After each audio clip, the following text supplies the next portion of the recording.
La, la, la, la, la.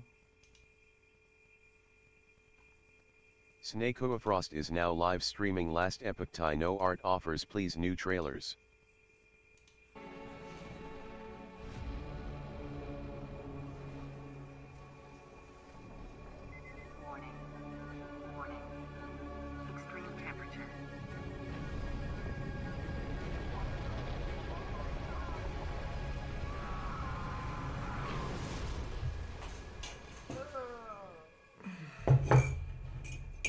To je zato što nisu instalirali cooler. Restream bit. Welcome to my channel. Misliš da se statuje se što ne puno? Ne, šalim se, gledam neki trailer iz igre.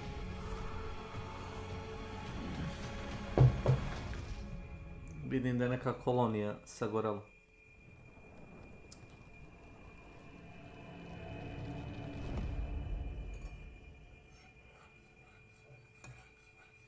Himera, ovo liči na Satisfactory.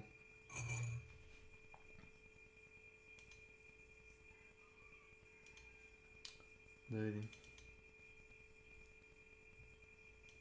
Traileri sa ovog sajma igara, znaš. Neki izgledaju stvarno dobro. Ima jedan liči na Bioshock 3.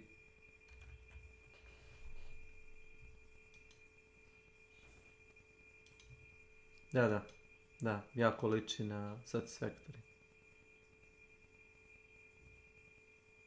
Pošalji da vidimo.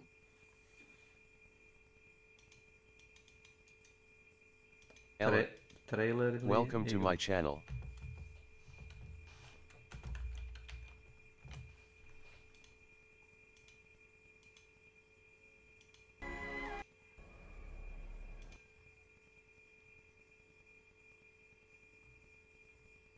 To ti je ono exploration, building i borba sa alienima.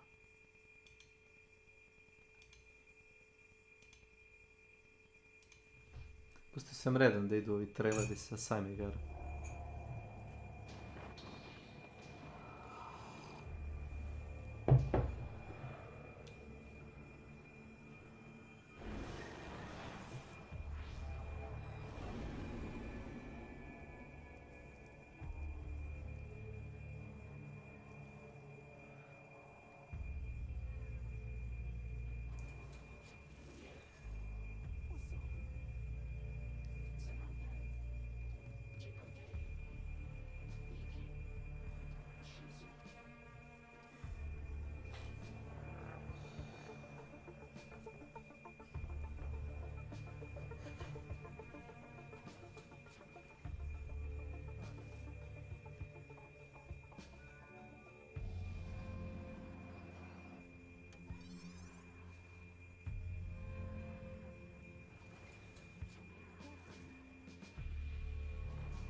Kao neki mining šta.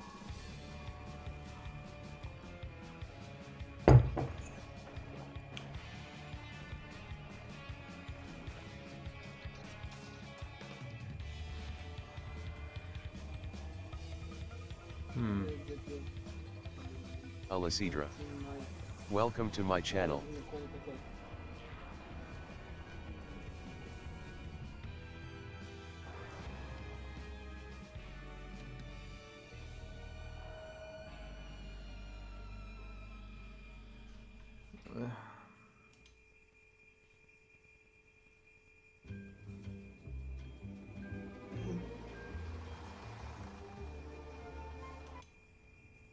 Watch that one.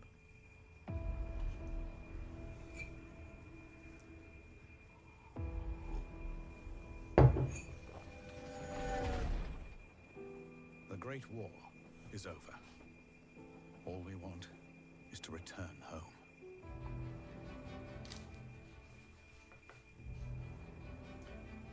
THQ To Nordic. the newborn Czechoslovakia we fought for. Brothers and sisters.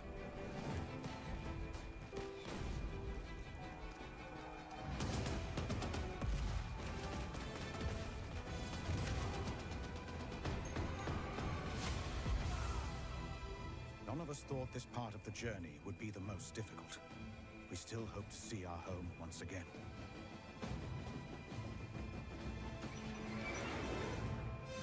Across the endless snowfields of Siberia.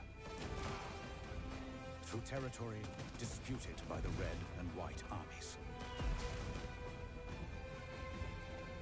By armored train in a harsh winter. Far from our loved ones. Outnumbered by enemies, we fight to make our way. Surrounded by wilderness, we manage in order to survive.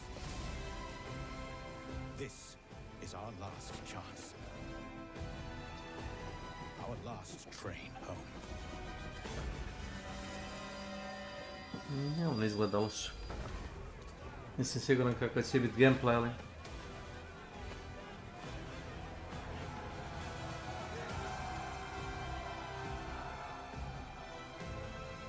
Will you lead us?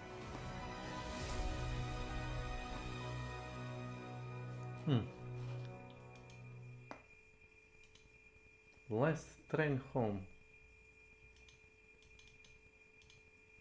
Ovo je nešto za tebe.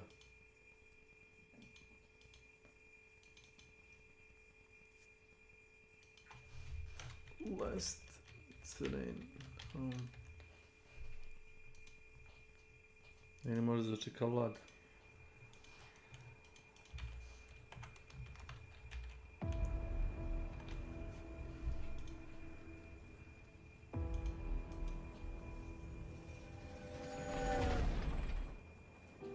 The Great War is over. All we want is to return home.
Da.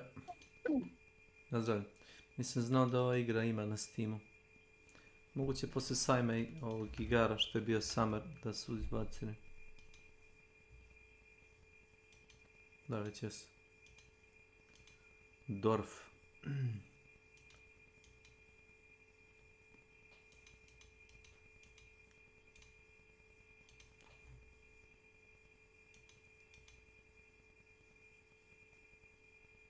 A, nafta, rude i otpad. A ne drži teritoriju i dobit ćeš imaginarne resurse. Bože spasi. Kako tu ima logike?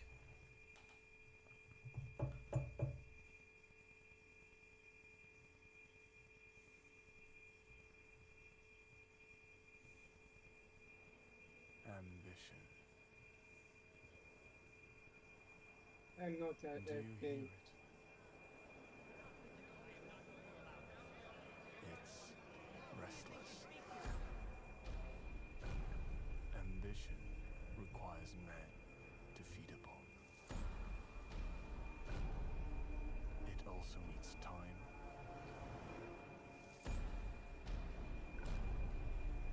Direction.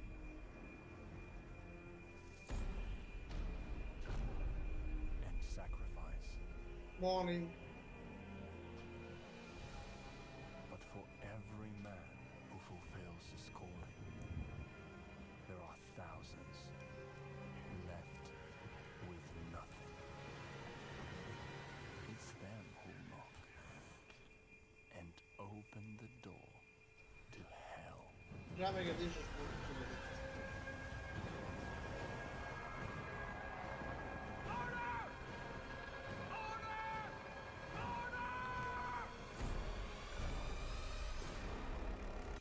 That nigga is alive.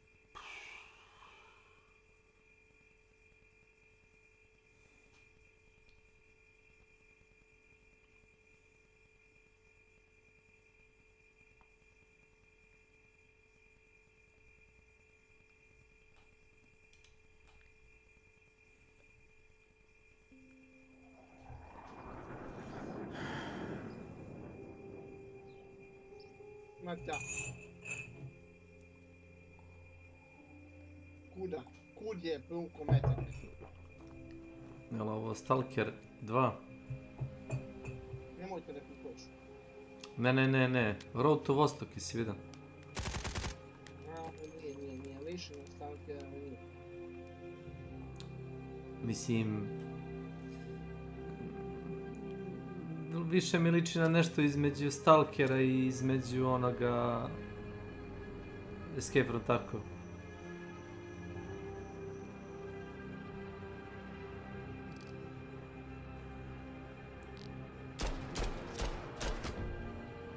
Bum.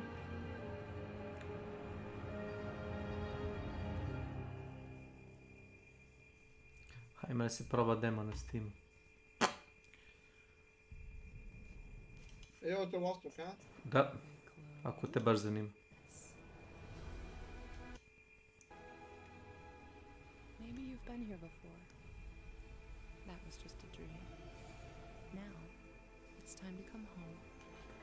This is your apartment. The sounds of the nightclubs nearby are the heartbeat of the city. The street food smells drift through your windows and make your head swim.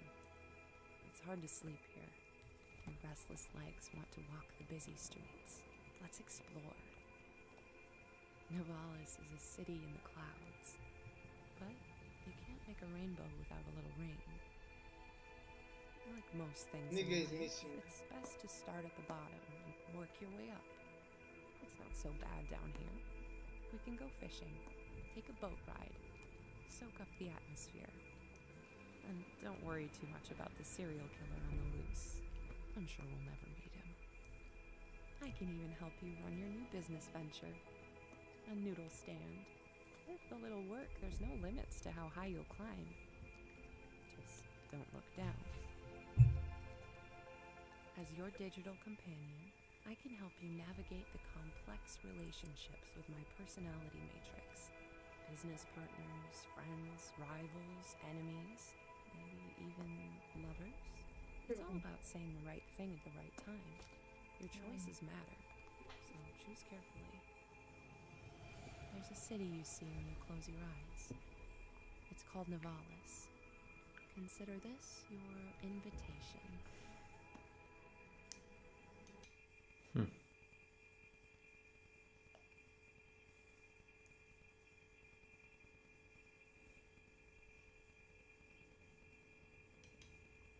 Sulfur. Što mi je to poznato? Ovaj poslednji voz nije loš. Da. Mislim da bi se Vladi to svidjelo.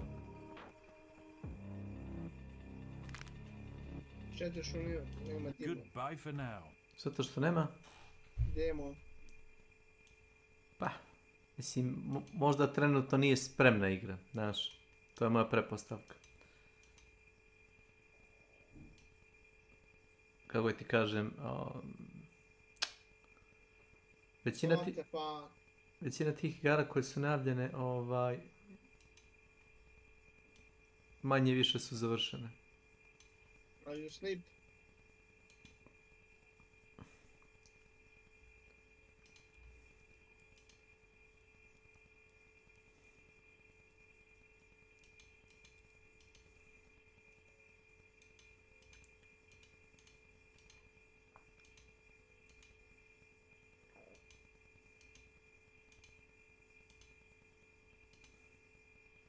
It all works. Anyway.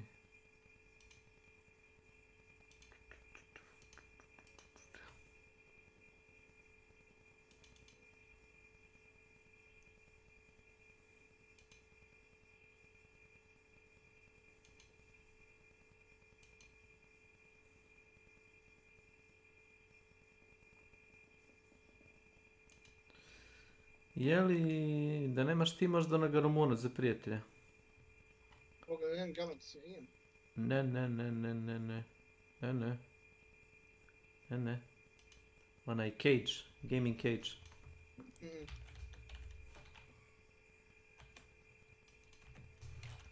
Nikad... Sinoć ja i Kostić Da? pričamo. Vidim ja da ovaj jedan Galaxy priča. Amo i ja tamo da zaustim da mu, kažem, ajde podijelimo bounty, nekim sprži metak u lavu. I kažemo ovome Kostiću, a ovo su kao naši. I da kaže on kao da podijelimo bounty. Ja ga napuštava da nemamo tu kao shut the fuck up, bla bla bla bla. I Boli poslije kaže, pa nije znao ko da smo naši, kao mogli smo da podijelimo bounty. Kao pa neki poslije. That's cool.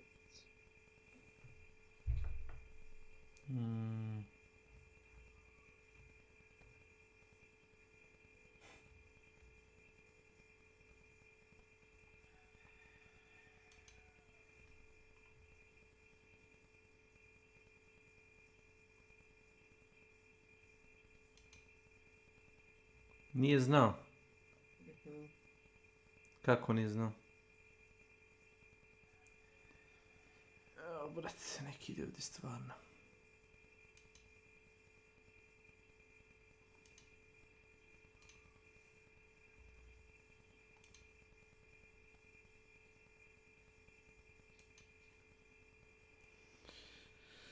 Neki ljudi stvarno su seratori. A ja razumem kad igramo meč ja i ti, Milan ili Peđa, pa se ono zajebamo, pa pucamo jedni drugi, ali to što se poznajemo i znaš da ono nema nikakve negativne energije, ali... Welcome. Ja neki put ovako ga vidim da će mnogo tu da se te headuje. Više mu kažem, ajde podijelimo bounty, mada... To je već mogu postaje. Mata.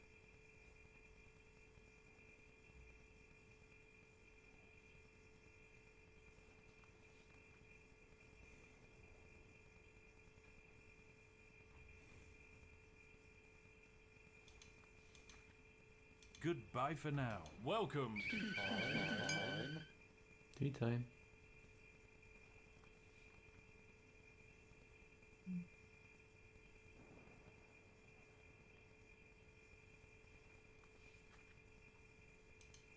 Leaked new info shows new content incoming for Diablo 4. Let's take a look at it. Looks like World Tier 5 has been leaked. If you guys remember the guy I follow on Twitter here that was talking about the gyms previously, he now is showing that he found evidence of World Tier 5 within the game. So in order to figure out what was going on, I went to his page that breaks it down more in depth. Okay. Something to keep in mind is because it is a data mine, this is speculation. Data mines are I feel like they're going to 100% do World Tier 5. I wouldn't be surprised if World Tier 5 was in the first season. Never like 100% accurate. It's more of like info in the back alley that somebody found. But I know this guy from previous games, and he's been pretty spot on with a lot of these. Yeah. First bit of info we have is that World Tier 5, the icon imagery. So this is data mine imagery of World Tier 5 with the icon. So that is an asset straight from... By the way, I'm okay with them holding back content for season 1. I think they should do that. Because season 1 is going to be whenever, like, the enthusiasts of the game...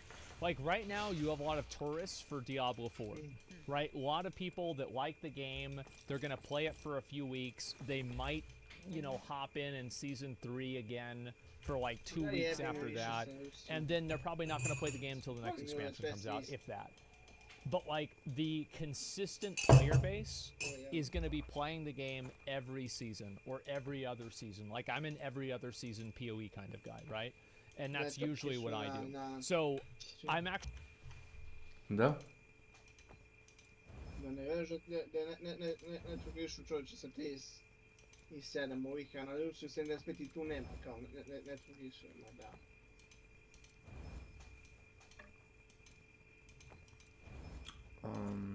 Nego pusti ljudi da igraju na prljavoj Rusi. Ti ne moraš da igraš.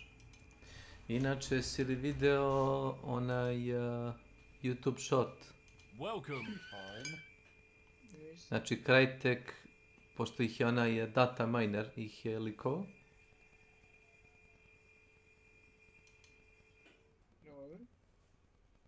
pošto ih je data miner likova, onda su oni izbacili...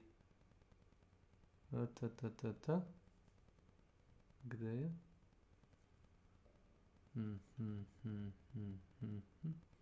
Na telefonom bi izbacio.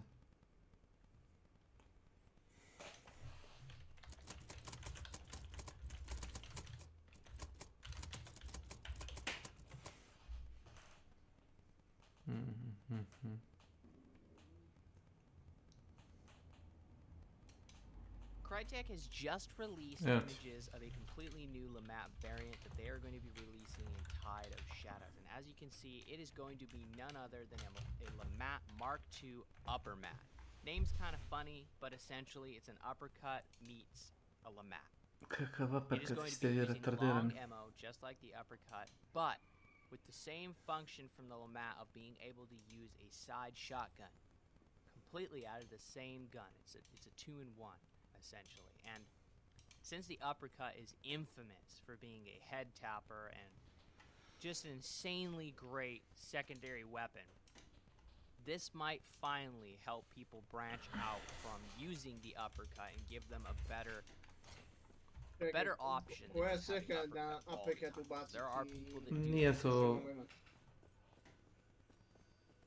Kao što sam rekao, uppercut je nepostojeći revolver.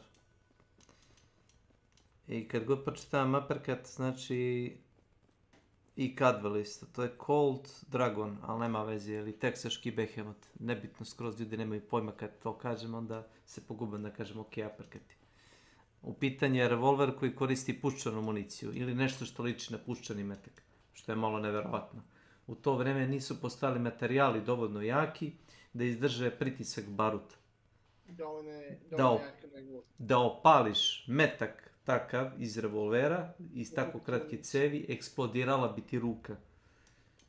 Jer nije bilo dovoljno jakog čelika, ni gvožđa, nebitno, livenog, nebitno, ne možda napraviš tako jaku. A jedini koji je to uspio da napravim, to su bili južnjaci, verovati ili ne. Oni su pravili replike ovoga, kako se zove, ja mislim Remingtonih revolvera. Griswold and Gunnison. Kako se zove jebeni, Remington je koštao u to vreme $5, ili 7, zaboravio sam. A Griswold je koštao 50 ili 100, zaboravio sam. Tipa 5 do 10 puta više. Ali... Manufacturing pikes, as in, yeah, the pointy medieval weapon on a wooden stick. The Confederate government was looking for some. Bukvalno replika. I don't know what, some sort of guards for something. And replika Remingtona, ali... Confederate revolver maker made, odličan, all put together. Stvarno odličan. Isn't clear. However, beyond in the Union was capable of doing that, but this sort of industry was much harder to find in the South. So we have 3 examples of the Griswold and Gunnison here to take a look at today. And there are just a couple of variations. Now, the biggest variation is this one, which actually has an iron frame, and that is extremely unusual. In fact, this is the only known documented iron frame Griswold. Now, people excavating the site of Griswoldville have found iron frames there, but nobody has found another actual complete iron-framed gun. And the exact provenance of when that was done, how it was done, really isn't clear. However, beyond that, these revolvers really just had to be a breath of fresh air for Confederate ordnance because they were all standardized. Yes, they were hand-fitted guns. These aren't, interchangeable part sorts of examples of modern technology and manufacturing. Šta smo posle? Ste pogibli? Posle će doći jedan Hitler da to očisti. Šta ima vas?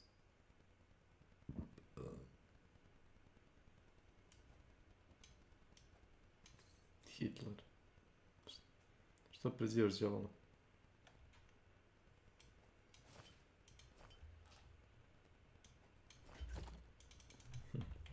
Processes, but Griswold and Gunnison started making guns, they made guns consistently, and they made uniform guns, and it's exactly what the Confederates needed, as opposed to their normal mishmash of hopeful and naive inventors and would-be industrialists who couldn't manage to put together 3 parts to save their own lives. So as a general overview, what we have here is basically a copy of the Colt 3rd Pattern Dragoon. This is Navy caliber, so 36 caliber, 6-shot, brass frame. Couple characteristic details. One of the most visible is that the Navy caliber, so 36 caliber, 6 copy of the Colt 3rd Pattern Dragoon.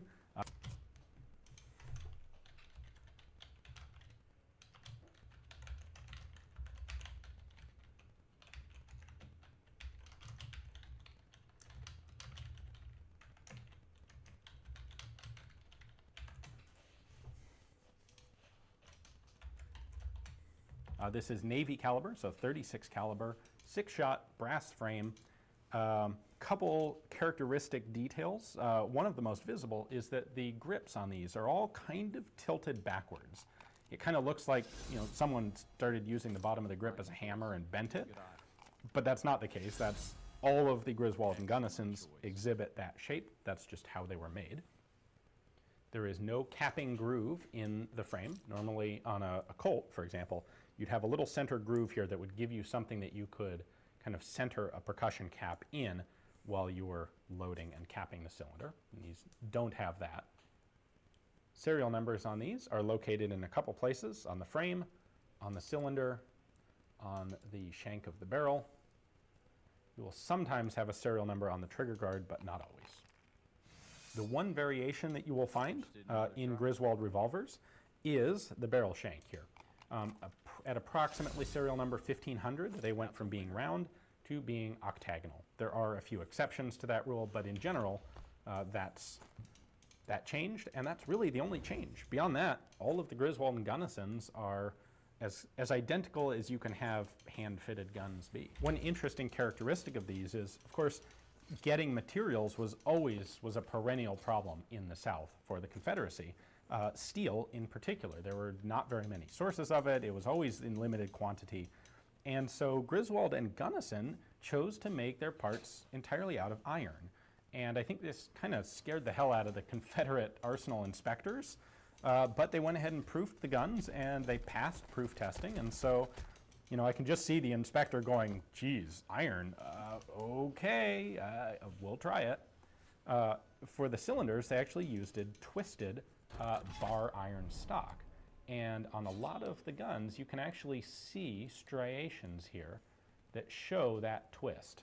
It's a little bit hard to see in this one, but I do happen to have access to this revolver, which is not in this current Julius sale. Pa dobro, možda je on bio bliži. Ma ja sam bio bliži. Pa onda nema logike. Kući je samo prošao po meni, otišao na njega. Zbog? Nemam pojma. Ko zna čega? Zbog ko zna čega? Zbog vojne muzike. Zbog sjajne vojne muzike.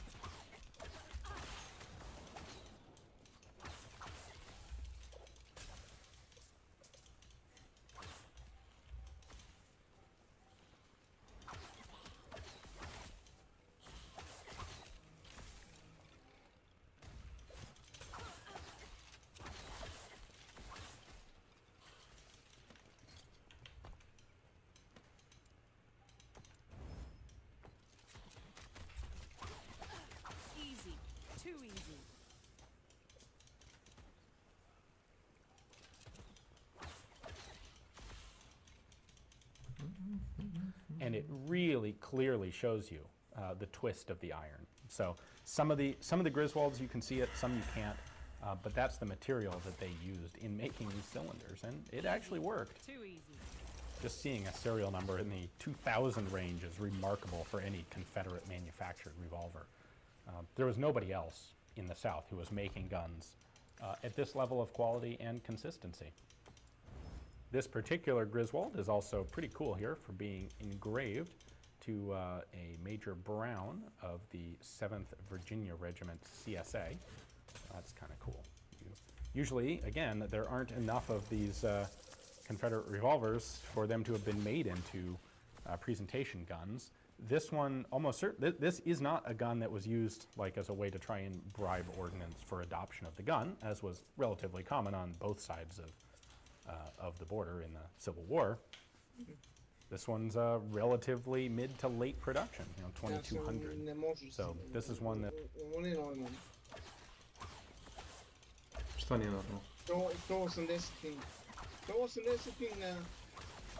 Nema veze ping, kako se igra ponaša bez da gledaš u ping. Ma gdje je napred, nazad, napred, nazad, napred, To je nazad. druga stvar. Ja uglavnom ne gledam tu latenciju, znaš, to me baca u depresiju. Gledam kako se ponaša igra. Džaba mi piše latencija recimo od 30 do 50 milisekundi, kad imam osjećaj kao da šlefu umesto. Je bilo i takvih situacija. Nebitno koliko imamo latenciju, jednostavno ne radi lepo.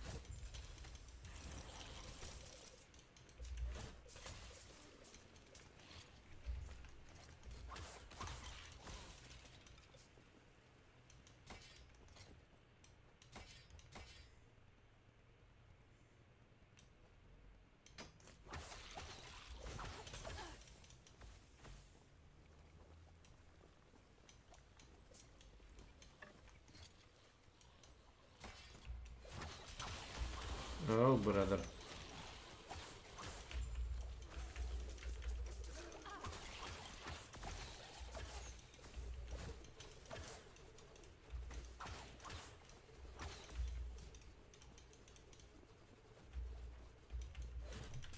That somebody bought and had engraved. Griswold and Gunnison were able to plug along, making right about 100 revolvers a month, consistently and predictably, up until November 22nd of 1864, when Griswoldville was attacked by the Union Army, Kentucky and Ohio elements of the Union Army, and it was pretty much completely destroyed. Griswold's mansion actually survived, I think because it was turned into... Obično kad su ove ovako daju. Koje? Pa kad su tu neki eventi na Steamu i te gluposti. Šta daju? Daju igru da probaš? A da. Ma daju sad mimo toga. A ne znaš šta se daju. Možda probaš Life of P. Možda probaš... Šta sam ti ono bio rekao... Koja igra? Jedna od tih igara što sam malo pregledao, znam Ja gdje. vidim samo da sve coming soon. Kako? Taj Road to Vostok možda probaš. A to nije, to je naš treće izašao. Ne znam kad je izašao, ali možda probaš demo. Nije diskutabilno uopšte kad je izašao.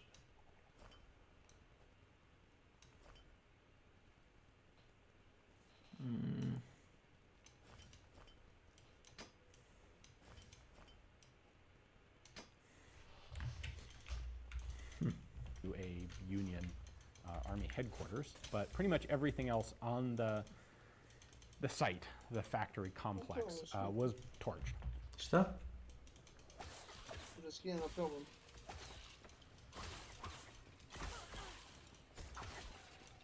Pa probaj. Ako imaš dobar internet, što da ne? Pa gdje mi dobar internet?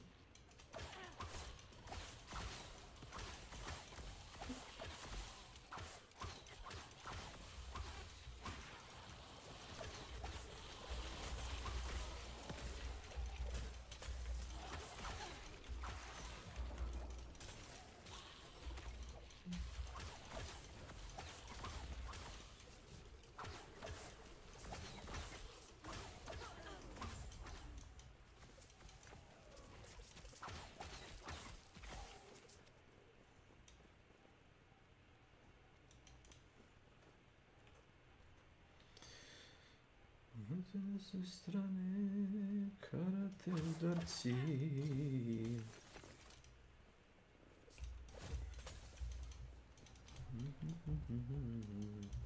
Burned to the ground, and that was it for Griswold and Gunnison. They didn't set up. They weren't able to move. They weren't able to reset new production anywhere else. That was the end of it. So. Obviously, as with all Confederate revolvers, there aren't a whole lot of surviving examples, but we have more Griswold and Gunnisons than a lot of other types.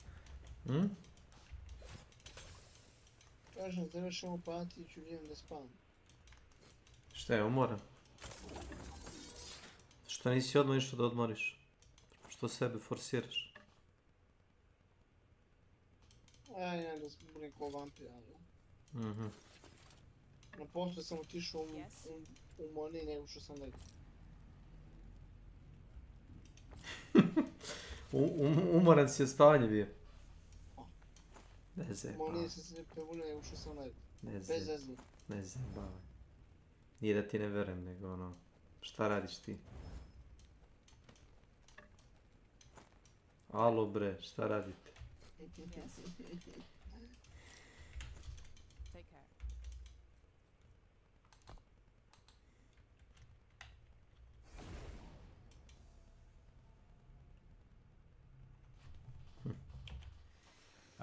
If you are interested in having one yourself, whether it is a standard one or an iron frame one or a presentation engraved one, well, all of these are coming up for sale here at James Julia.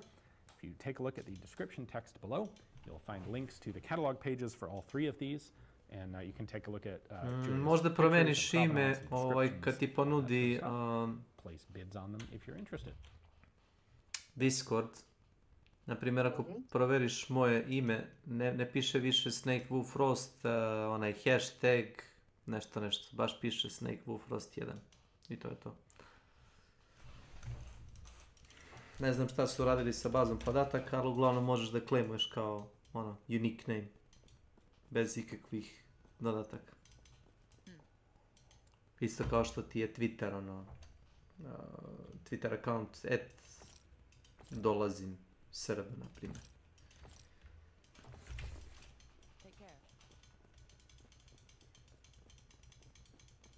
Nego uvijek sam mora da pamtim kad me neko pita za Discord account, da mu kažem S.W.Frost 1, pa onda hashtag, pa broj. Evo te koja stvar ubijaš.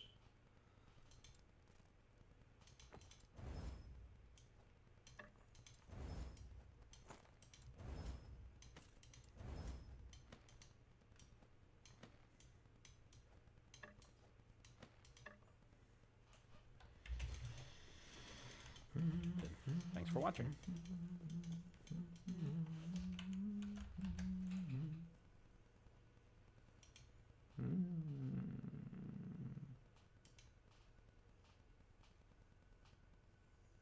Hi guys, thanks for tuning in to another video on ForgottenWeapons.com. I'm Ian McCollum, and I'm here today at the James Julia Auction House taking a look at some of the guns they're going to be selling in their upcoming Fall of 2017 firearms auction. And today we have a really pretty extraordinary gun to take a look at. This may not look like a whole lot from back there, but the history on it and what this was mechanically capable of doing is really impressive. This is a Confederate Whitworth sniper rifle. Now, let me just put it this way. This rifle, in British military tests before 1860, was capable of sub-minute of angle accuracy at 500 yards. That is no mean feat at all. That's really, really impressive. Now, Whitworth, so there are Whitworth rifles and then there are Confederate Whitworth rifles. And the vast majority of what Whitworth produced had nothing to do with the Confederacy. These were the product of a man named Sir Joseph Whitworth, and he was a serious engineering aficionado. You may recognize his name. He was the guy who standardized the Whitworth thread, which was the first standardized thread pitch pattern adopted by the British Empire, put into common standardized use, which is an important aspect of, say, an industrial revolution, having standardized thread pitches. He also developed engineer's blue. If you've done any machining, you know about that blue that you put on parts to show where machining has happened and where it hasn't. That was him. This guy was a seriously important figure in industrial production. And when he set his mind to doing a gun, what he decided was that he could make and measure, and it's important to recognize that both of these things go hand in hand. In some ways, it doesn't matter how precise your tools actually are if you can't measure the results to an equal level of precision. He decided he could make and measure flat surfaces much better than round ones, and his idea for a rifle was to make a hexagonal bore with flats. Instead of being a round bore that had rifling that cut into the bullet, he figured he would make, well, a polygonal barrel. He eventually standardized on hexagonal, where the bullet was also a hexagonal bullet, and it exactly fitted the rifling.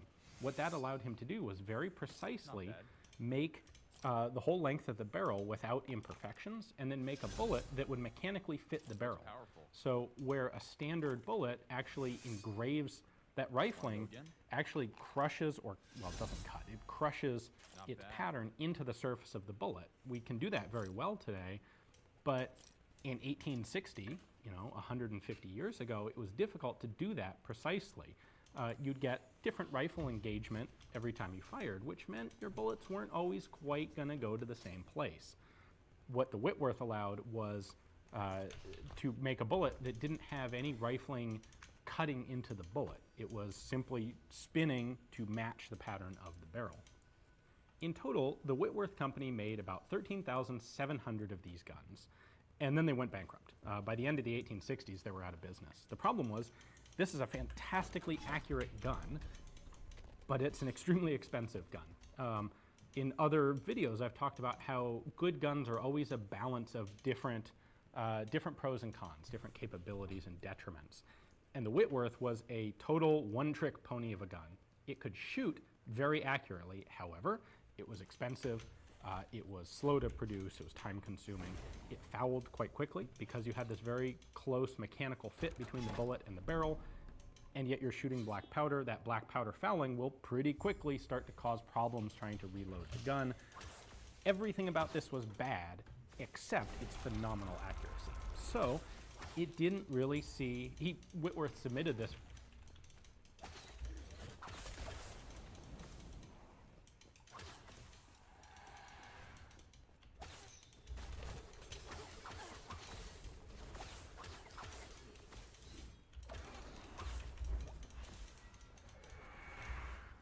Wow. Motherfucker.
I'm Shui.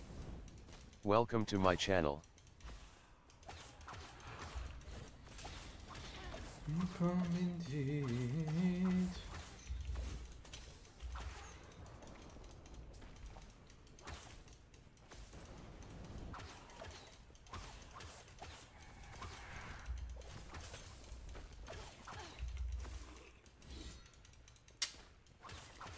Suck my fat fucking cock.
Marš.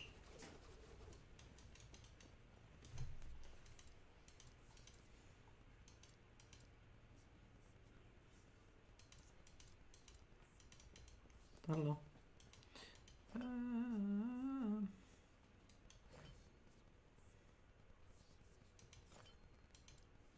Yeah, seems fine.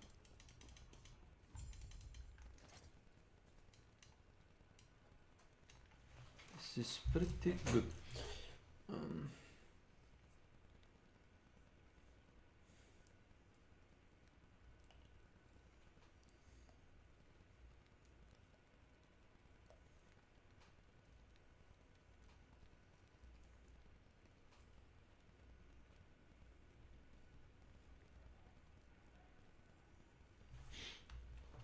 Solid.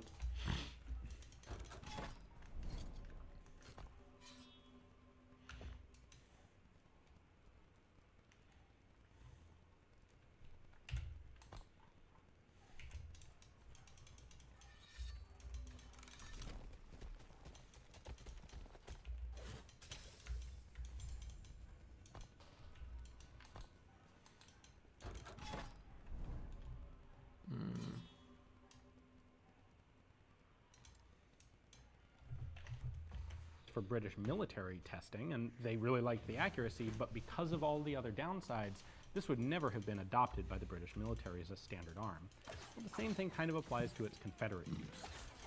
The Confederacy was never going to adopt this thing as their standard rifle because, geez, they could hardly afford any guns, much less these things. One source I found said that just the rifle, without packaging, without the scope, without any embellishments, was $96 in 1860.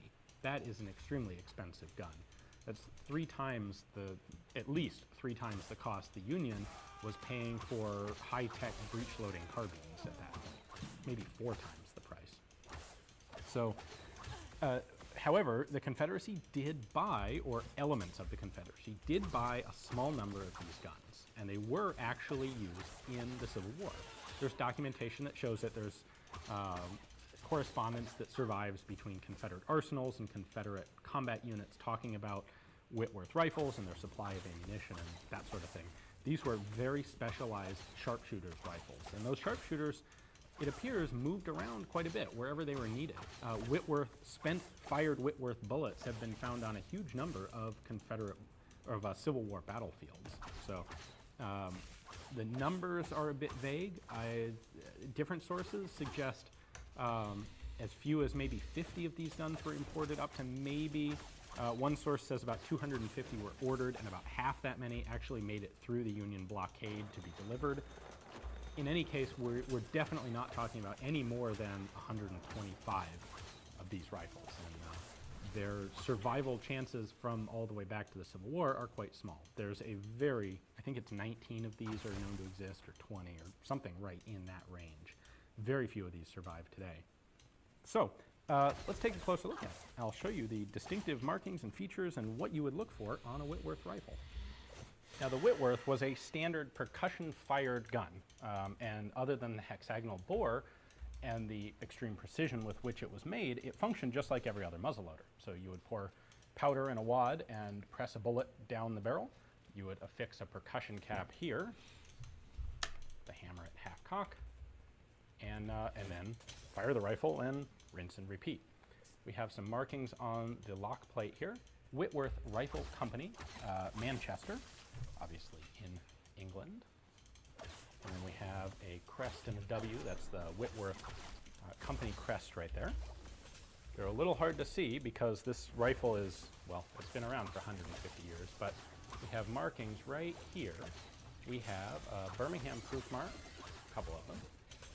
52, that is the bore diameter. This is a 52 bore rifle, which is actually .451 inch. It's a 45 caliber rifle. And then we have our serial number right here. That is C, as in Charlie, 544.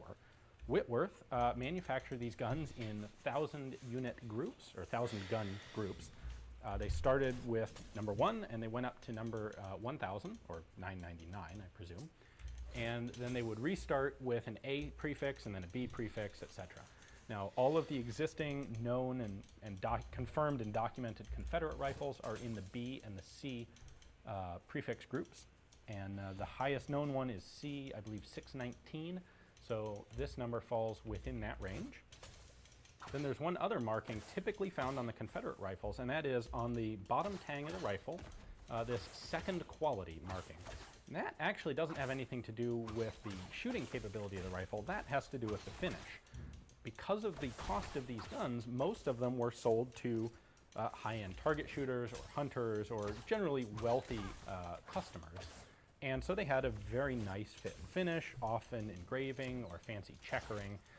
The ones that the Confederacy bought, they needed a good shooting rifle, but they needed to pay as little as possible because they didn't have a lot of money to dump into this sort of thing. So they typically purchased what were called second quality guns, which had a reduced level of exterior fit and polish. Or not fit, but finish quality and polish. This scope is obviously going to raise some questions.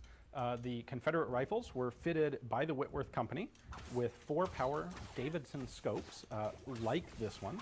This rifle, this particular rifle, as with many of the surviving Confederate ones, was actually originally found without a scope or mount. So it has been refitted with a new scope and mount. Those aren't the original ones from the Confederacy. And it's interesting that these scopes are mounted on the side of the rifle. If you do some reading online, you'll see people suggesting that this was intended for supine shooting, where you lay on your back. This was a style that was used in competition at the time. I did a little bit of tinkering with it myself, and there is in fact a supine position where this sort of works. It's not all that comfortable to me, but then again, I haven't done any practice of that style of shooting. Basically, the two ways you can do this are either to rest the stock of the gun in your armpit, in which case you need the sights actually move much farther back than this. Or you can actually wrap it would be your left hand around the back of your head to hold onto the butt plate. If you hold it that way, you have a cheek weld, a cheek rest up in this area, and that could actually work with this style of scope. That said, though, you can also pretty easily get a nice sight picture with this scope as it is with a normal standing or any other traditional position. So you'll read about people saying that Whitworth snipers could be identified by their black eyes, from getting hit in the face by the scope. I don't think there's much basis in reality in that, because you actually have plenty of eye relief on this, and it fits better than you would expect. Now, if we take a look at the muzzle, you can see the hexagonal rifling that's in there. And it's flared out a little bit at the crown to allow you to more easily start a bullet in the bore. Like I said, this is a .451 caliber gun, rifle barrel, and the load was a 530 grain projectile with 70 grains of black powder. So the barrel length is 33 inches, and it has a 1 in 20 twist, which is a lot faster than the standard 1853 Enfield musket of the time. In addition, Whitworth pointed out that you would want to use a very hard bullet. With a normal muzzleloader, you want a soft bullet so that the base of the bullet can expand and get a nice seal on the rifling. With this, the seal is a mechanical one, and you don't want the bullet to expand. In fact, you want it to stay unexpanded, because that will allow you to fully take advantage of the precision of the gun. So you'd use a very hard alloy when making bullets for these. Fortunately for us, the results of at least one British accuracy test have actually survived, and they put this up against an 1853 musket, which, by the way, was made to look downright terrible in the process. And we have actual numbers on exactly how this rifle, well, not this specific rifle, but how the Whitworth shot in competition.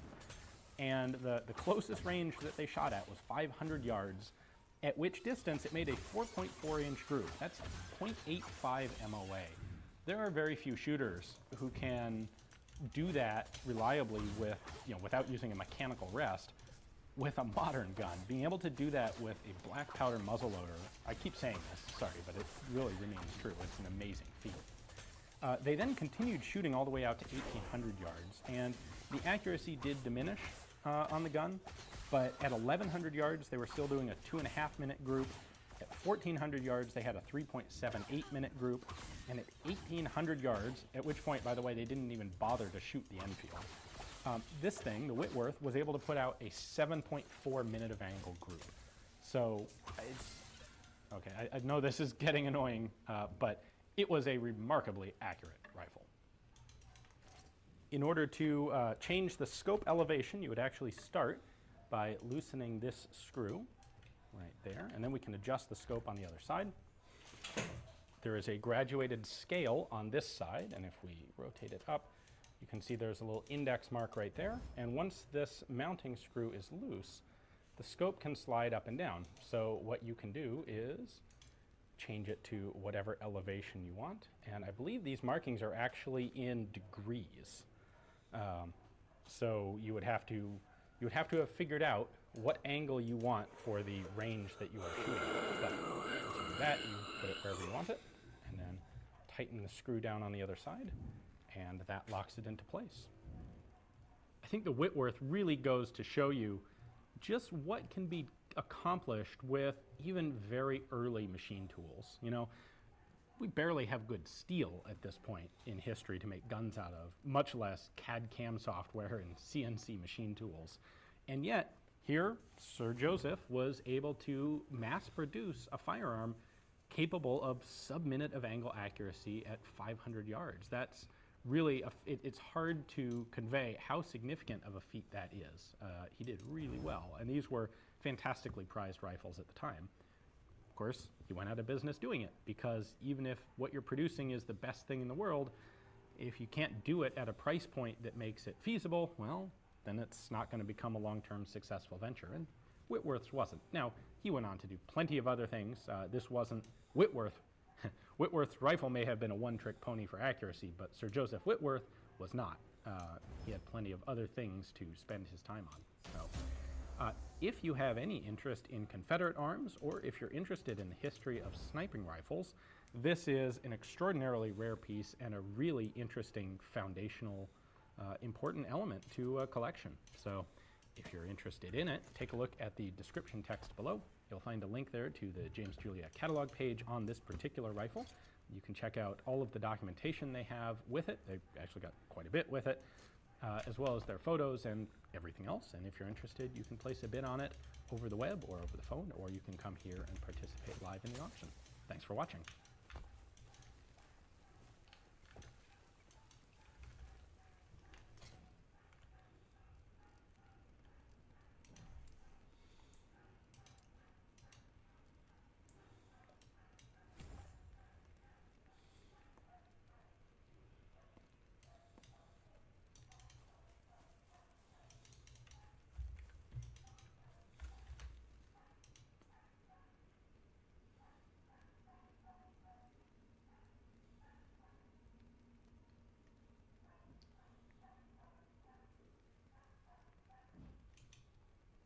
Welcome.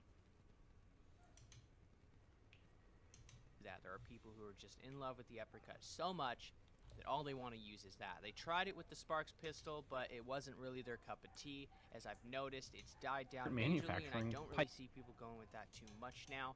This might change the game, because goodbye for the now. Possibilities with this.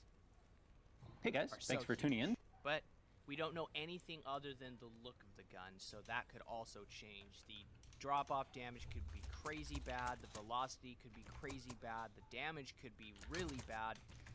It all depends on Crytek and also the fan base and how much, obviously, they complain and they say it's not working, or if it's just too OP and then the fan base all comes together and say, well, this thing is just too good. We need to dial it down a little bit. So we will see. It is coming out in Tide of Shadows. That's probably going to be dropping in the next 2 to 3 weeks, I would say. Maybe a little sooner. It's hard to tell. They haven't really given us anything other than teases for the last 2 weeks. So I will keep you guys in touch. My name is Micah, and you're watching It's Mousy.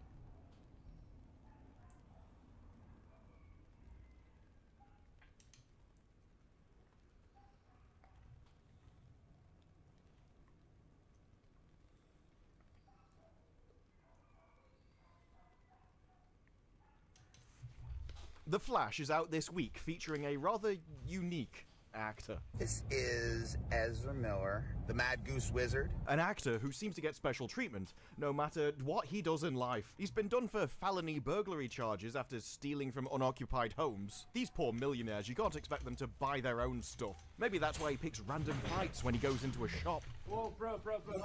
Or why Ezra was under the delusion that they're Jesus, and that Ezra's marriage to a Native American spider goddess is supposed to bring about the apocalypse. Now yes, Ezra did accept a plea deal, and so managed to dodge jail time for the things that they'd done. But even... Za pola sata. Šta sam, šta? Taj peškir se sušio, samo sam ga unio da ne stoji na kišu. Da ne stoji napolje. A šta ga nisi s njim čistio? Daj mi, šta da znam, nijeko. Nosi.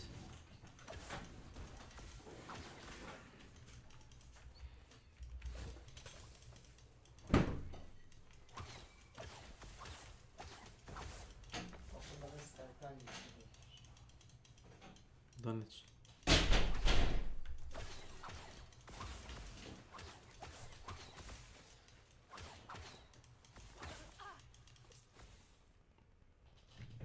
Hollywood, that's a little out there behavior, especially in public. And so why, if many other actors get cancelled for less, why does Ezra get special treatment? Is it that the executives in Hollywood just really like him as a person? Because I tell you what, the critics certainly do. When during your review you start talking about Ezra's dark, sculpted eyebrows and insinuating lips, the actor is mesmerizing as a camera subject. I can't help but wonder if your opinions aren't exactly coming from your brain. I mean, you don't see too many reviews that read as if they're written by a raging hormonal teenager, but this is definitely one of them. Because something's going on when even Hollywood realise this is kind of a mistake. During the marketing, we had a very low-profile Ezra Miller and a sequel script which has already been written, but we're still not quite sure whether we're going to actually do it or not. We're definitely going to wait to see what the audience does on this one. I mean, normally that would just be good business advice, but I can't help thinking in this case there's a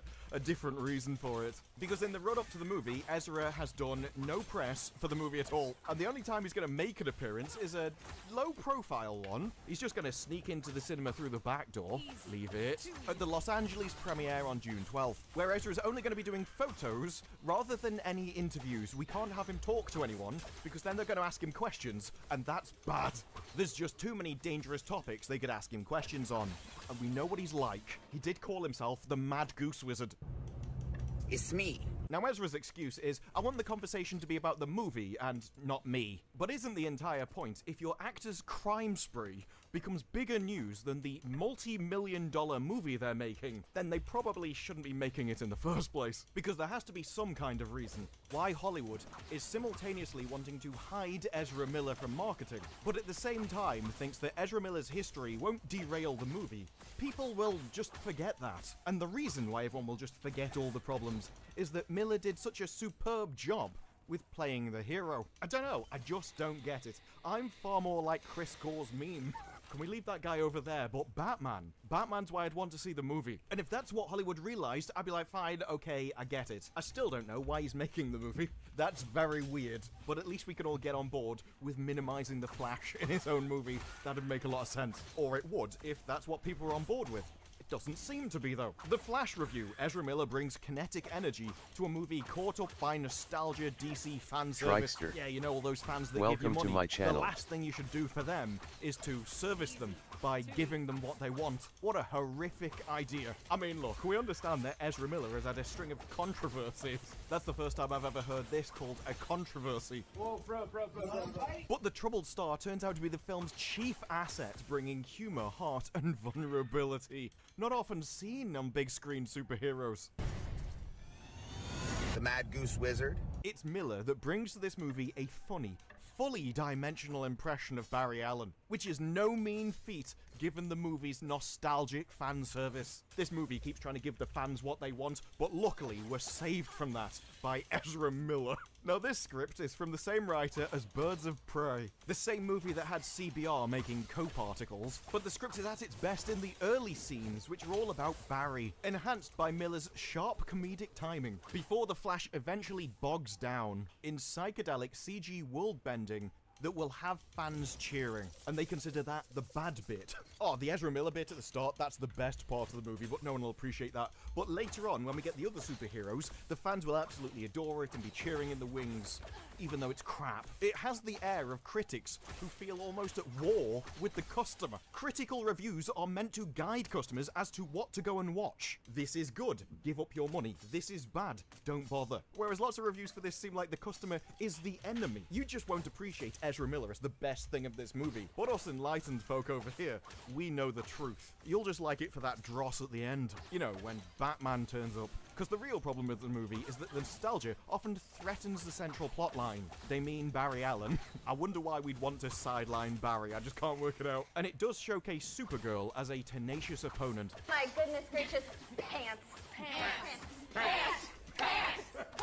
No, not that one. No, the strongest part of this movie is when it focuses on the personal. When it focuses on Miller's deftly layered performance. And that the early word on The Flash, calling it one of the greatest superhero movies ever made, was pure hyperbole. Which is a rather generous way to describe lying. Or maybe James is just very easily pleased. It's tough to tell at this point, although it doesn't exactly instill confidence with regards to his future judgments about the DC universe. No, The Flash's reviews overall are a bit bizarre. Sure, it got a 71% fresh, but again, you get very different numbers if you go between all critics at 71 and top critics at 52. Literally the difference between it being fresh and rotten. Interestingly, very similar numbers between that and The Little Mermaid, even down to their overall percentages, and in fact closer to The Little Mermaid's release. It had exactly the same review scores overall at 6.4 and 6, with the all critics being far closer to the audience score overall. And when it comes to the really positive reviews,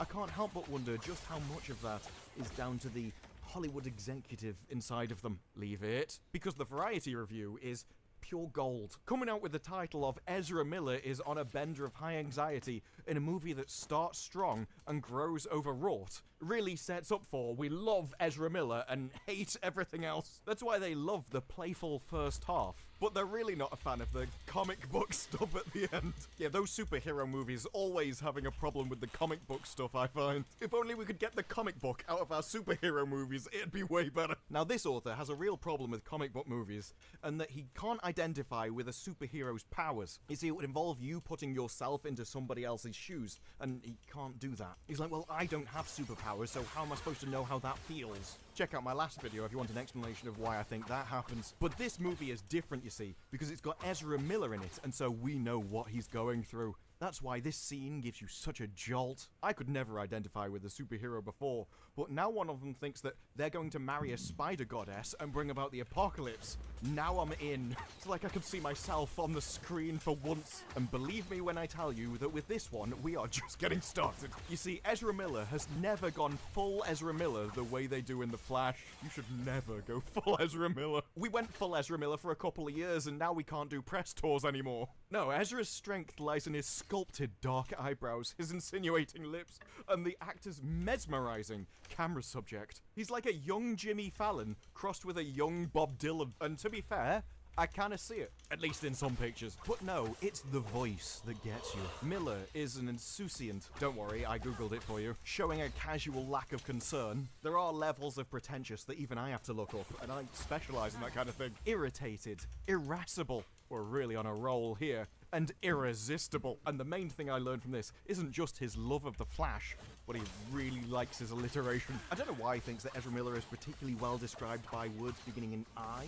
Whether it's just because of the way he's built, or because he's particularly self-obsessed, I'm not sure. But he's like Andy Cohen on a bender with high anxiety, and I have no idea who that is, nor care enough to bother looking it up. No, instead, we're about to move into full-on obsession. In fact, I think a great way of judging your girlfriend would be if she thinks of you like this. Just watching Barry order an elaborate peanut butter sandwich in the opening scene with his hungry jitters and nervous speed demon alarm is mesmerizing. If you can find someone who thinks you ordering a peanut butter sandwich is mesmerizing, you're set for life. She will ride with you to the end of the earth and not complain if she's impressed by a peanut butter sandwich. No one, with the possible exception of Deadpool, has elicited this antic disassociation from his own heroism. If Willow was a movie review, it'd be this review. It's got that glorious, egotistical confidence as it's driving headfirst into a wall, because there's a lot going on in The Flash. And at first, it's a heady comic book caper of time warp, heroism, and identity. That's an interesting mix of terms. But Miller is putting a spin on the effrontery on every line.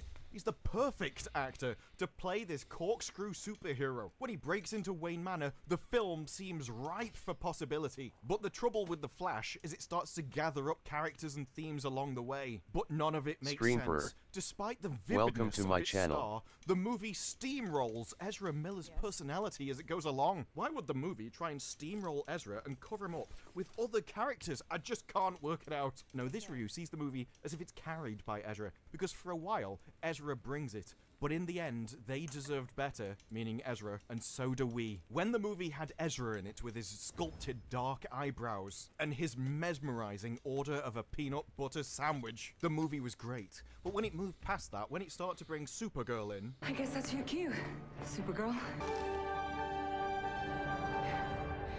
Pants! No, not that one. And Batman, he took a back seat.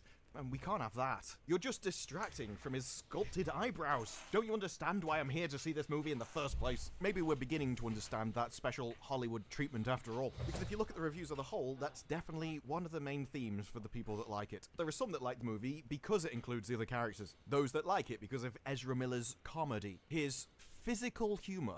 Now, American comedy isn't normally my thing anyway, but I have a feeling that Ezra Miller's comedy would be far more on Taika Waititi's end of the spectrum. It's hugely imaginative. Taika, he's like a big kid. Giant goats!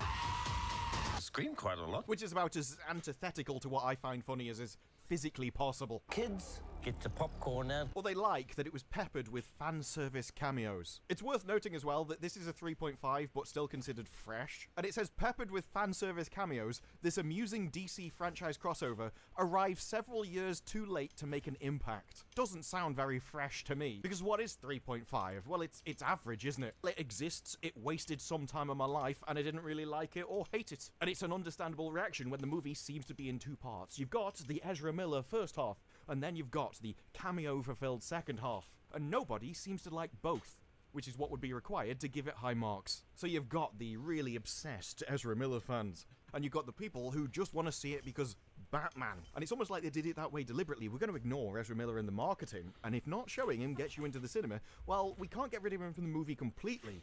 But we can make sure that the second half, the last thing you see, minimizes him as much as possible. Which might explain why the score is just so meh. It's a balance where no one really has strong feelings either way because they tried to please everybody and came out with a movie that's just to everybody. If that's the best thing that you can do in entertainment nowadays. If making one of the greatest superhero movies ever, according to James Gunn, is just most people won't find it offensive, then it really doesn't give high promise for DC's future. Because of all the things to like, you've got Ezra Miller, you've got Batman and Supergirl, or you've just got random cameos. None of those things are what actually make a film entertaining. Just going, oh look, that's a guy that I've seen in this other thing over there, doesn't make it entertaining. And very few of these reviews are like, oh, what I really loved was the plot. It was the plot that got me. No, I mean, it's a real adrenaline shot where you have zooming, bantering, and mourning, but it doesn't mention the plot.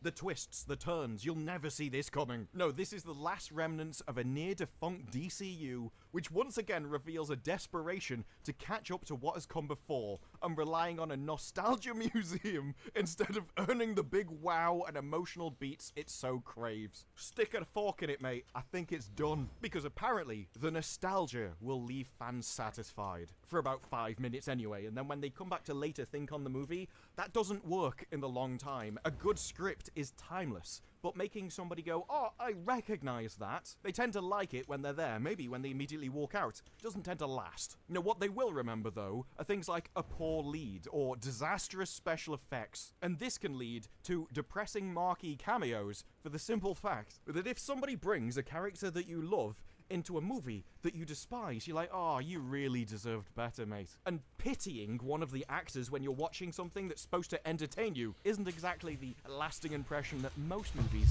want to make. Something which seems to be echoed all over the place when we get the director's efforts only seem to function as a conduit for the many cameos stuffed into this movie. Because yes, you may get some people who are huge fans of Ezra Miller, but a lot of people just want to be distracted from the fact that he's in it in the first place. And honestly, I can see why.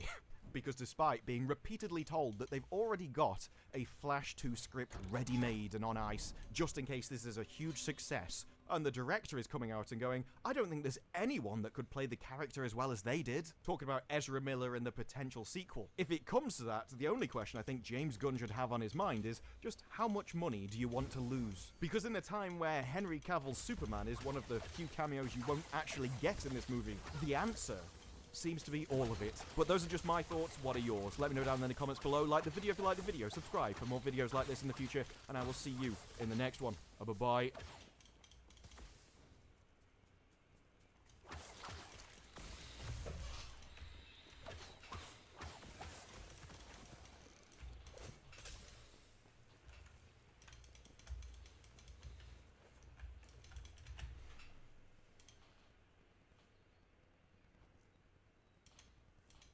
Conversation is going to start either. We might just you never do know. I like having... surprising. Like, it could be any time. You could have just be halfway through saying the N-word. Yeah. You could be. I don't think it really surprises them because a notification pops up in the middle of the screen saying "broadcast is live," and then you're just like, "Hey!"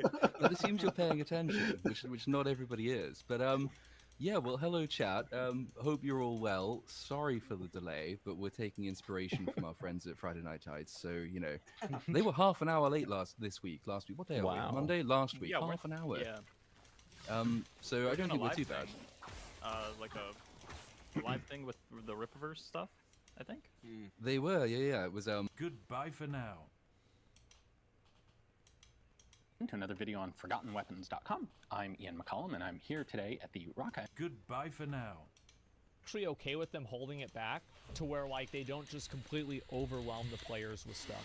I just hate item level equals content. Yeah, they need to add in, what I think they need to do is the first league needs to be a crafting league. They need to have a crafting league with new crafting affixes that do things that are interesting.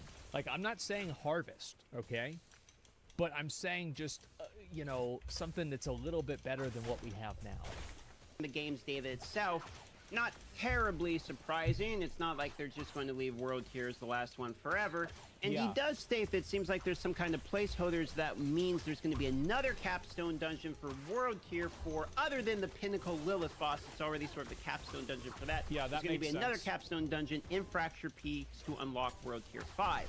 Now, he goes on to talk about some more information, breakdown of what we talked about previously, which is that there is rank 6, 7, and 8 gems, effectively, already data mined to be in the game. Rank 6, weirdly enough, seems to not have a lot of information around, but rank 7 is named Magnificent, rank 8 is named Perfect. So it would probably make sense Perfect's going to be the last one. And he even goes further to So let's see what this is. So we're thinking crit chance to vulnerable enemies is going to be 16%. Oh my god.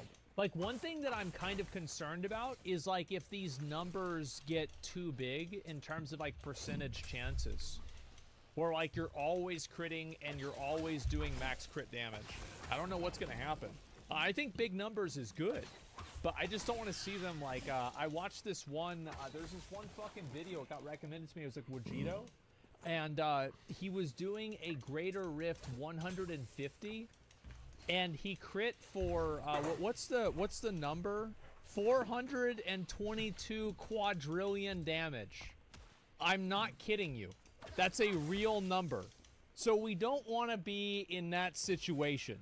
That's the point I'm making. How many digits? It only goes up to trillions. Show the breakdown in terms of information on what it looks like the stats of these items will be. Green being extremely high confidence for rank 7, 8, or 6, 7, and 8. whereas the red and yellow is like medium and low confidence. Basically, he's grading himself on what he believes is his ability to accurately predict this. Yeah, he's just guessing. But it looks sure. like it's a sort of linear progression. So 27% to 30 to 33, for instance, on the overpower damage, or maximum life 45 to 5. Or yeah, I mean, he's extrapolating a numerical trend. Like, of course this makes sense. 0.5 to 5% to 5.5. Yeah, so anybody could these are understand upgrades. this. They don't look like hilariously massive upgrades.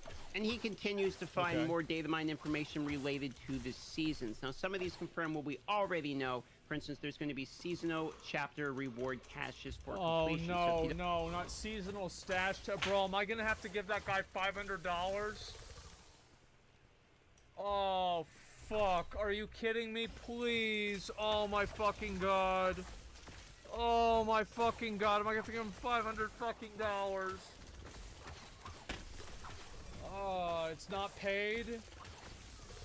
We'll see. Don't know what that's about. They stated previously on the dev live stream that's sort of going to be like Diablo 3, where when the seasons come, you're going to have challenges. You complete the challenges, and you get like a heroic blessing type of thing that's going to have some rewards within it. Yeah. And this is effectively how they're going to keep things new during the seasons. Different challenges to get different caches, and you're going to have different aspects. They have to have, bro, like, they need to do, like, another statue where, like, you know, again, like, you can have, like, your name written on, like, Lilith's boobs or her thigh or something like that. If you get, like, top 100 hardcore in Season 1. Like, yeah, I need that. Yeah, exactly. Like, that's the kind of stuff that they need to add into the game. Boosted, correlating with the aspects you get as a reward. Effectively, we're following the D3 strategy of seasons here. This part is very interesting, though. A seasonal stash tab. And he says, based on the information he gathered, there will be a seasonal stash tab. It's important to note that items from non-seasonal characters cannot be transferred to a seasonal tab.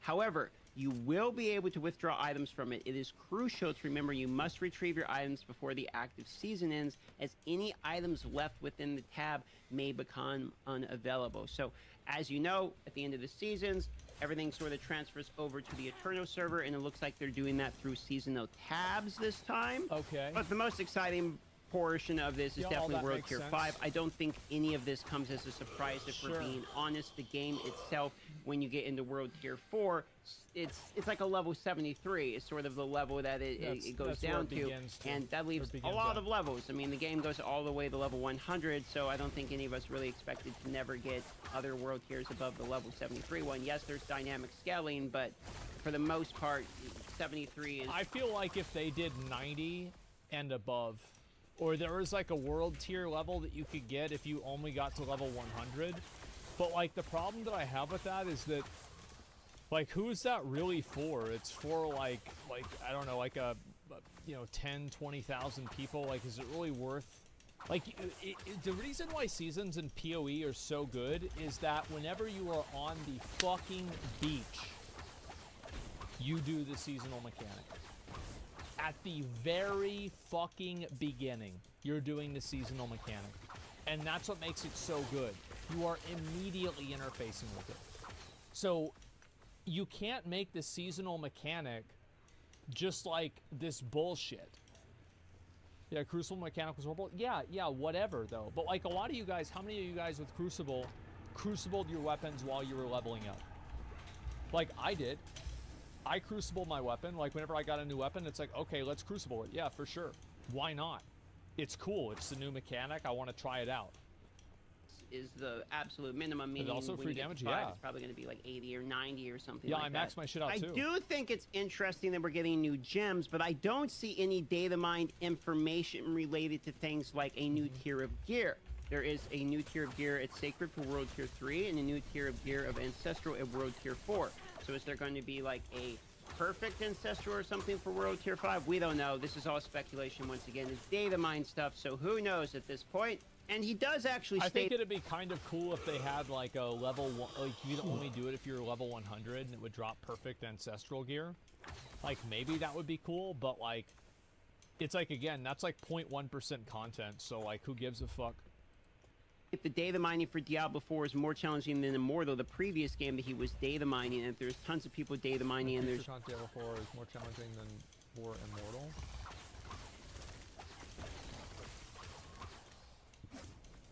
like back whenever I played Diablo Immortal, every good guild just like the boss didn't like nothing even happened. Like the boss would die in like 40 seconds. It was like watching classic WoW speedruns. It was just so dumb.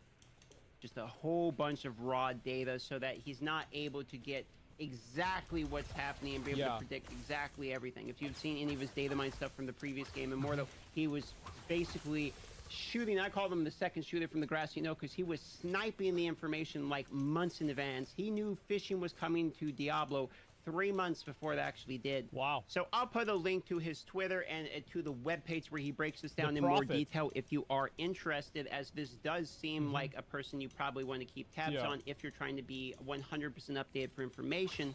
And as of today, the Rogue and Necromancer week 1 of Twitch drops is wrapping up, which is today was the last day of this. So week 2, if you are a sorcerer, there are now free cosmetics you can farm week 2 for your Twitch drops. That starts as of tomorrow, or when this comes out, as of today. And I do have these enabled so you can watch it. The funniest fucking thing is like, I didn't know this guy. So his name is like, his YouTube channel name is DM Diablo 4. I just assumed that DM was like Dungeon Master.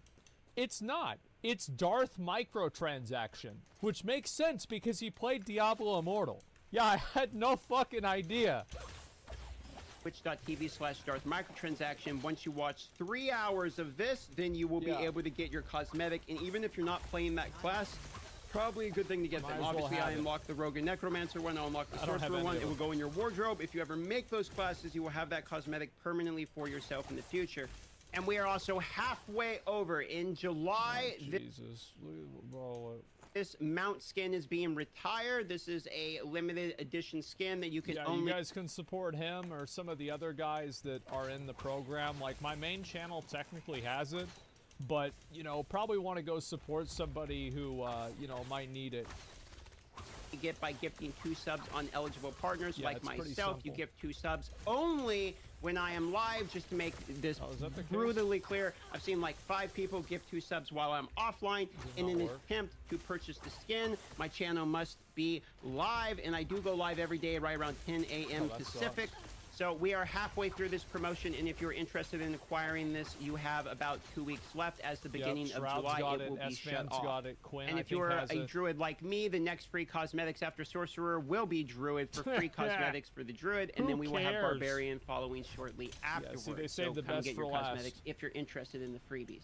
In other news, there was a hot fix that rolled out. Actually, one of the people in our clan experienced one of the major bugs, fixed an issue where the level 100 pinnacle encounter would not progress properly. His whole account literally got stalemated. He couldn't log in back to the game. He tried doing the pinnacle boss. He got frozen. It bugged out. He literally could not get back into his account, and once the hot fix was enabled, he was able to get back in. So if you tried the pinnacle boss, died, and then just your character looked like it got deleted, you literally can't play the game, you reinstalled everything, all of that stuff, this is now fixed. Is the Lilith Pinnacle like level 100 boss? Does she have new mechanics? Oh, she does have new mechanics. Yes, I know the answer to that. I actually watched Ben do it. Yeah, she does have new mechanics. I know that.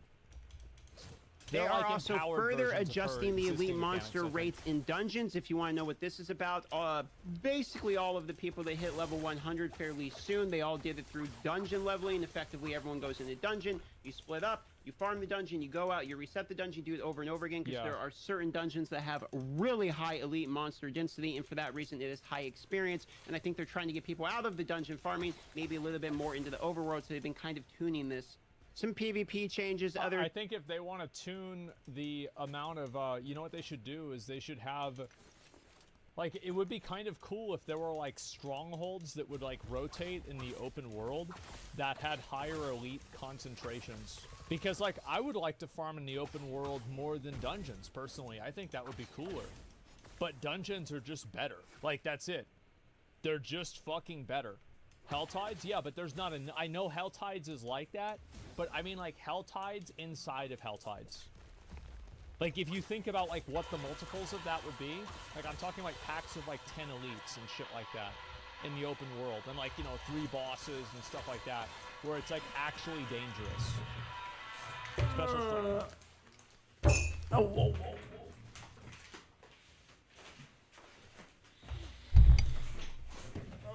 Lord, please don't let me be misunderstood. Lord.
Okay, I'm off to eat.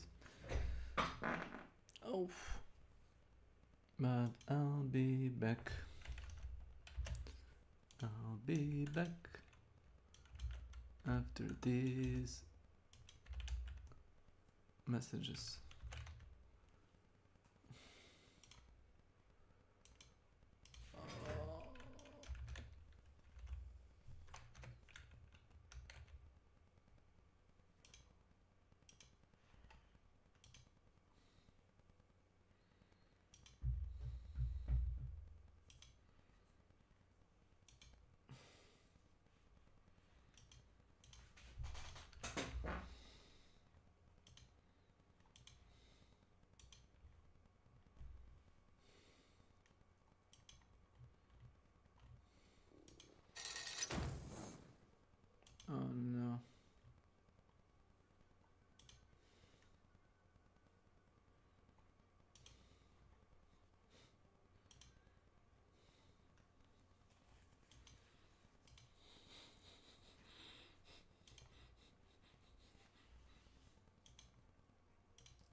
this weather is giving me a slight headache, so don't mind me.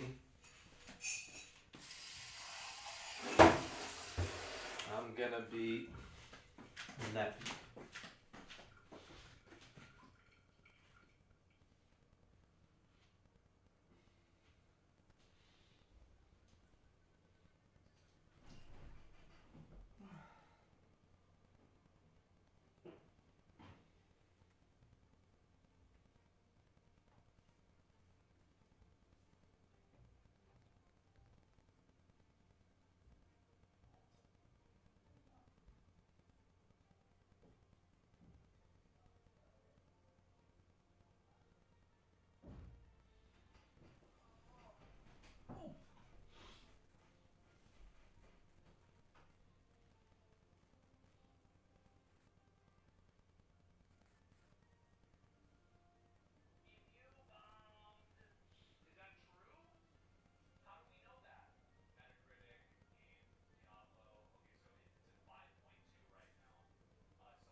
Rogue RL.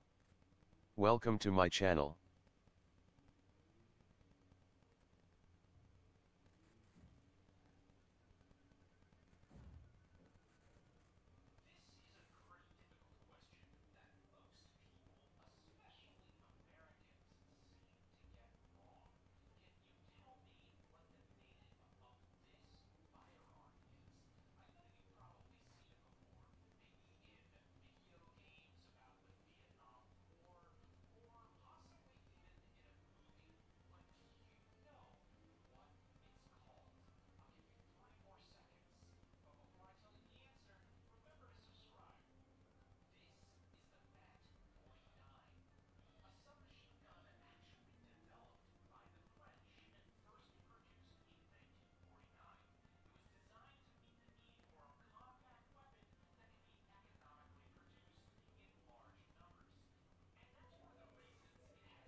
Morgan K.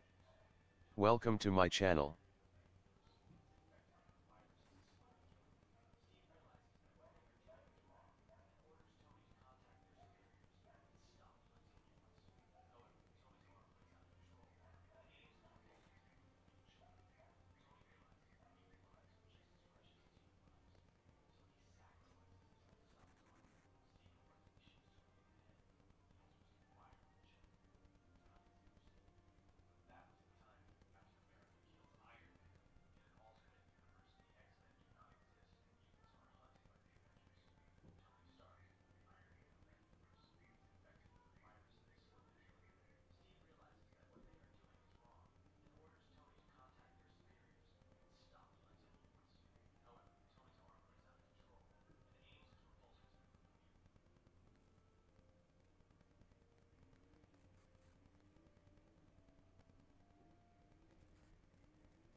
Petruswag.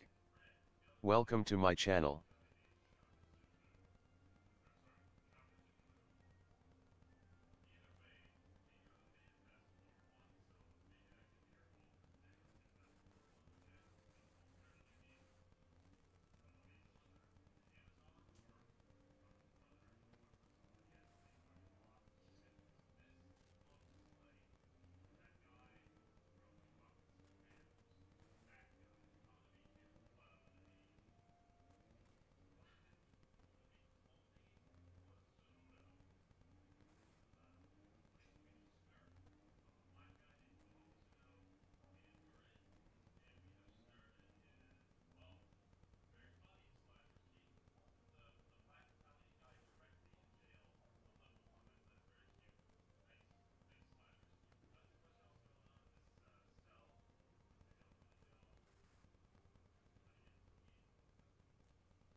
Gamers Lounge.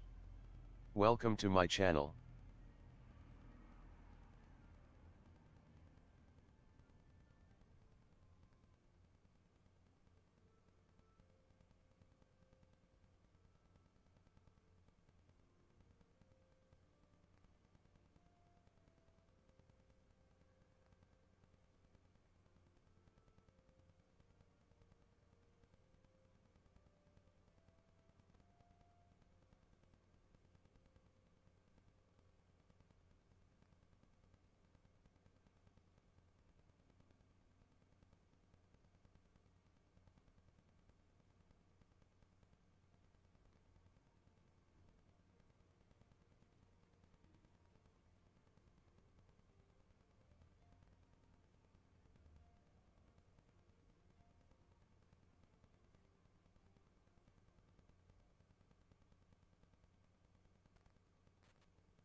Fuller Smoke a Lot. Welcome to my channel.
out.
Streamers Social Space. Welcome to my channel.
Mislim, majke ti.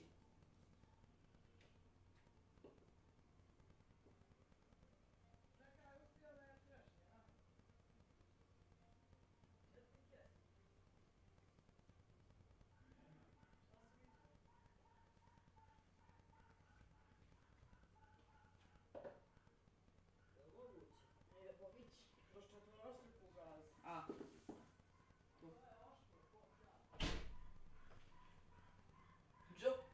A spava. Ništa, spava. Ja samo da ti se javim. Ćao. Spavaj, spavaj. Ćao. Žao mi je što nisam čestitao Mihajlu A? Žao mi je što nisam čestitao Mihajlu na turu. Pa dobro. Nije mi se išao nizak, znaš. Cijel sam dodajem prijavio da ne vidim. Makro da čestim nešto. Nisam ćeo kupuje trajek i gluposti. A? Nisam ćeo da kupujem Mihajlu glupost trenerke i to. Sam ćeo ga čestim. Cilje. Jedan. Nešto znam. A daj mu pare pa ne kupi on sam sebi nešto. To ti je najbolje.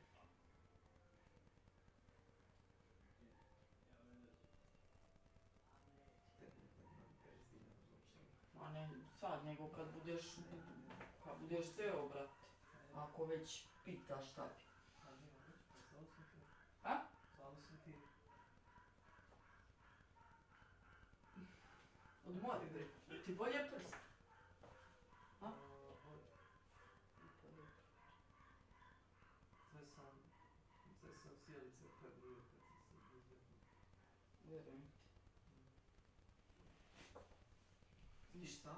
Jesam pa došla da uberem koju trešnju i... Odmaraj. Spava.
Neće, Ivana, kakva... Ma kakva surut. Ali ako ga stavim nešto ti može.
Alicidra.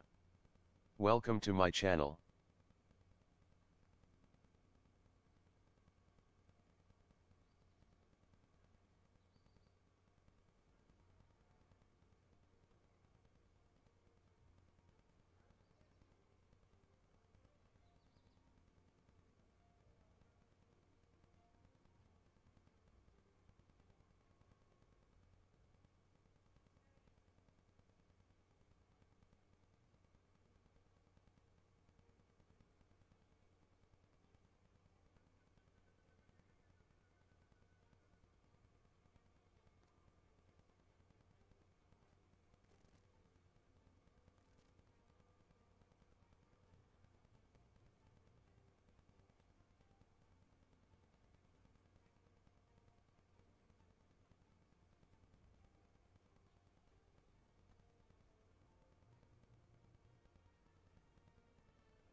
a sledgehammer.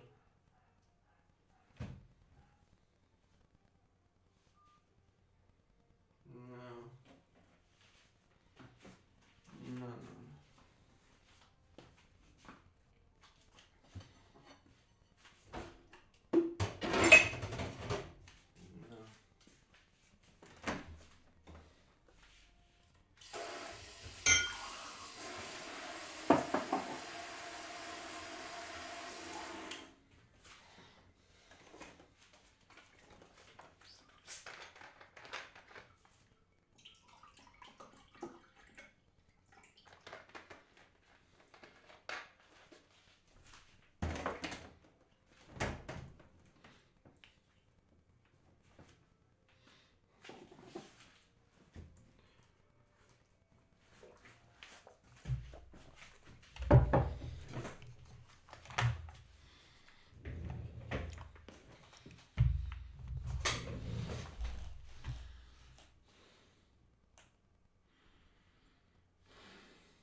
Strongholds.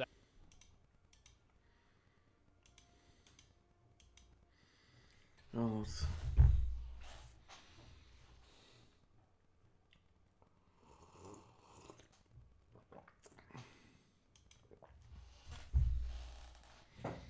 Oh Lord, please don't let me be misunderstood.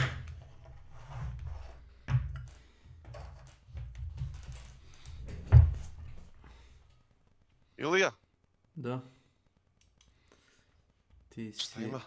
si bio tu, pa, ali nekako AFK na kanalu. A, jes? Jes, pa se onda se izlogao da kažem. Otišao sam. Isto tako. Vreme me nokautiralo, onda jedva sam se ustao iz kreveta. Imao si kao da me neko čekićem latno bio. Nije to ni umor, već, ne znam. Kao migrena od vremena.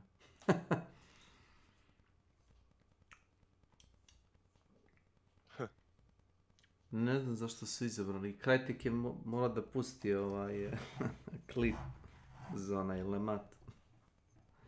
Da? Zato što je neko likovo onaj klip. Možda na kraju, možda neko iz Krajteka od tih developera. Ko zna. Možda i jest. Ne, da hajpuju. Ja sam vidio najnovije sa Activisionom što se desilo. Šta? Pa... Za Diablo 4 možda, ne? Ne, nije. Nego za Pride ovo nešto. Jao, znam. 11.7. Ne znam, jesi čuo za onog streamera Nick Merckx i Tim the Tatman? Povukli su njegov skin iz igre. Da, zato što je šta rekao? Nešto je rekao bio protiv... Leave the kids alone. A upravo je čaj, šta ti imaš to u škole, djeci tu prat mozgove sa tim glupostima. Znači, bilo je na početku, ajde da, znaš, osjećamo se neprihvaćeno, ovo, evo, prihvatili su i sad, šta sad doslovno moraš igrat po njihovim pravima. Šta sad hoćete? To ti je kao... Ja Activision usro, kurat, samo tako. Ja da sam Nick Merckx, ja bih ih tužio. A vjerojatno on sprema neku tužbu sad. Nema smisla, ver. Pa ne. Zamisli, znači oni podržavaju grumiranje djece na taj način. A svakako djeca su im većinski oni mušterije. Oni kljukaju decu, koliko ja shvatam, antidepresivima i narkoticima koji utiču na ponašanje. Ako je dete malo hiperaktivno, što se kod nas ne leči tako. Ako dete ne da Bože malo više hiperaktivno, oni kljukaju sa lekovima, razumeš, koji koriguju to ponašanje. A ako su deca kao malo, ono, znaš, kažem, ono, ja sam bio takav, ono, znaš, nije depresivan, već ono, povučen u sebe, ono, introvertan, znaš, i to, a onda i kljukaju s drugim, lekovima, kao da im podignu raspoloženje, znaš, bukvalno drogama laki. Negdje sam gledao komentarac o tome, to mi je tuga bilo za gledanje.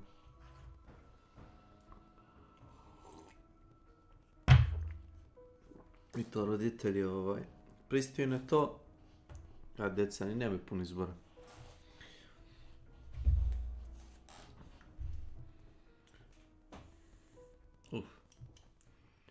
Bolje da razmišljamo.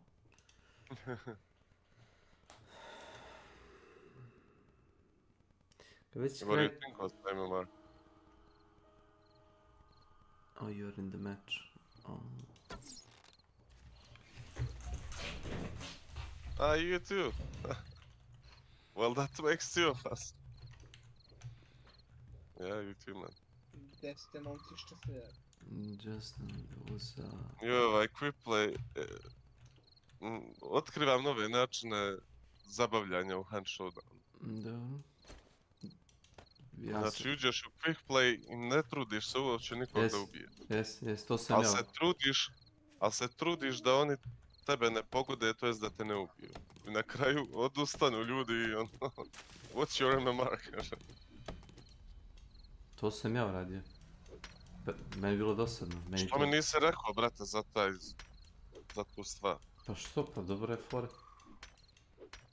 Dobra je fora, ali treba se ne reći. Meni je to gej, razumeš. Ja sad dobio free lovca i, ne znam, pokupio tomat i gledam što ljudi rade. Čovjek uđe u quick play da bi uzeo džabe Dolce ili Mauser. Da. Ili da uzme automat ili Nitro Express. I kao, aha, sad sam uzeo free pušku. Boli me kurac za to. Boli me kurac za to. Imaš bounty hunt, isto dobiješ free huntera i svaki metak te može ubiti iz bilo čega. Imaš ljude kao što su Psihogost igra taj quick play da bi napravio content, on to doživlja kao taj deathmatch i ono zabavlja publiku. Ok, može i tako. A imaš ljude koji uđu da try harder, razumeš?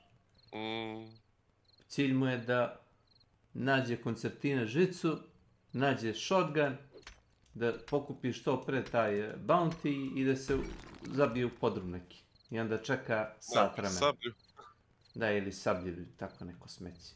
I onda, razumeš, čeka, koliko možeš čekati? Čekaš 5 do 10 minuta, čekaš u podrumu da ti dođu ljudi.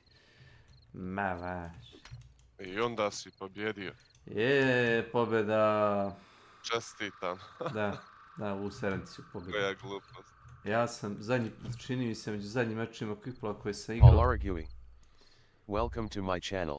Uzeo sam bio, ne znam, možda 1-2 Tavel Springa i odustao sam se bio od Jurnjeve i došao sam bio do čoveka i rekao sam mu don't worry buddy, I'll protect you. I stao sam bukvalno ispred jednih vraka, rekao sam I'll cover this door, just you hold on. I bukvalno nisam dao nikom da uđe dole. On je bio u podrumu ispod, čini mi se one, kako se zove, originalna mapa, gornji levi ćošak, kako se zove ona crkva, imaš dole isto katakombe, Blanchard Graves, jes. On je bio u podrumu Blanchard Gravesa i to u starijoj verziji, ona koja nije bila baš onako napravljena kao sad. On je bio dole, ja se nisam tao bakćat s njim, prepostavio sam da se zabarikadirao. Pa rekao sam mu, I don't care about the bounty, I won't let them touch you. Ma to je ispravno po meni. Ja sam to zebanci shvatio. Mislim, nije mi... Ono, prvih par puta sam odigrao kao što se, ajde ima šta je to. Nekako se ljudi primjer, razumeš, ali tako nečega, onda je bilo odvratno. Ne znam, po meni je Bounty Hunt nešto gdje bi trebao da tryharduješ, a ovo sve ostalo je bez veze. Pa i jeste... Ali eto. Tematski je tako koncipiran da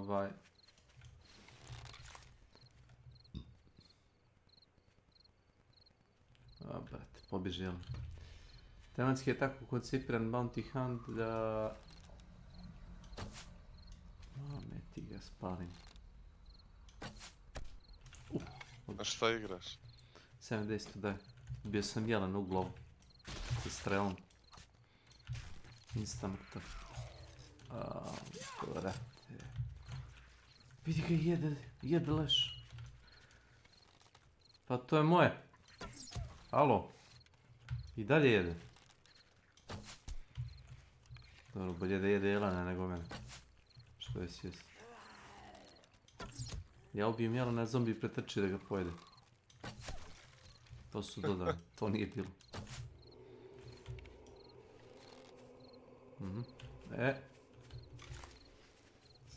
Op, ide opet.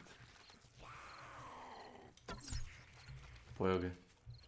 Tu mamu mu jedan. Dobro, bolje jela nego ja.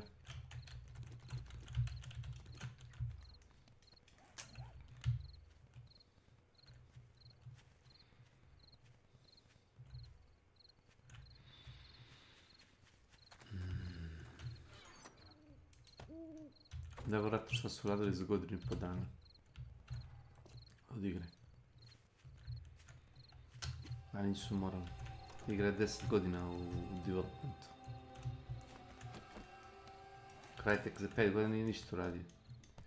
Svakih pola godine su dizajni... Ne znam koliko si igrao, konstantno. Hančodan.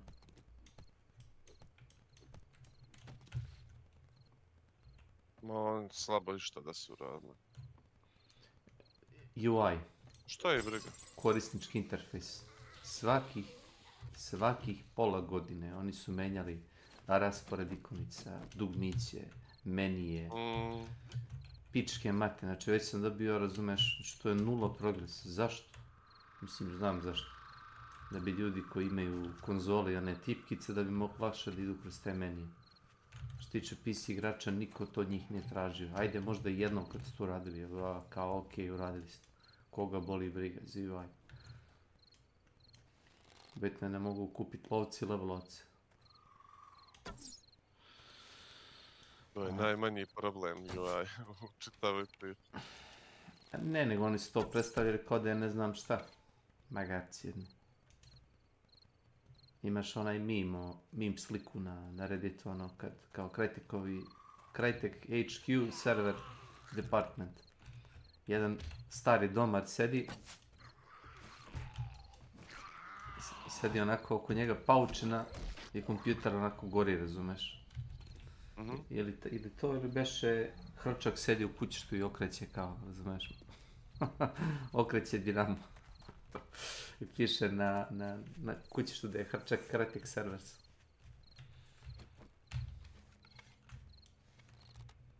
A navodno nije to developer team, nego sami vlasnici i management su maksimalno pojeli govno za taj server bandwidth, a to mi je nemoguće. Ta firma koja se nalazi u tehnološki naprednoj zemlji zapadne Evrope da špara toliko na jebenim serverima. Neverovatno. Neverovatno.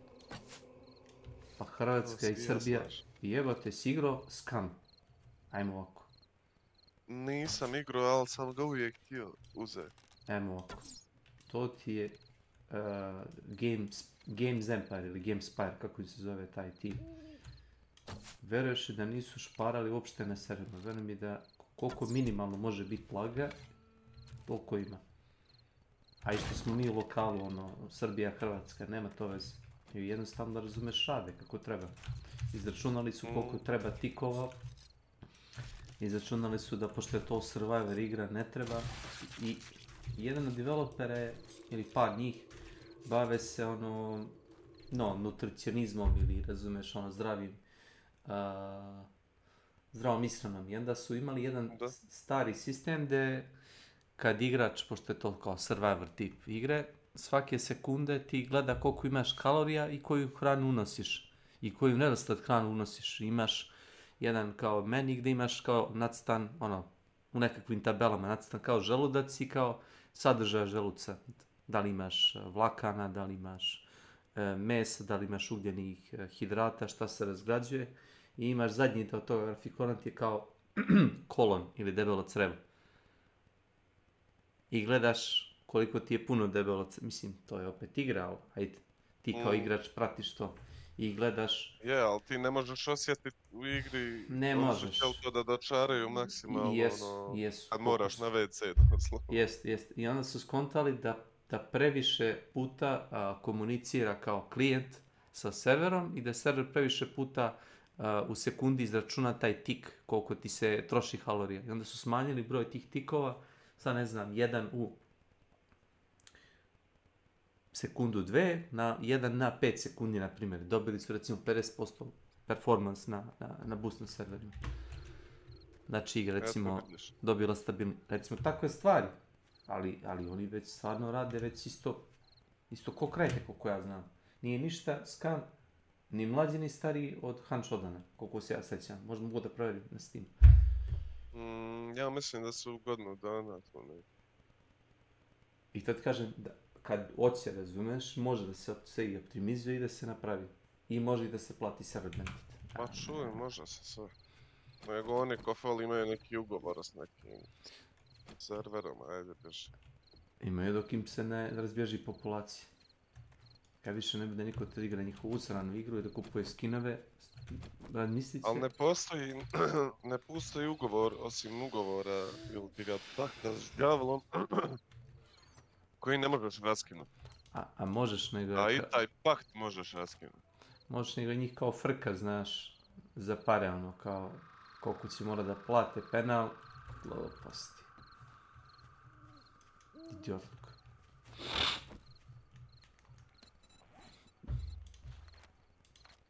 Gluposti.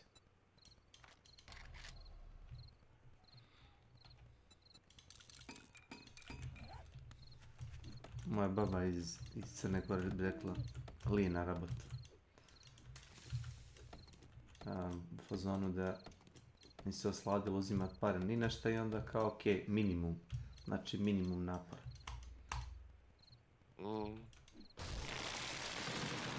Zašto uopšte su radili na novom projektu?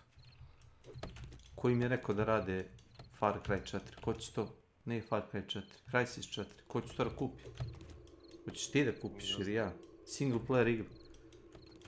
Počeo sam prvo od ovoga momka, ovoga Predraga Trakulovića, ovoga Peđe. On single player igre ni neće da igra. Ako ima single player. Ako nema multiplayer komponentu, možda se igra, znaš, da se s nekim makaki ne interesuje. Toga interesuje tipa 10 minuta, 15. Ja verujem da isto tako 90% ljudi. Koga briga za single player? Mogu ja da ga odigram ono 23 sati, to je to, odigra se. I šta sad mogu da obrišem? Ako imaš igru koja ima community i uspešnu multiplayer, scenu koliko toliko, koliko god da je mala, bi trebalo na tome da radiš, a ne... To se slažem, 100%. A Kinezi kupili baš veliko. Koga? Tencent? Gdje si našao taj podatak? Ti je pokazivo pre neki dan. Ja sam gledao izveštaj koji je jedan od ovih likova na Redditu bacio. On je našao na izveštaju, navodno, kako beše, imaš svake godine finansijski izveštaj koje kao nemačke firme izbacuju, koje jeli, javno mogu to da objave. Koliko su u plusu ili koliko su u minusu. Nemam pojma zašto bi to radili javno, ajte, kao radi to. I neko je našao kritikom financijski izveštaj i ono, čovjek koji se razume brojke rastumačio je da su bili pred stečaj, ili mislim kako god oni doživljavaju stečaj. I da je navodno neko uložio prošle godine nekih 150-200 milijuna, razumeš, u firmu. E sad, jesi mi ti pričao da je Tencent uložio pare da bi Crytek za njih napravio kao vojni simulator? Da. A tako? Koji vojni simulator? Kao što imaš American Army za američku vojsku. Rusi imaju svoj. Također, software vojni. Ja mislim da Poljaci koriste ovaj World of Tanks. Armu, znam da neko koristi Armu. Ne znam koja vojska koristi Armu za obuku vojnika, Armu 3. Za taktičku obuku, razumem. Nema veze pucanje s time, razumeš. Ono, imaš kao ponašanje. Nego više kako da se snaći u timu. Jeste, kako da se koordinire. Više zbog toga. Kao nekakva praktična obuka kroz neku igru, kroz neku aktivnost, a da ne moraju da troše ni resurse. Mislim, imaju oni standardnu obuku, ali ovo im je lakše, jebi ga. Što bi trošio gorivo kad može imaš, to sam gledao, i naša vojska to koristi za onaj simulator letenja, to si gledao možda. Baš simulator letenja, ono, kao VR soba. Uglavnom imaju sve one, to je Windows napravio, onaj Microsoft. To je dobro napravio, to je jedina stvar koju je dobro napravio. Ne znam, ja samo čekam da se Voyager vrati sa, ne znam, nija gdje je otišao, da taj holodeck dovedu vamo na, među nas, pa da možemo fino ljudi da igram. A ti bi teo to, a? Pa ne, ali mislim, a zamisli sad, ne znam nija, evo i imaš VR ovaj Oculus što je sad. Rift i te Znači gluposti. ljudi rade operacije bukvalno na virtualnim pacijentima i tako se uče. Pa bolje to nego da otvaraš... Što se tiče medicine, na primjer. Da otvaraš živog čovjeka. A za resurse više je manje. Ali eno, sve što je bilo u Star Treku, sve imamo danas. Pa većinu. A, fejzore nemam. A, to viš. Ali to je negdje u bunkerima. Ne znam, ni američka vlada za te top projekte. Projekti Rata zvezda. Portable... Zvjezdanih staza. Portable emiteri laserskog snopa i tako to. Imaju mašinu koja može napraviti zemljice. Jao, nemoj moliti. Mi smo malo kroz jebančiju, sad ti počeo pričaš o HARP satelitu koji utiče na... Nemoj da se vatam od toga. Treći oko sam davno prestao da čitam. Ne znam da li je to izlazilo kod vas u kraju. Kod nas je to bio hit neko vreme. Ja sam umirao od smeha kad sam čitao te gluposti. Ne znam gdje sam mogao da pročitam, da li u biblioteci su kupovali stalno novi broj. I ako hoćeš da se nasmeješ, pročitaš par članaka i pratiš nazad na polici, to je to. Aha. A šta je to bilo?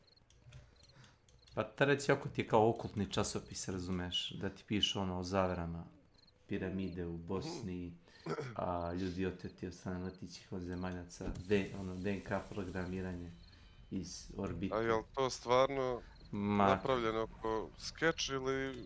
To su ti ozbiljne novine za lakoverne ljude. I to možemo pišemo ja i ti kad smo dobro raspoloženi, razumeš? A to masa guta. To ti je to. Biće da su propale ili još pišu oni. Mislim gledao na kioscima skorije vreme. Neću samo da li još uvijek izdaju.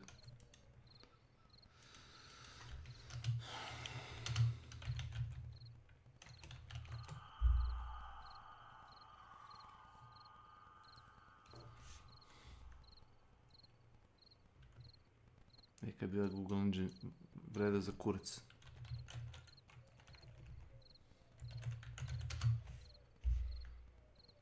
Boga mi izlazi. Treće oko, 16. maj 2023.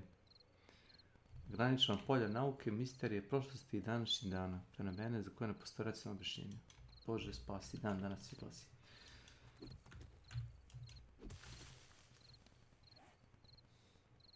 Eto bazu.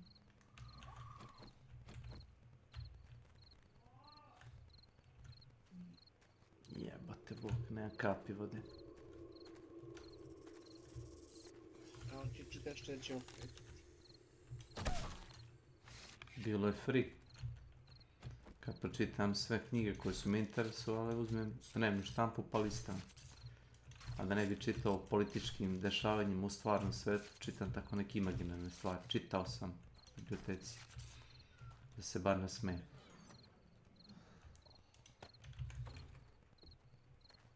Razumiješ? To se dobro radio, po mom mišljenju. Ili čitaš Tolkienove knjige, razumeš? Ono, gde postoje Bože moj, ljudi, orkovi, vilenjaci. Kakva kopija Call of Duty-a, ja. Šta bre? Evo ti. Kucajmo igre, na spet.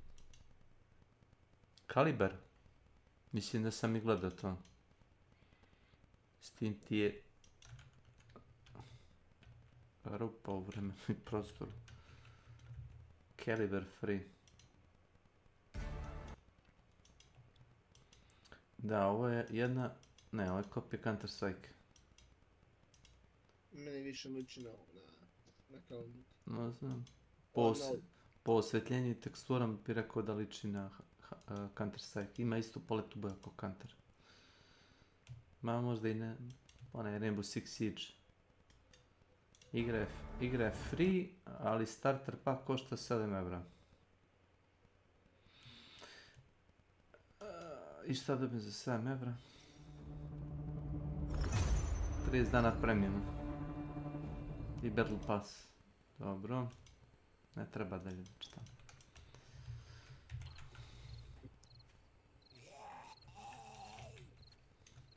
Dobro, ti idemo onda kupiš. Ne. A jučer sam gledao dokumentarac o ovim meksičkim narkokartelima. Evo, opet Amerikanci su ga pravili na američki numeri, tako da uzimam sa dozom rezerve. Eto, mene brzo malo sam AFK. Okej.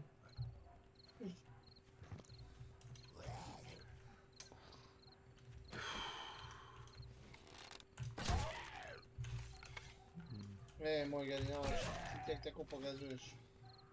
Ko se pokazuje? Gledaj kako pokazuje podatke. Za šta? Volno neđene podatke od Streamlabsa. Gdje je to baci? Na YouTube. A, podešavanje i to. Ako našao podatke s kojim se loguje, mislim da ne pokazuje. A ne, ja obično kad startam stream, možda vidiš možda na pola streama kad ono uradim screen capture, ali neš sigurno vidjet moje, što kažeš ti, login podatke od igre. Od Streamlabsa.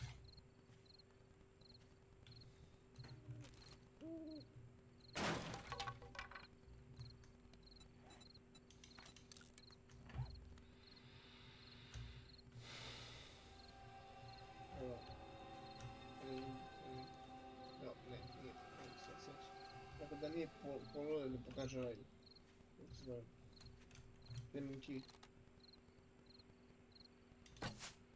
Šta s njim?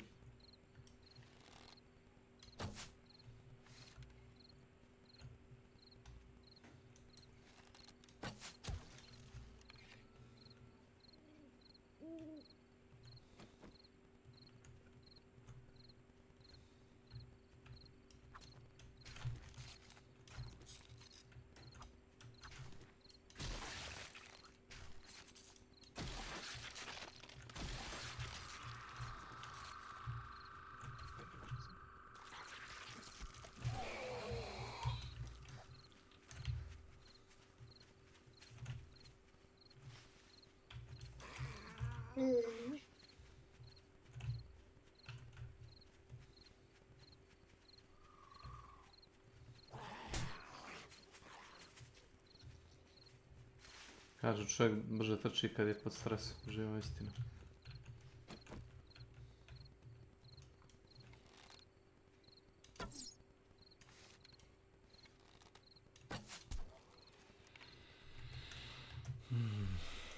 Active whenever Helltide's down. Yeah, or even whenever it's up. You know, like a stronghold inside of Helltides that has like a ton of elites in it, so people actually want to go outside the dungeons and farm them. Like, I just don't want to see Blizzard go with the approach of like, okay, let's nerf everything that people are doing so they have to do the thing that they don't want to do. Because, like, yeah, obviously water flows downhill. People are going to choose the easiest thing to do. But at the same time, I think that also people might like dungeon farming. And they might not want to just run around randomly in the overworld and hopefully see a pack of 2 elites to get off their mount that they have to wait 10 seconds to get back on again just to kill these 2 elites. It's just like, what the fuck? So, like, I don't want to see Blizzard, like, nerf things that are fun so people have to do things that aren't fun. If that makes sense. Adjustments, but those are the notable ones here. The rest are more hot fixes, bug fixes, and just some adjustments in numbers in PvP in order to make it more suited for PvP. This is off the back of the things of bosses changes, which increase the level range for world bosses, trying to buff those a little bit, increase the total damage dealt by the level 100 pinnacle boss, but reduce their total health. So they were sort of buffing some of the bosses due to some feedback that some of the bosses were too easy. Kind of nice to see that there seems to be some... The reason why the bosses are easy is because the mechanics are a joke. Like, why even try to buff a world boss? Like, world bosses, bro, these are loot pinatas. Like, even in Lost Ark, which is like a super serious... It's a super serious, like, MMO ARPG, basically, right? And every world boss is just free loot. Like, as long as you have the item level to actually damage the world boss... You kill it, and that's it. It's not a big deal at all. Pretty quick response in terms of updates coming to the game. I'm excited to see the first update that actually comes to I don't want to like go off on a tangent here, but like, yes, absolutely. Belshazzar is harder than anything in Diablo 4, and it's not even remotely close. It's just like, it's a completely different universe. By like 100x. Yeah, it's insane. Harder than Pinnacle Final Boss. From what I've seen, absolutely. Lilith is not even remotely close to it. Sirius is harder than anything in Diablo 4. I don't know about that. Yeah, it's not even a question. Diablo 4. This will probably be arriving with Seasons. If you're wondering when Seasons will arrive, it's the middle of July, so I would expect to see World Tier 5, the new gems, all of the season items, and of course the Battle Pass with your cosmetics only will all be arriving here come mid-July. So that's about it. If you are interested in seeing more videos, consider subscribing to the channel. We have been absolutely exploding in terms of sub growth at the moment. We have passed my main channel in only 1 week. It took me 5 years to get to this many subs before, and I want nothing more than 100,000 subs for the YouTube plaque. So thank you to each and every one of my subscribers for helping me on that journey. With that being said, we will see you on the next D4 video. The reason why people are watching his videos is because they're 8 minutes long. Looks like they're not full of a bunch of bullshit. And they're just informational, and it's like there's nothing wrong with it. Yeah, I mean, I like this guy's videos a lot. Huge supporter, and yeah, guy streams on Twitch. I've been watching his like Diablo Immortal videos for a while, especially whenever the game came out. So make sure to give him a sub, give him some support, and I wouldn't be surprised if I mean shit keeps going like this. I mean, Diablo 4 is getting a lot of people playing it, a lot of people excited for it. I wouldn't be surprised if he hit 100k subs before season. Nenad nam je odsutan malo pre negde zbriso. Roman the Russian. Welcome to my channel. Case je isto tako odstupio. Sad si ti došao. Tako. U krug se vrtite. Halo Mr. Roman, welcome.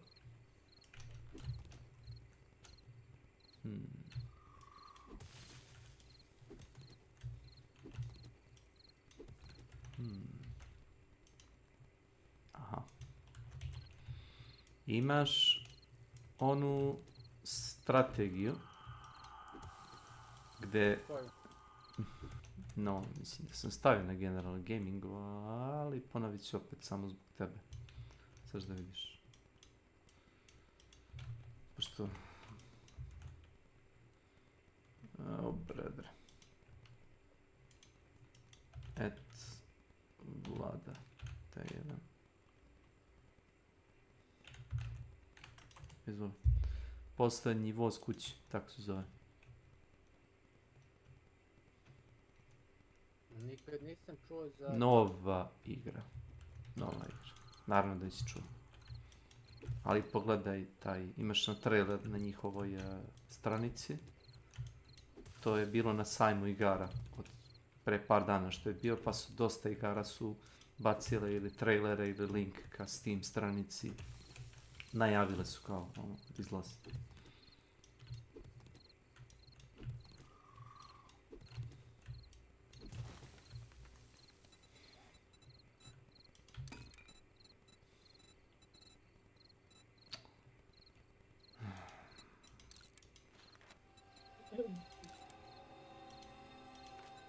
Rekao sam Vladi za onu...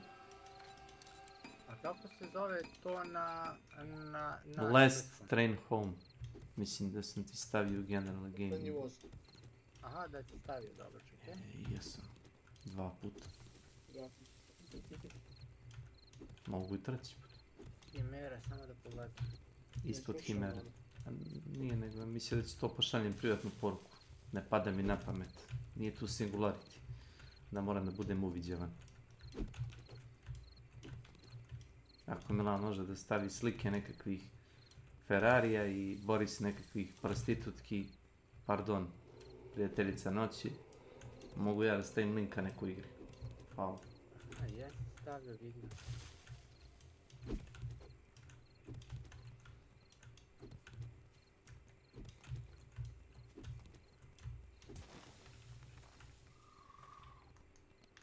Osim ako ne uvedu neku online policiju. Na kanalu.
DTD cooldown commands are now active.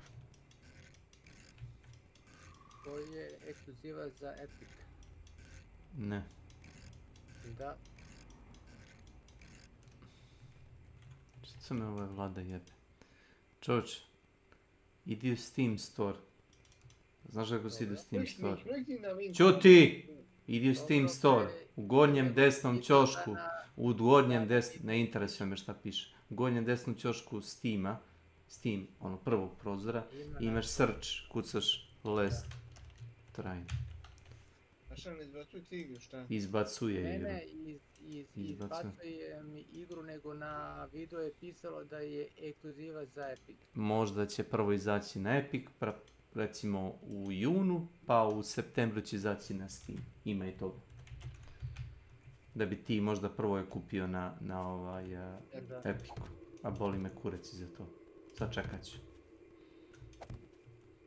Da, vidim.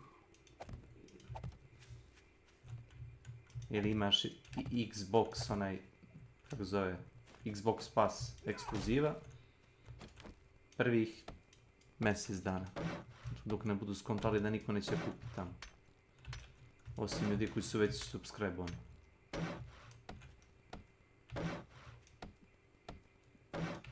imaš onu drugu igru, tu sam tebe linkovao, što izgleda kao Bioshock.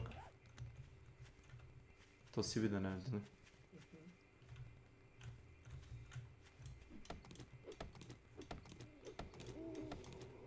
Evo sam, evo to most. Nije nešto. Koji si probao? Put za Vostok. Dobro, i? Nije. Što, nezavršen je? Previše je zbagovan. Igrao si sa mnom i 7 Days, jel tako? I kako ti izgleda 7 Days to Die? Izgleda ti završeno naspram Road to Vostok, prepostavljam. Ne u smislu da porediš igru za igru, nego ono šta ti deluje više završeno kao igra. Mislim, to sam teo da pitam, prepostavio sam šta će biti odgovor, znaš, pošto ovo je igra koju rade već 10 godina developer i ja mislim da ova verzija koja je trenutno izašla jako je blizu one kao Gold ili 1.0. Ja se stvarno nadam da će završiti, da onda ljudi mogu, pošto ima modera koji već modu igru unazad par godina, da mogu da imaju finalnu verziju igre koju mogu da moduju, a ne da stalno menjaju alate za to. Znam ljudi koji igraju 5 godina stare modove za ovu igru. Zato što jednostavno modovi su jako dobro urađeni, a base verzija 7 Days to Die nema recimo takve neke stvari u osnovnoj igri.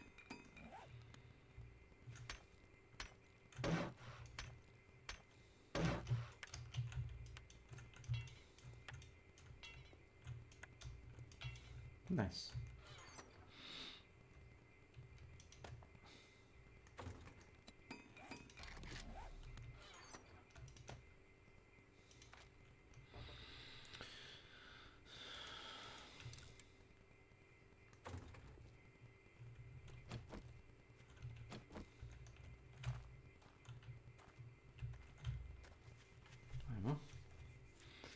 Let's go to the mines.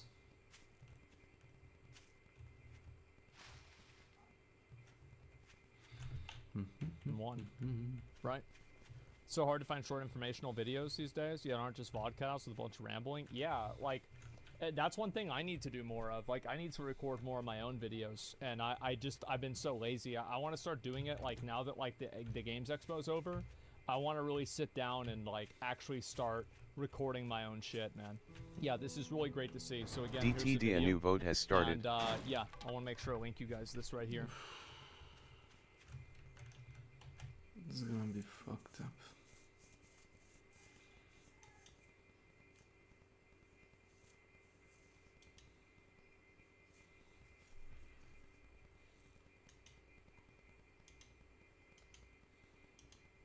Welcome. Goodbye for now. Welcome. Crips D4 class tier list. All right, let's take a look at this. Hey guys, how's it going? Creparian here. Today we're going to do the Diablo 4 class review. Some of you guys have really been waiting for my opinion on this. I have just finished playing the 2 classes they added in the second round of beta, and this is basically all we're going to get until the game actually releases a couple of months from now. It is a low-level experience, but there is a lot to be learned even from a low-level experience, and I will mention the changes. Yeah, I do think the low-level experience also matters a lot. People that are going on about how, oh, well, it doesn't matter because they get to higher level. Bro, somebody who plays a druid isn't going to end up at higher level because they're going to quit the game. They're going to see their friends playing on these other specs and doing way better, and they're just going to be like, well, this isn't fun to play. I'm not going to keep playing this. It's that simple. That I expect the classes to experience on a case-by-case basis as they level up in DTD voting is complete and the viewers have chosen Janitor Attack. And we have rumors from the Vine of players that have maybe played and all that. Now, before we get into it, a quick shout out here to Extrafy. So Extrafy is one of my partners. We have the Crip mouse. Look at that. Appropriately themed for Diablo 4, I would say. It is my favorite mouse in the world. The Extrafy M4. We made it red, redesigned the outside of it, just the color scheme. but it's exactly as I wanted. It is my favorite mouse in the world. It is the Kriparian mousepad, the Extrafy K4 midsize, that's my favorite keyboard, and an H2 headset, and you can win it by entering the giveaway. It ends end of day Sunday, which is going to be the 26th, end of day on the 26th. So make sure you get in on that. Link is below. It's a Gleam giveaway, super easy to enter. On to the content. We're gonna kick it off with what I consider the worst overall class to the best. We have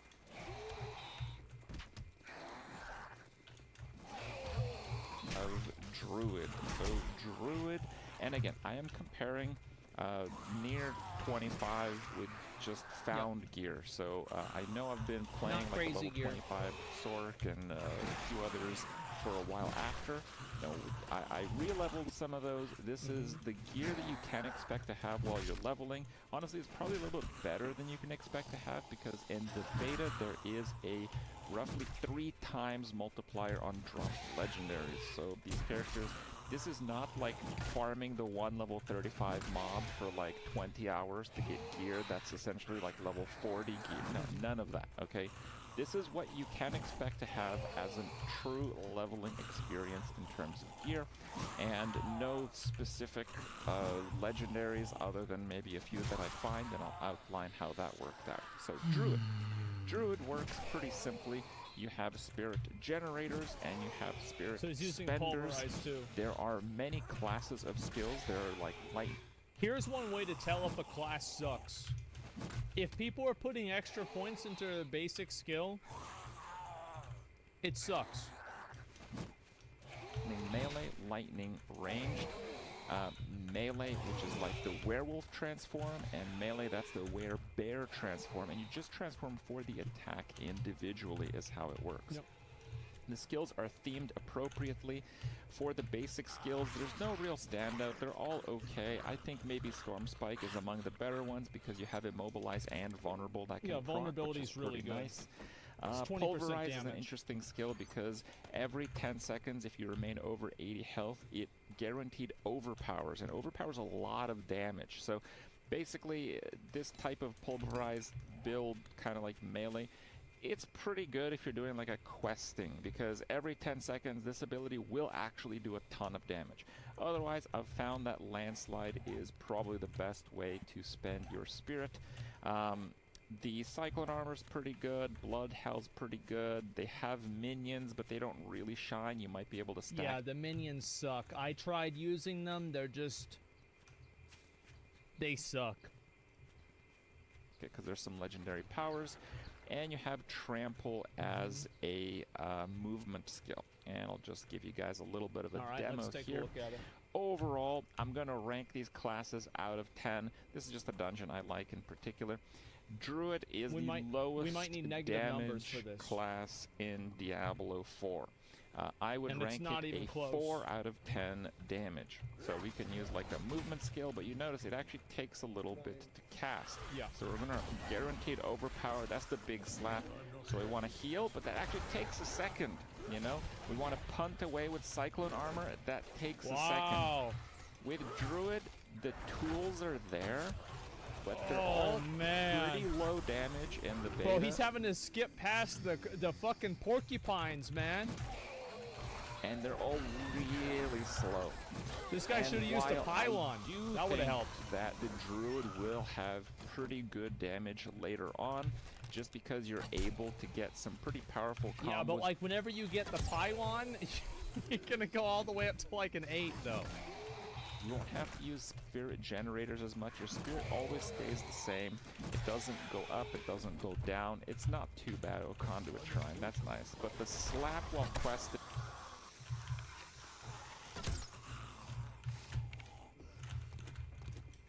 Alright, now we get to see how good Druid really is.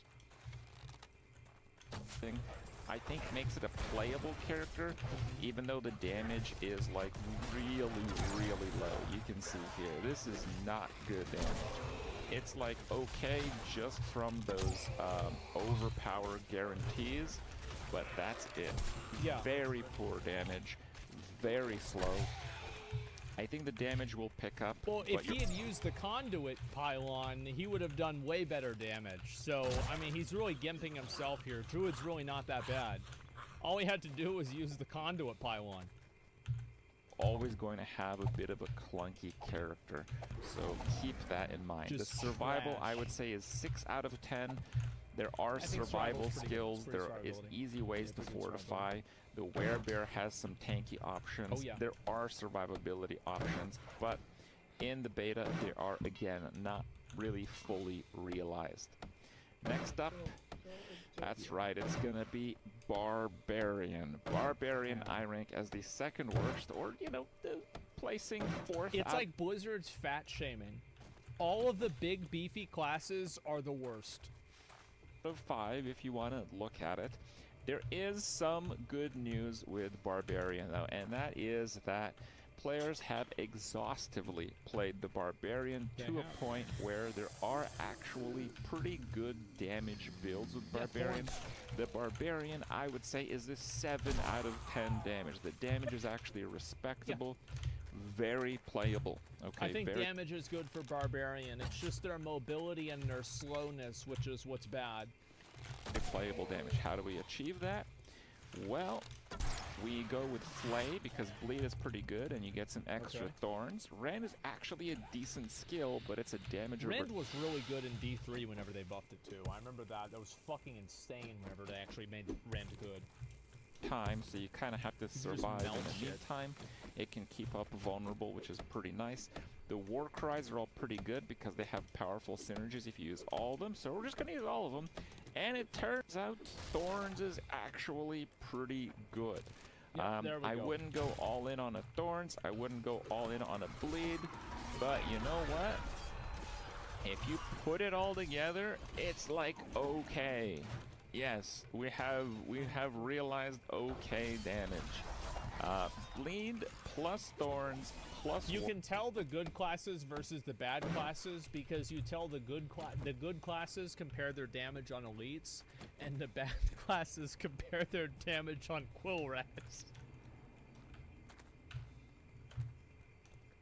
It's like, how can I do against this quill rat over here? Let's see. War cries. And war cries have the added benefit that I think they apply to, because I think they're minions that call the ancients. This is the triple elite pack. This is like a no joke, but you're gonna start seeing. Yeah, it's no joke, guys. The survivability isn't so good. I would rank Barb as the lowest survivability, and this is kind of a misconception, I think, because in previous titles, Barbarians was actually one of the tankiest, if not the tankiest characters. In Diablo 4, even though there are some tools to keep you alive, some survivability options, I think they are below every other class in the game. And because you can't really gain much from closing the gap, you're always going to have that really forced melee playstyle. Even though it's pretty much a consensus that the damage should be pretty good later on. I expect Barbarian to be one of the top damage, if not the top damage in terms of... Yeah, Barbarian has just more weapon slots, which is going to allow it to have more legendary affixes, which could make it better. Standing in front of your target and target dummying the damage, in terms of that damage, I think Barb is likely to be top or very near the top.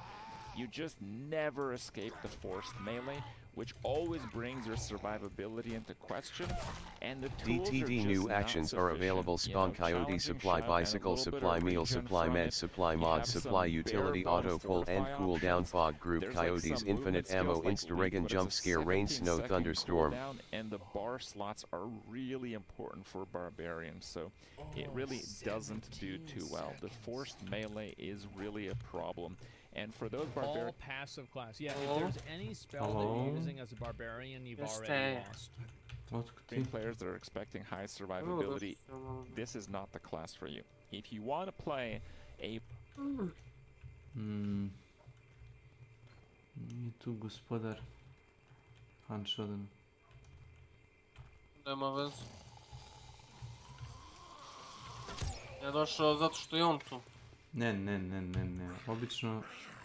Obično on skuplja A on skuplja ekipa. Efikasna ekipa, da kažemo tako. Boris spada u neefikasnu. Jesi vidio event radno? Ne. A posle onih likova koje može biti da su oni sami likovali. Morali su nešto da stave, ali šta? Koji trailer? To onaj Mornar Popaj.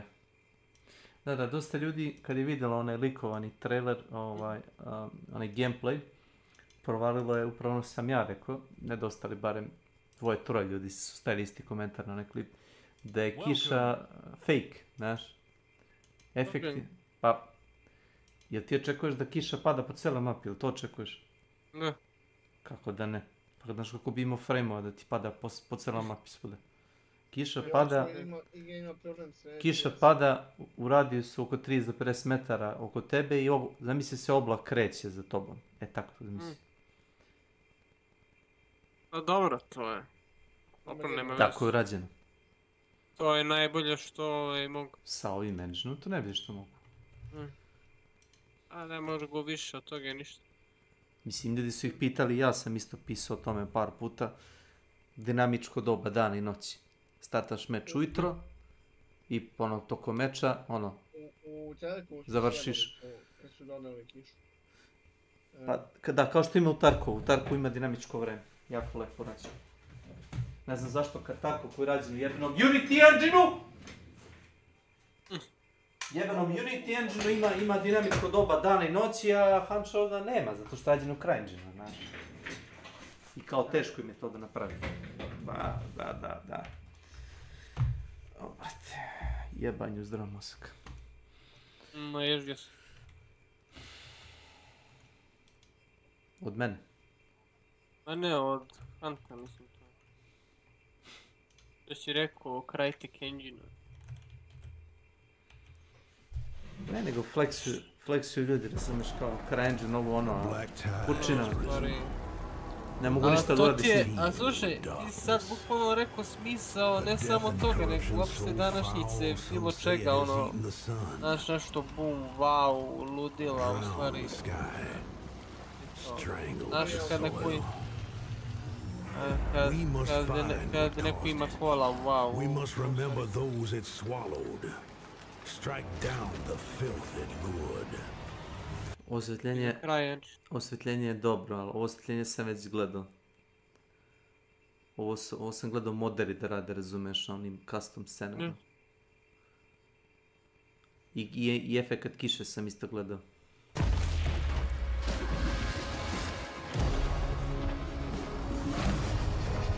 Jedi ga, lalegator. Will you join us? Will you forge new packs? Betray old friends? Will you fight for the Bayou soul?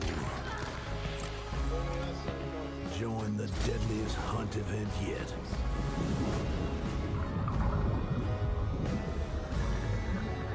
Tide of Shadows.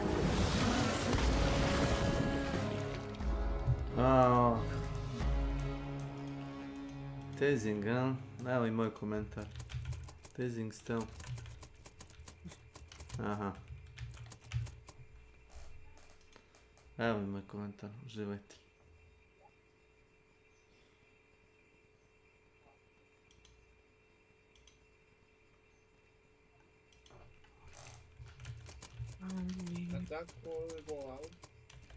This is so...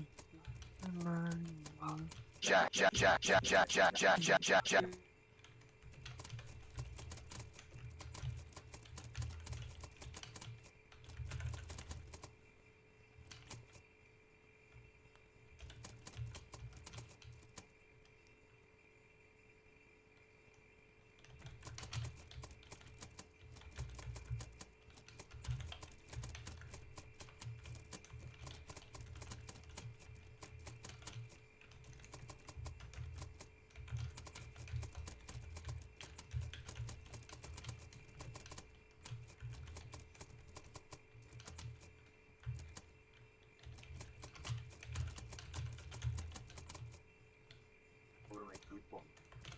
De Niro, Bale, Margot Robbie, tako. Jesi gledao stari Henry? Kako? Stari Henry. Old Henry, kako nisam, ne Billy the Kid. Ja sa Snakeom i sa Vladom gledao, dobar film. Ja sam gledao i Papin Exorcist. Mnogo dobro. Papin Exorcist. Onjivač djavola. Mnogo dobro odradio ovaj glumac. Sjajno. Uživao sam igru u ulogu čovjek samo tako. Moram rekao deti sada bude. No gdje nam je Milan? In our modern world, every day there are new inventions that make life easier and more interesting. But some of them are so amazing. Ima igrajte vas troje na net. Jesi ti vidio Haze ovaj trailer, opet Crytek jede govno, znači hype igru kao da ne znam šta rade. Znači ne kontam... Jesam, malo prije sam pogledao. Ne kontam zašto to rade. Znači ovdje su svoj komentar. Ko je htio da kupi Hanšodan pre eventa, kupije i čeka da izbaci event. Neće prati ni jednu kopiju više igre zato što hype-uju sad event kao da je nešto wow. That's absolutely marvelous. Dobro, ali ne znaš ti Ilija kako to funkcionira. Marketing, stvarno ne znam. Jel vi hype-ujete taj sir koji proizvodite, oprosti? Ne. Pa onda, ko zna za... Ali nisi me shvatio, možda se našao uvrijeđen malo. Nisam se ja našao, ja znam kako stvari rade. Stvar mora da se naduva do epskih proporcija. Oni znaju šta je marketing i niko drugi to ne zna. To je tajna neka nepisana. Ko? Marketing? Znam, nije Crytek. Znam da je No Man's Sky hypovan do neba bio, znaš? Ispo je govno. Na release-u. Govno teško. Cyberpunk je hypovan do neba bio, ispo je šta? Pa i dalje je sranje, ali nema vas pit. Nemoj to reći Boricu Grdinovačkim, on će da se nađe lično. Kaže Hunt je sranje. Dobro si izvukao, Peđa. Izvukao si situaciju. Zadnjih dana kad se čekali toliko lagili da je to spremno. Ne znam, ja više to igre ne bi dao cooldown commands are now active. Centa. Seko 50 centa. Šta radi S.W.Frost je? Pa će Milan. Jebote, gledam onaj klip, on viče, si video ovo i ležiš. Brate, ja nisam bio na toj planeti kad je on to napravio, znaš. O Bože, Idiotin. Znaš ti koliko je on u stvari ljubomoran, brate? Na šta? On je u stvari ljubomoran, bre, na tebe. Na šta? Na moj život, šta? Izgleda. Što ima sve lako, ja sve moram da zaradim za ruke, jel na to ljubomoran? A dobro. Ako je na to ljubomoran, samo ima i to da. Nije to baš tako. Tačno je tako, ko sam rekao. Hvala. Nije baš tačno tako. Možda on ima gore muke nego ti. Ne tako. Svi mi imamo... Drugačije, normalno. Svi mi imamo roditelje i koji su krhkog zdravlja ili brata i sestru koji ima svoje neke bubice i tražimo s time, ali možda ne pričamo o tome. Ako on misli da ima svoj krst. Ako on misli da ima najteže, nije. Dobro jutro, svima je teško. Šta je ti na buferu? Srećam se ja s Milanom prvi put u Vrbasu. Idemo na piće. Čeka me on ispred. Anke diže pare na bankomatu. I bankomat ga obavesti, ne znam, da nešto mora da iznos koji diže da bude deljiv sa određenim novčanicama, znaš, to sam vidio. I on tu kao nešto popizdi, jebote sad mi je ukrao pare kao bankomat i uleti unutra, izvuče napolje službenicu. I on kaže daj karticu i ubaci unutra pa kaže nije ti ni skinuo pare, pokazuje 25.000 i nešto na računu. Kako ja da znam da nije? Tako što je A ja znam da sam imao 50 i nešto. Tako što je slepac, eto to. Njemu je show. Znao, kako ne znaš koliko si imao para na računu? A kako ja da znam?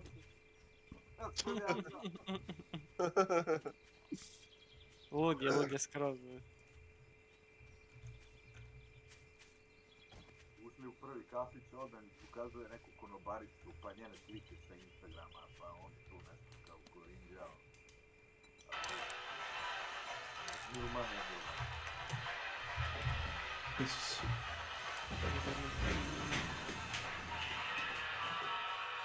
Gdje on je najjači? Halo.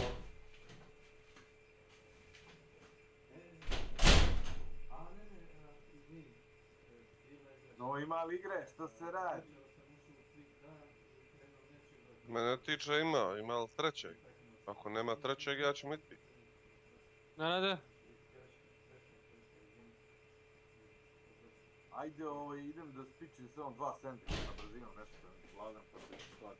A vidjet ćemo šta, da. Da će Nenad ili ja. O bože, neprijetno. Matore mi je. Anjo! Idem samo da pojedem 2 sandviča i tu sam, kako lagam. Pojedi 3, brat. Ja nemam drugi dom, tako je. Osim doma u srcu mom.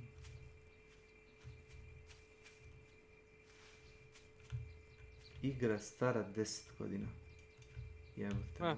Vi šta urade od igre stare 10 godina? Polo je nešto liči. Evo, kao što rekao... Ko igra, bre? 7 Days to Die. 10 godina stara igra. I znaš na šta liči sad i na onih prednih 10 godina. Han Shodan... Nebo i zemlja, a? Na šta liči. Bolje izgledao pre nego što je izašao. To mogu da stavim kurac da mi ga otkinu.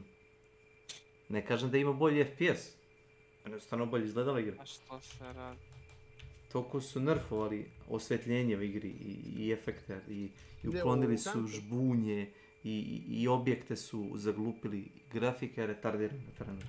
Znači grafički, kad uporediš, jeste Han Shodan. Kakav je preizgled. Hello. Hello. Hello, darkness, my friend. Čak i ti, Nenade, kad si počeo ono da igraš, pa... Nice dancing moves.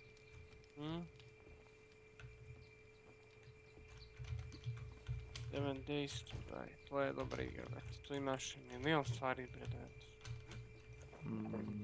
Toliko itema, toliko stvari. Pa bolje nego Rust je, brate.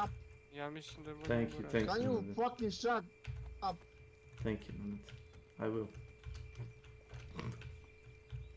Koja je igra, Peđa? 7 Days.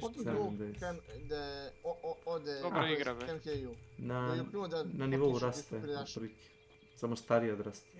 Rust je mlađi. Na nivou Rusta? Ne. Ja bih rekao da je bolja od Rusta. A Rust je više PvP igra, znaš. Rust je, može se lako reći, ko ove ostale druge igre, Warzone, CS, čitarska igra. Rusi čim igraju toliko, odmah znaš da je to... Ovamo sine PV, to ja. A ne, ja sam se stvarno iznenadio što se DMZ-a tiče onoga. Ma da. Brate, meni je svaki game isto kako ti nisi igrao Warzone 2, brate. Ali pazi, što se tiče ovog Call of Duty-a, jako se pojavili oni tu govna. BAP uđem, uzem onu osnovnu verziju onog kalaša, pokidam NPC-ove. 2 nedelje kad sam evo ti uzmeš isto... AKS-u, jel to? Pa da uzmeš isto to i uši, ništa. Znači ništa mu ne mogu. Ne znam, ja koji kod oružje uzmemo onome DMZ-u ili bilo koje ono... Ja sve mogu s ljudima. A vrh je... Dobro, se zasjetili mi. Nije ti konkretno to mislio na ljude, radi normalno, nego NPC ne umjeti, znaš. Ja nije umeo puknuti jedan put vatru u glavu i to je to. Poslije su toliko pojačali. HP. Sjećaš se Onoga mitreza spregnutog na onim džipovima. Sad možeš da pucaš botu u glavu iz onoga mitreze kalibar 50. Vidjet ću da vidim. Ma kaki. Najbolje ti da pregaziš botove. Na to još A i taj DMZ, brate, isto. Tu imaš da ti dođe sa snajperom sa 1000 metara, da te one-shotuje. Ne može te one-shotuje, znaš sam. A može da te one-shotuje. Može ti skine 3 plate. Ne, imaš onaj sad, brate, sad su ubacili snajper koji one-shotuje. Koji, molim te? Daj mi klip neki da vidim. Victus je bio, to znam. Victus XMR. Ne, kakav crni Victus. Zadnji put kad sam ja igrao bio Victus. Koji, brat, sniper? Nisam igrao, sreće pa nisam igrao. Na drugom sam kanalu, ako budete nešto trebali. Okej, oprosti. Shot sniper. U drugoj sobi je to da kažem. Znam, kapiram. To je malo tišine. Ati. Za fokus. Gde si to stavio? Čekaj.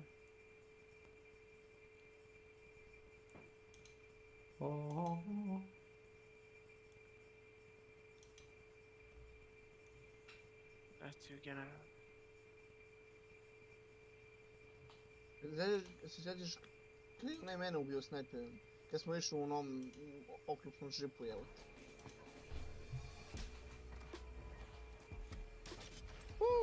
That was naughty.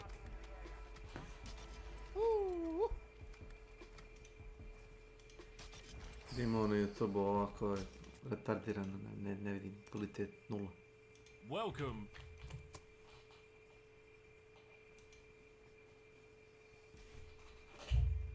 Evo mu je. Ruby 300 Nitro Magnum. High explosive. Yes. Na koliko ona? 500 metara? Ja mislim više. Je to uvijek ista amunicija? Ne, nekad je default. Čak ti ni ne treba, nekad je default. Eksploziv je čisto to se radi. Čisto radi gasa. Da. Best, to je. Kažem ti, pa one-shotom je lik kad sam igrao sa HZ-om. Albanac. 700 metara. Ajde, spasio me, vozio me. 300 Magnum. 5 round magazine. A ovo je samo za brže nišanjenje. I gluposti. Sight speed, faster sprint to fire, reload and movement speed with the added bonus of that proper sniper scope making you lethal at range. Today I A dobro, obori ga. Znaš. Obori ga, mora da ga još jedan fukne, ali to je to, kapiram. I was putting on a clinic. Two right below you. I to nosi MP5 s tim.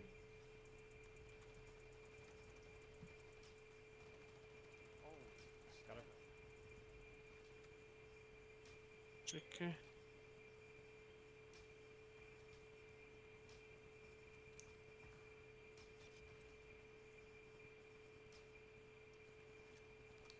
Ljudi su kukali kako u igri nema snajpera koji one-shotuju kao. Zato što svi nose kao taj 3-plate Kevlar koji je kao ono nabuđen i eventualno snajper može ti skine 3 ploče i ne može da te oboli. Molim. 6 metara, kako da nije 6 metara?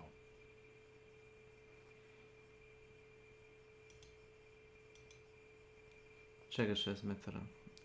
Objasni si, Nenad. Distanca kao u bici, a lik je pucao na mene sa 100 nešto metara.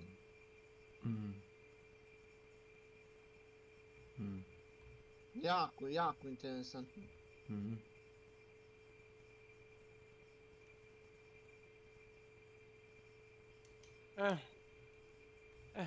Evo gledaj.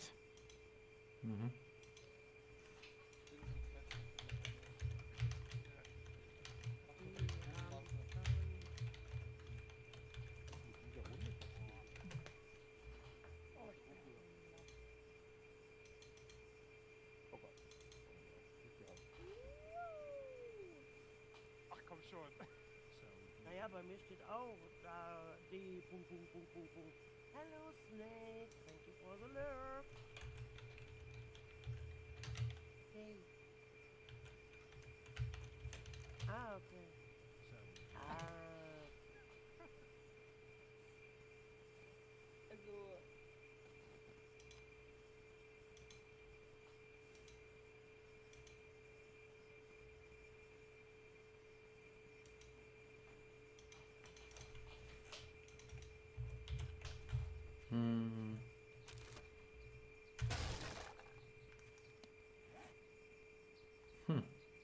DTD voting is complete and the viewers have chosen resourceful. Da ja treba da igram ovu igru. Nema veze, mislim, ja sam playta 2 imao, aj okej, ali i da sam 3 i 4 imao, to jest i onaj golden sad, isto bi me one-shotao. Čovjek me one-shotao ko da sam ništa. Dođemo, dođu samo sve. Ovo je bilo pre rekli da. Po me nokovao, bre! Roka je to tamo sve. Snajperom, brate. Šta je ovo? Oj, sine. Šta je ovo? A Victus? Albanac. Jebote život, brate.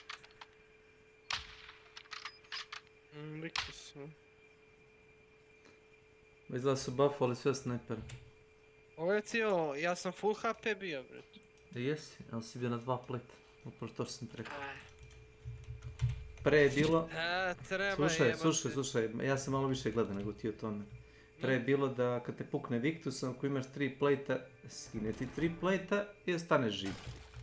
A sad izgleda da se ljudima nije to baš svidjelo, znaš, da te pukne snajperom s malo ogromnim metkom, znaš. Ti koja je to daljina to plus? Ma nema to veze s daljine. Nema to To veze treba s damage, da. To treba do 2 km da ubije.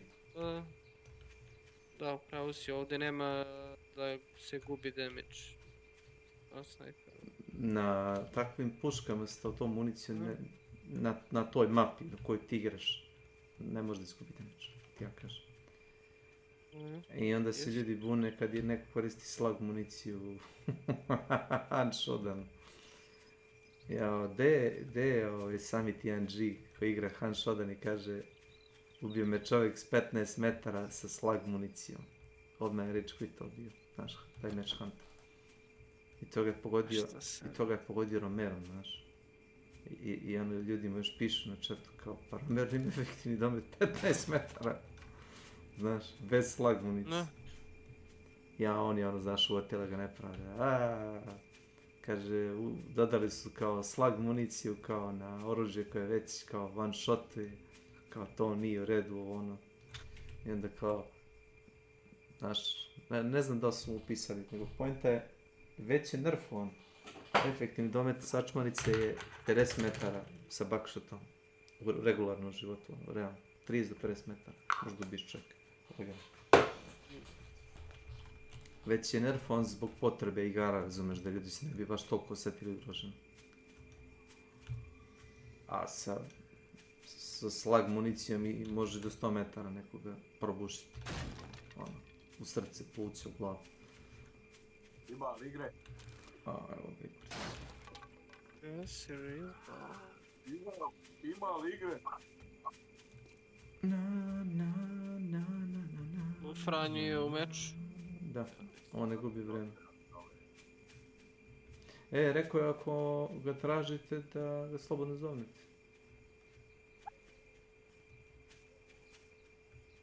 Doći on, ako budete tamo igrati.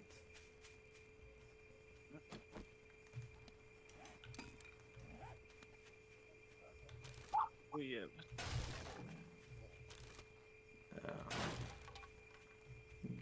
Ja sam pasulj, Tine, ja sam prdno. Jesi ti s potrebu da to podariš samo? A imao sam Snake, pa je. Prače, ne bi rekao da nije imao... Domaći smo jebat. Svinja jedna, sram te bilo.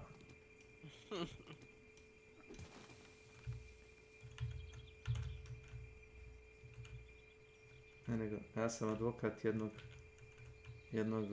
džentlmena i otmenog čovjeka, porodično. Aha, da.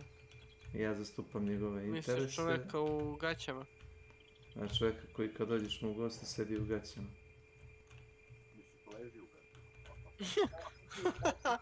Ovo je još bolje, bre. Sedi, misliš leži. Čuš ovi. Evo, moguće. Pa vidi, ako bi došao kod mene u goste, zatekao bi me ponekad u pidžami, nije problem. Ali mislim da pidžama nije isto što one, sad ću ti reći, one, kako se to zovu, one trouglastane, razumeš, muške, one donji veš. Ne čak ni bokserice, već one trouglaste, razumeš, da ti ono jaje ispadnu sa strane. Najluđe ako ste preko čerkama češka za jajce. Ti znaš da je moj kum gospodin, da on to nikad ne bi radio, tako? Jel' tako kume, ne bi ti to nikad radio? On ne bi podrignuo, ali bi se češko za jajce. To je istina, da. To je 100% istina. Evo ja stojim iza njega.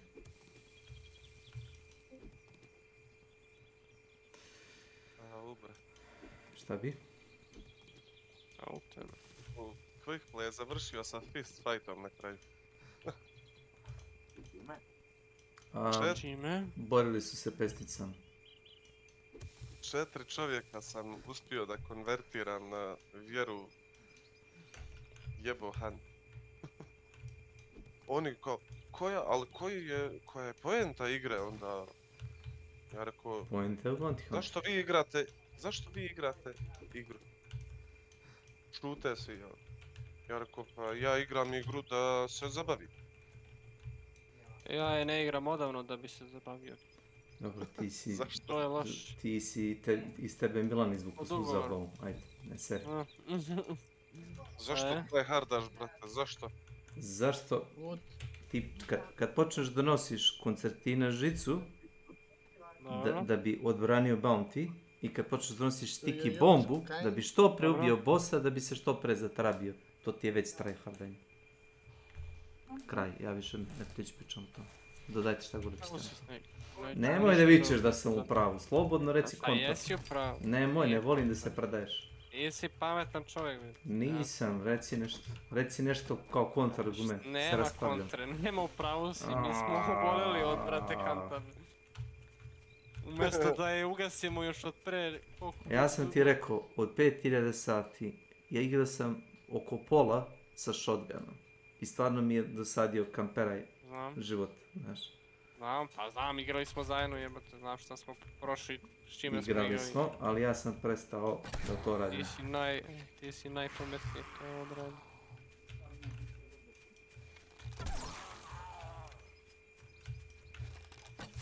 Wow, Matrix. DTD cooldown commands are now active. Meni se sviđa što Boris i dalje može da igra Hunt. Nije još... Ali nešto je u posljednje vreme kritikovao. A kritikovao je servere, ne igru. Hello man, I'm looking for my keys. Have you seen my keys? Izlazi nova priča u Sea of Thieves. Monkey, onaj film. Kako se zove onaj film, Monkey? I left them somewhere here. Monkey Island, bravo, da.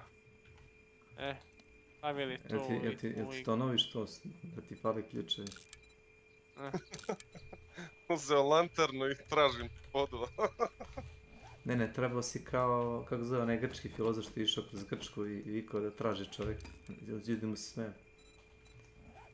Traži čovjeka, jel? Da, traži čovjeka, ne može da ga naći. Ali niko nije skapirao šta je time htio da kaže. On je mislio da traži kao ljudsko biće, traži normalno, znaš. Je, ali ne možeš to prevesti na engleski. Kako ćeš to prevesti? Svi smo mi ljudi malo ko je čovjek. Ne, I'm looking for humans. Ne, I'm looking for humans. Da. To, da. To da. Sad ko te skapira, ko ne, glupi, šta ti kažem. Većina igrača što si ti rekao igra Hanšo da ne bi radi šal nego da bi se zabavilo. Ma malo filozofa. Kaki? Ja sam teo da ubace u Han Shodan Benju, znaš, da hoda mapom i kao što imaš u mod How, imaš onaj, kako se zove, onu lautu da sviraš. Mod How koji je PvP melee igra. Imaš da uzmeš da budeš muzičar i da sviraš onu Pa što su mimovali? Jeste vi muzičar? Nismo. Ne. A jesmo. Ne. A znam šta priča.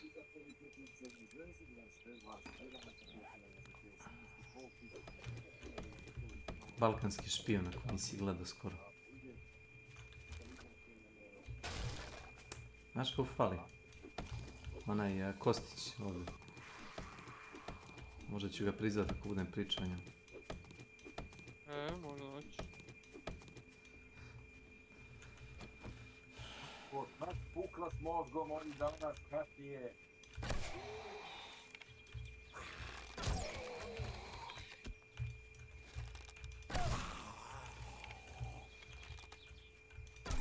Hello man, have you seen my keys?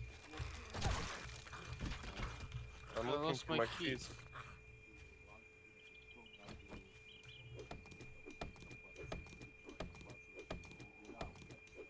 Hello.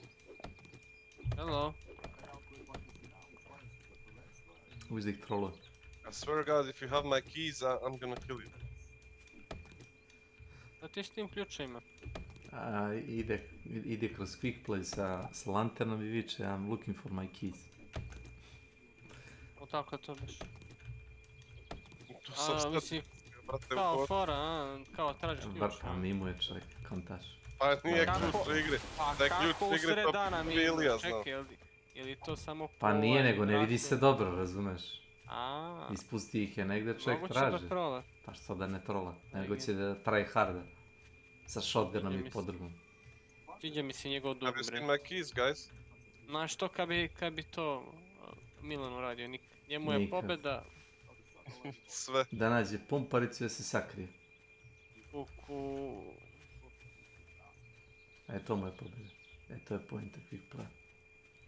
Ja imam neki osjećaj. Ne, don't shoot, I'm looking for keys. Man! Traži ključe. Oh, why are you shooting? If I die, I will never get my keys. If I die... Yeah, then I won't need them, yeah, true. Yes. You're a smart man.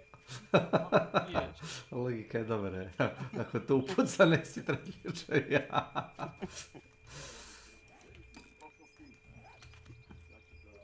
Još jedan filozof.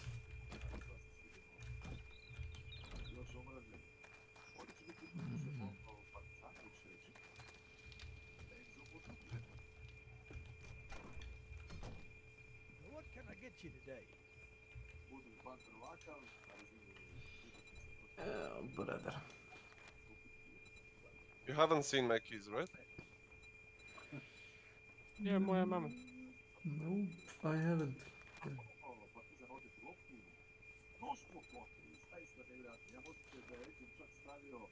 Ja ću to. Nemoj, stvarno ću to raditi.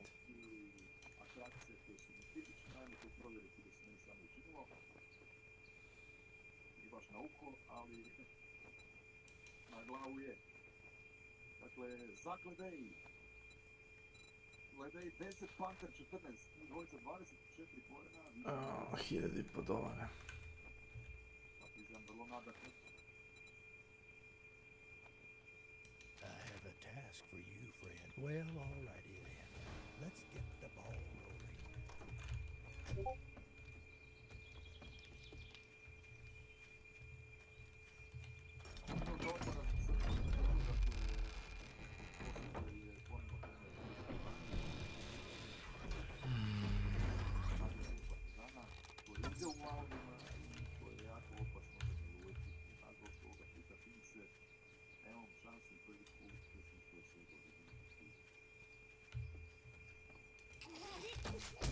And I swear to God, you have my keys.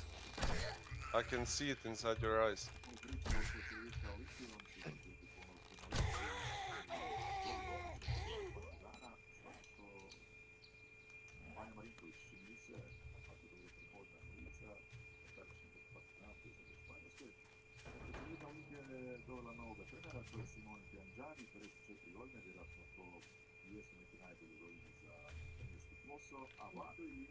Take your breath away. Get ready for a compilation of some amazing inventions that are on another level that'll surprise even the most experienced viewers. But before we begin, the IO multi-wheeler can bring you the... Jebem ti, ko ovo radi? Boris, jel? Ojače. Boris Da ga mutam. Boris ima 3-4 mikrofona po kući, znaš. Nemam ja to, ne znam ja šta vi. I onda po potrebi nas tako... Po potrebi pali iz posljednje kanale. Razvalje. Ima li igre?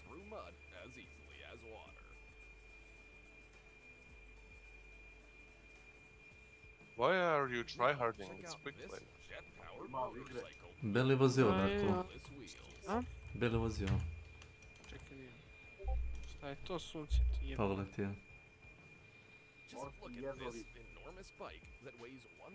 Moguće ovo, ne? Koliko je ljudima dosadno, a?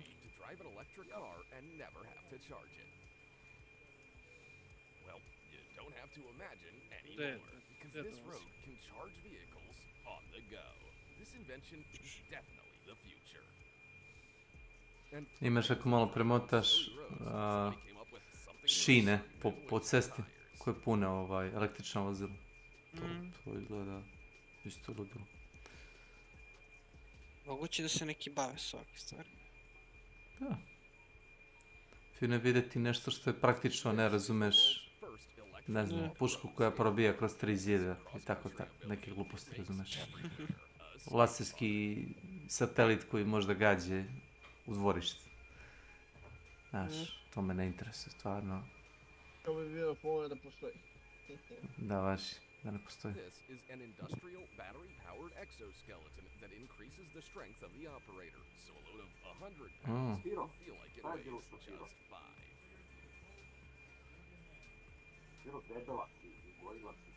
Pogledaj egzoskeleton. Gledao sam u nemačkim fabrikama, ono kad imaju one kao egzoskeletone za leđe. Za ljude koji recimo vare. Koji stalno moraju da gledaju na gore, recimo da vari određen element. Da ne bi stalno držao leđe i ramena u toj poziciji, razumeš, ima kao taj support za leđa.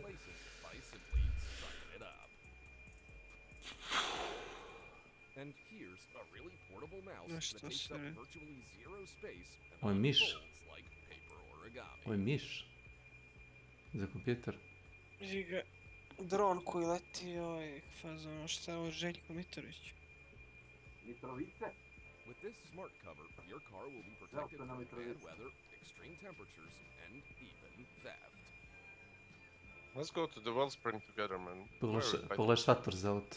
Gdje smo mi od ovoga, he? Gdje smo mi od ovoga, Snake?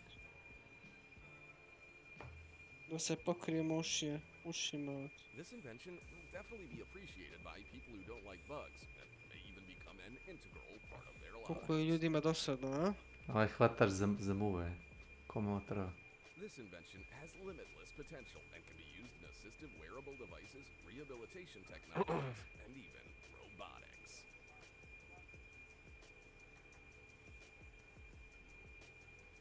Gdje smo mi od ovoga, Snake? Here's the world's largest all-terrain robot. Dobar si klip napravio, Džepe. Za šta? Ono sam htio vidjeti s tvoje perspektive, ali nisam znao jesu li A što nisi ostavio ono kad sam te sa onim autom pomjerio?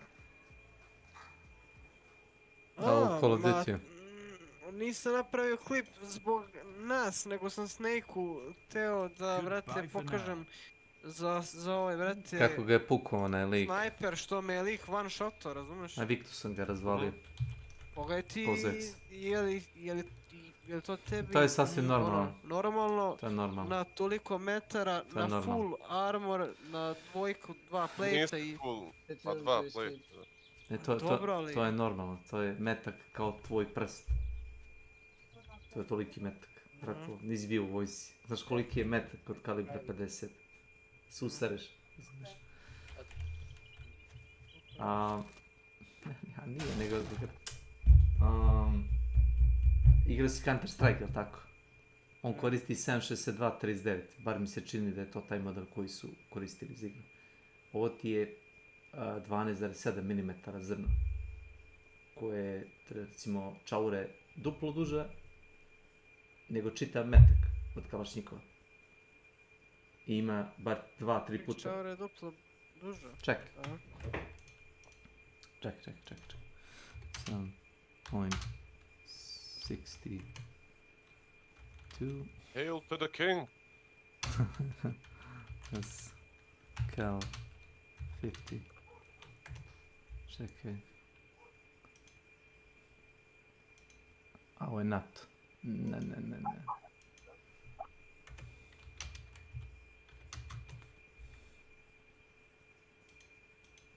Sve živjeti.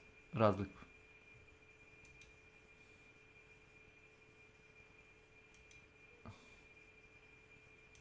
Come here! Ima li igre? Zavisi za koga pitaš. Možda je ovo dobra slika, sad ćemo Da vidjeti. jebem, javljam se i nikom ne jebe 5%. Nenade, hoćeš s njima da igrate malo? Ja sam 4 zvijezdica sad trenutno, ali sam na putu do 2. To sam. Evo ti. 62, ako je... Iz Kalašnjikova ti je, toga iz Counter Strike. Jedna ti ga četvrti, 7.62.39. Iz M4 karabini, automatske puške, većinu automatskih pušaka ti je 5.45, to ti je broj 5. NATO kalibar za snajperke ti je 7.62.51, to ti je 6 u zrno, onako malo deblji već je. A kalibar 50 koji naša vojska također ima puške u tom kalibru, to je skroz desno. I kad te pukne iz toga, i kad te, na 100-200 metara, veruj mi, ne moraš da pitaš što te one-shotovao, nego meni je čudno što uopšte u startu nije bilo tako, a nije bilo u startu tako. Mutova sam te, Borisa, jer si dosadan sa tim sportskim prognozama. Ugasio si bio, što najče Opalim te golim. Čuješ, Hejs. Najče fora što je prekinuo taj teror naš. Ne mogu, neću, nisam tu, gorim. Ne mogu, gorim. Ja ne znam o čemu je riječ. Kako je ovo sad prošlo? Kako je ovo prošlo kroz njega? To je normalno ponašanje Drakula. Ne mogu, gorim. To što je Activision u startu napravi glupost pa kao tu plate armor kao jeste tank, hoćeš ti zrno od snajpera, kako ne. Ne mogu, gorim! U suštini u prsa možda, ali u glavu nema toga kevlara za glavu. I to toliko su nerealno napravili, taj čovjek još pao može da ga digneš, a ono... Nema u realnosti glave. bi imao rupu u glavi ili nema u glavi. Nema glave.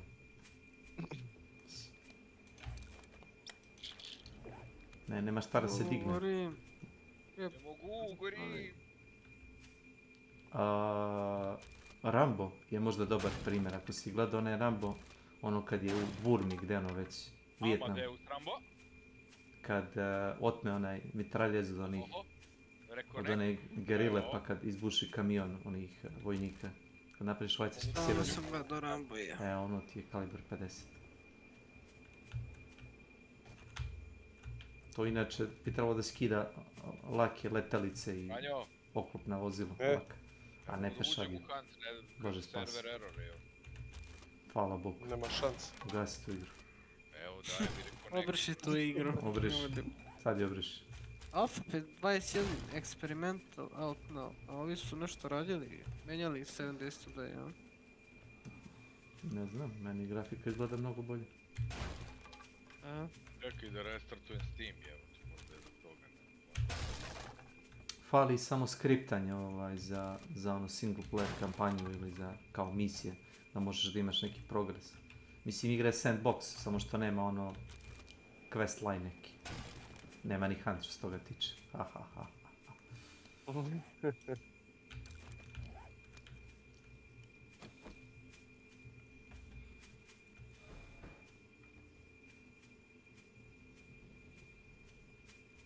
A ne mogu, gorim! Če sam ja to... Grabik me zapalio. Ne mogu, gorim, ne mogu, joj. Ja nie могу.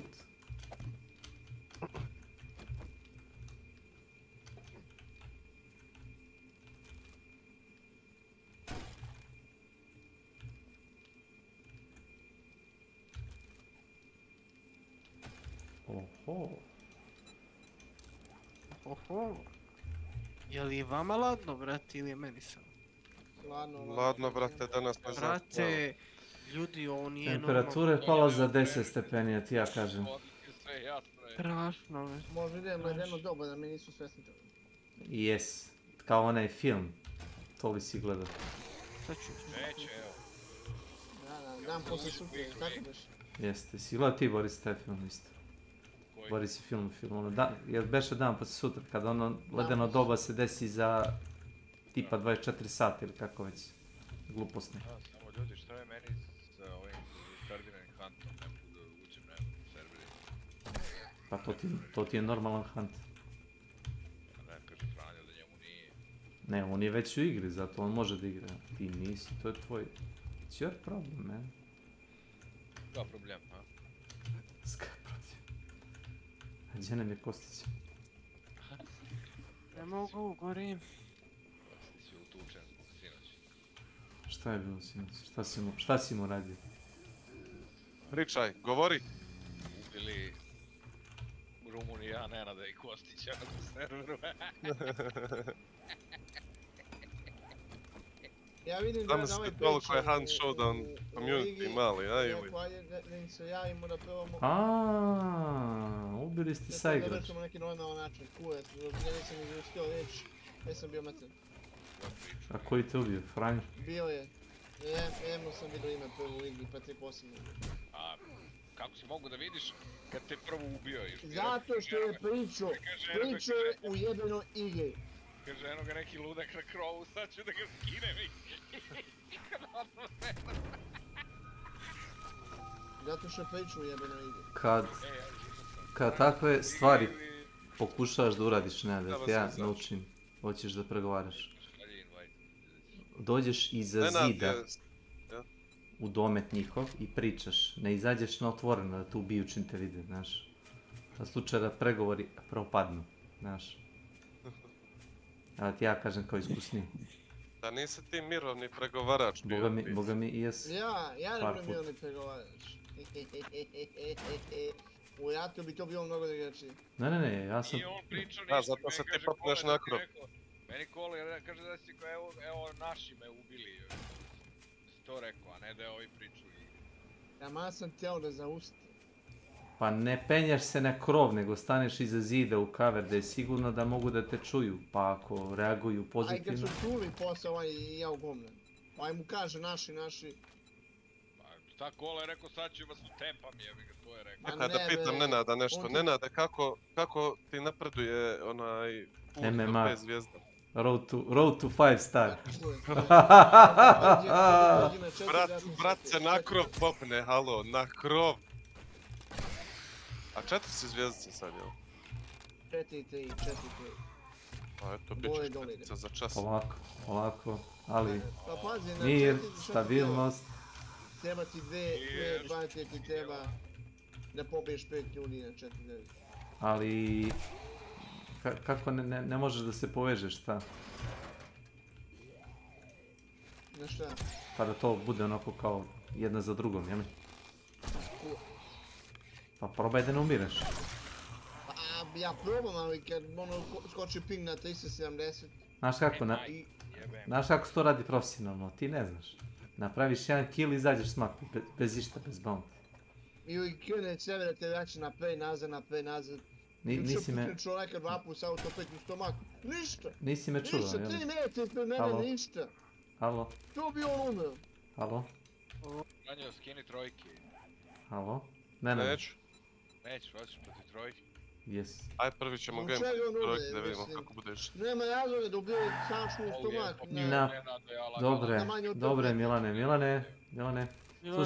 Slušaj. I onda poslije ja Milan. Napraviš kill i izađeš s mape. To se tako radi. Ali, Ali evo, To je sad da garantovano. uteknem, znači Nenade, ja bi volio više nego išta da ti 5 zvjezdica budeš, samo da Milano mast vatiš. Znači uzmi snajper, ubij čovjeka Ozbiljno, jednog, da. dvojicu i bježi van. Samo da mu pokažeš da si ti, znači da je on kriv što si ti 3 zvjezdice. Samo mu to pokaži. Nije to nešto, ne znam ti nešto. Ovo nije da ti ide baš. Nije poenta doći, poenta je stati. Poenta je negati sa Milanom. A poenta je i doći i poslat screenshot Milanu i vadit mu mast. To je poenta. Jel sam ja lučaj. A moramo malo ulje na vatru da sipamo. Ne, uglje. Take u Crnu Goru šalju na robiju. Jesi. A, Boris. Take ko ja. Ljude šalju na robiju. Crnu Goru, take ljude šalju na robiju. Normalan svijet. U ovo doba spava. Idi spavati. Idi spavati, jebate. Telefonska sprava. Kako je to sročio svaka učar. Kako je to ludak je. Antonije Pušić pešan. Inteligentan je opasan. I jel beše on napravio koncert? Nisi opro noge, nisi opro zube. Free je bio ulaz, jeste čuli za to? Napravio je koncert, ulaz je bio free. Ja nismo. Ali, izlaz je bio tipa, razumeš, 10 evra. Vidi. A kad se završi koncert? Da, 10 evra izlaz. Po meni može spreći da izađe. Dvojica na vratima koji naplaćuju izlaz. Bože moj. Razumeš? Polomiš im kolene i izađeš kao čovjek. Zbog 10 evra. A ne, to je on napravio, ako ste zadovoljni sa šovom, da ćete platiti. A većina bude zadovoljna, da, zašto bi išao na koncert Rambama Zeusa ako je... Ako nećeš da slušaš. Ja ga ne ponosim, jako je... Nije hunt pa da trolamo. Jako je Welcome to my channel. Ciganin? Kako ciganin? Ja znam, on je iz Hrvatskog Primorja, čovjek. Kako je ciganom? Objasnim. Ciganin prljavi. Zašto? Misliš da je Rumun, šta? To je moje mišljenje. Jednostavno lupa gluposti i jednostavno mislim... Pa i mi lupamo gluposti, možemo. DTD cooldown commands are now active. Da nema obi pucu bi moglo. Ti si agresivan previše, brate. Agresiva ga... Nisi opro noge, nisi opro zube. A znaš si ovo sad flare. I on kuca poruku, čujem ga na fejsu kako kuca, ja mlatno vešticu sa flareom. I čovjek ne gleda jednostavno i stane na flare i upali se. I može da pizdi kako smo ga mi zapalili. DTD, a new vote has started. Evo ljudi. Ako si u chatu Dracula, bilo šta valja od toga. Si. C, a? Može. Nisi opro ruke.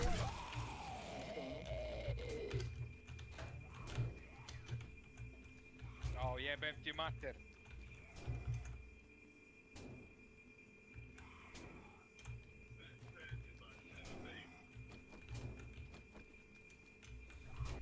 Brate, mračno. Kada priđeš to me mračno. Ne, napravi su cool hand shotgun, kad uđeš unutra, mrak, ako nemaš izvor svetla, mrkni. Ništa, samo se čuvaj. Ej, uspio sam bez simulatora. Hitovo sam jednom bio jebeo mater, uteko. Jebote, šta napraviš od ovih soba, vata me klaustrofobija. Kurac, sad ja iza drveta. DTD voting is complete and the viewers have chosen mystery supplies. Aha. Eto. Evo ga. Oho. I'm TNT. I'm dynamite. Onda pretrčim do tebe.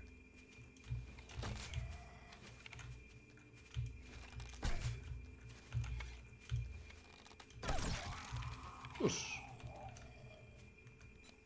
Spawn Coyote. Bravo. DTD Draculazarb has activated Spawn Coyote on S.W.Frost. Majko moja, što sam ga falio. Gađali su me katastrofe. A ne vredi. Nice try, Coyote. Distort. DTD Draculazarb has activated Distort on S.W.Frost. Baš. Slow. Ima li još nešto? Pull. Jebote Vuk. Znaš šta je pull? Ne, znaš šta je pull? Pull ti da navučeš sve zombi iz okoline na mene. Gde god da su odšetali, da ih sve navučeš nas. Drugi tim pa njima puca. Znam. Za leđa su meni dolaze. Pati, kao sam pijen. Otišao sam bre da šetam, doću kasnije. Ajde, čao.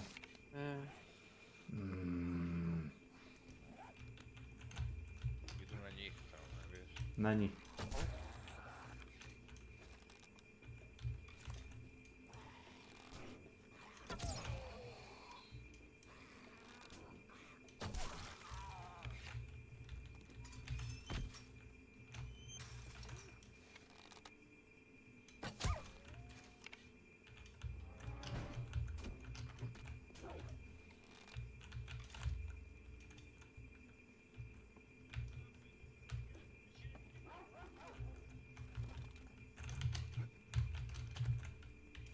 Oni hladno misle da sam onak kući još.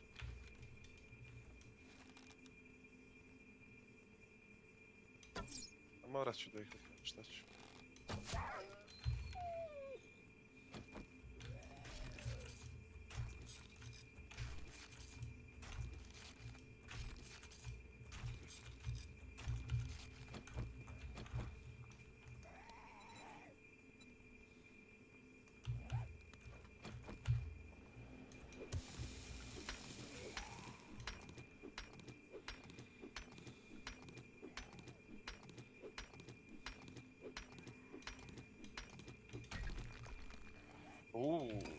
Jesi vidio kroz šta me je ubilo?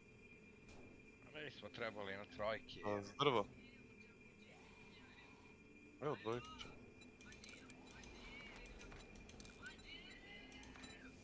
Vadim?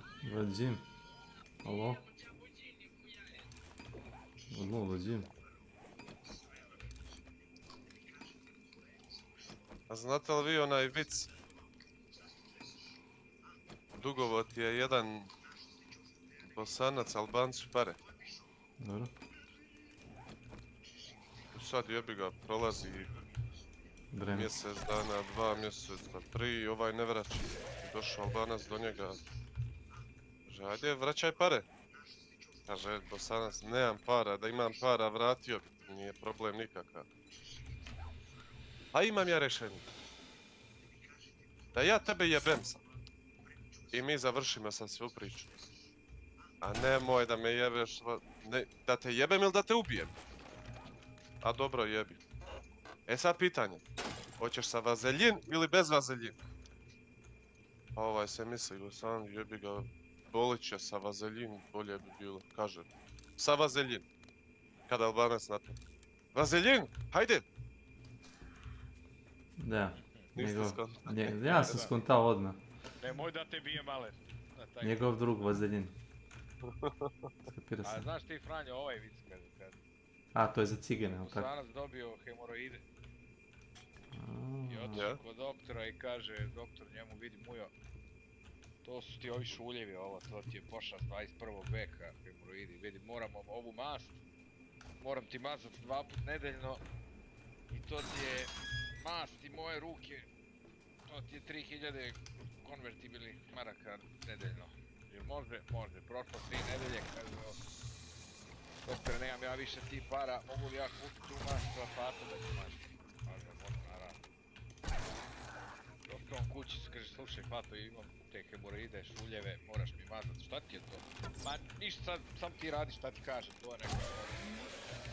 Vidi sad ovako, ja ću na 100 na 4 noge i evo ti mask, kaže ona, dobro. Mesti se on na 100 na 4 noge, kaže ajde sad lijevu ruku na lijevo rame, stavi ona. Desnu ruku na desno rame, stavi ona. Čime je mazo jebo mu ja majke.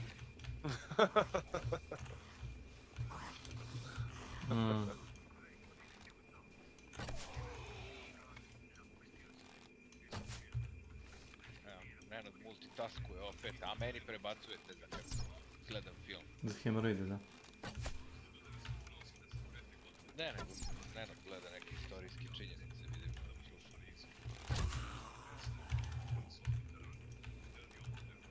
gleda nešto historical.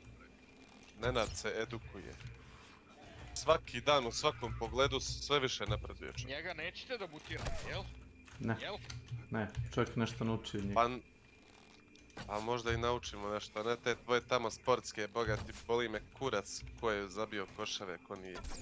Crvena zvezda i Partizan, ljudi su plaćeni za to, ja sad njih gledam. Jel ko gleda samo malo, jel to gleda ko čoveka, razumeš, koji pravi sir ili mene koji pravim tortilja, nas gleda ko?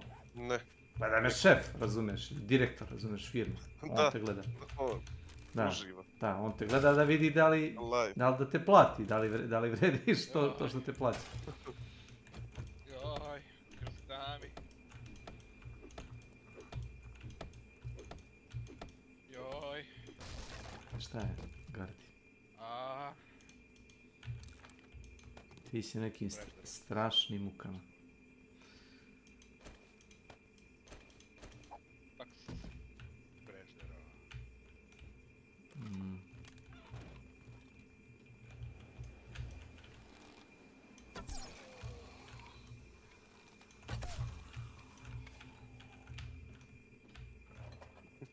Znaš šta sam nosio Ilija od loadouta prošle game? Ne? Tu je boss.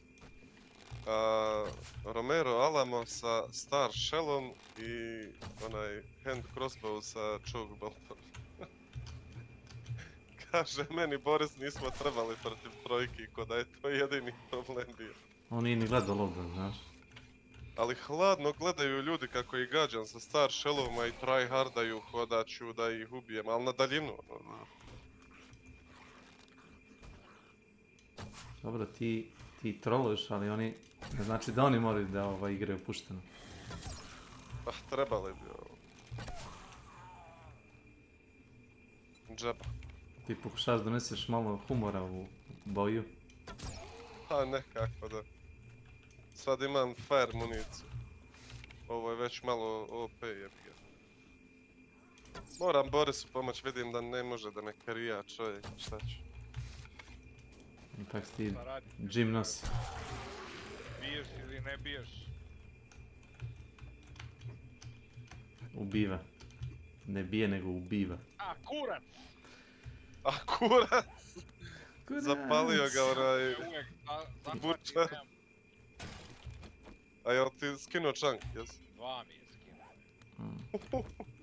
Baš kurac, to si dobro rekao. Ne, otvori mi ova vrata ako si unutra. Nisam unutra, na krovu sam. Na krovu sam ko Nenad. O, brate. Nikšića mi. Zar nisi ponio stiki, nisi? A nisam, ponio sam otrov ko što je uvek nosim. Pa bacaj otrov pa njemu šta.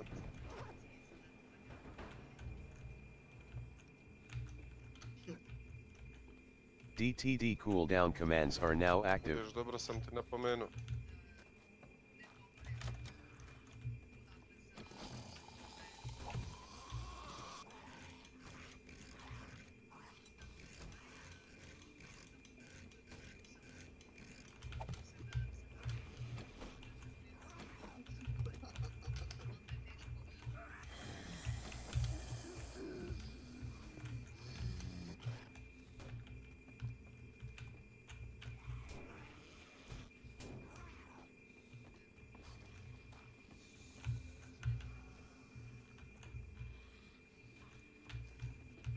A ne vredi, jebote! Dohvata me sa 5 metara s tom kukom jebenom! Jesi unutra umro, jesi? Ne znaš se izmaći.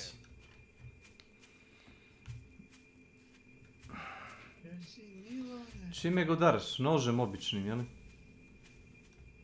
Nekinom ga mlatim i otrovo sam ga. Kad me prvi put me sjebo, udario je bure, ono pored zapalio. Tu nema pomoć. Pa nema veze. Nema veze, zato što će dobiti sav health nazad kad ga ubiješ. Šta ne radim ništa, ne mogu i ništa. Ma ide me čovječe. Ajde, šta priču? Ono što je, vidi ga. Oni sled, šta? Ne možeš doći reći do njega. Ne. Ono što je Rusima trebalo 400 dana. Nemoj. I da završe. Nenade. I Ukrajinci su to prejebali za 5 dana. Nenade. Za 5 dana su sam branili pravo iskreni trebalo godinu dana jače da odrade. Nemoj, Nenade. Pusti ga na mir, viš da nije normalno. A šta pričaš?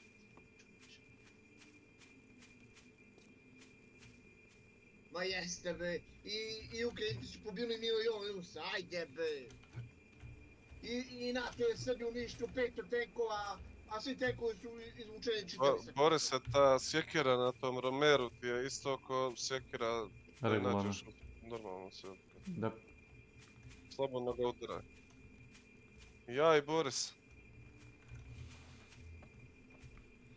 Šta Snake? Snake nije lud da igra ovu igricu, brate. Nemoj vrijeđati čovjekovu inteligenciju. Što bi igrao? Nisam rekao da neću možda probati event, ali trenutno mene interesuje. A može da pratiš, što pratiš ti rat u Ukrajinu? Tenis, a možda i njega to zanima. Možda me zanima. A... Hentaichen. Welcome to my channel. Pa rat se nikad ne mijenja, vas da isto. War never changes, yes. Fallout. Hvala. Najbolja rečenica ikad. War never changes. A bonus point ako znaš, ko je to izgovorio? Ko je prvi? Ne znam. A znaš glumca.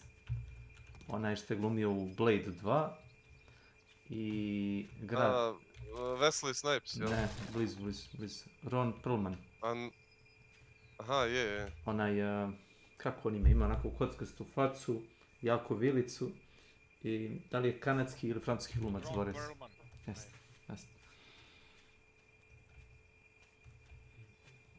I ako si ikad igrao onaj Payday 2, ubacili su ga bili, ne znam koji je bio update pored njega kao ono heistera bili. Igrao sam kad su John Wicka ubacili, Da, ubacili su Rona Perlmana kao biker, tako se zove taj. I baš je ono dao glas isto. On ti je dao glas u svim Fallout igrama, od prve, druge, treće. Možda zadnju nije radio četvorku, nisam siguran. On je čitao taj tekst, War never changes.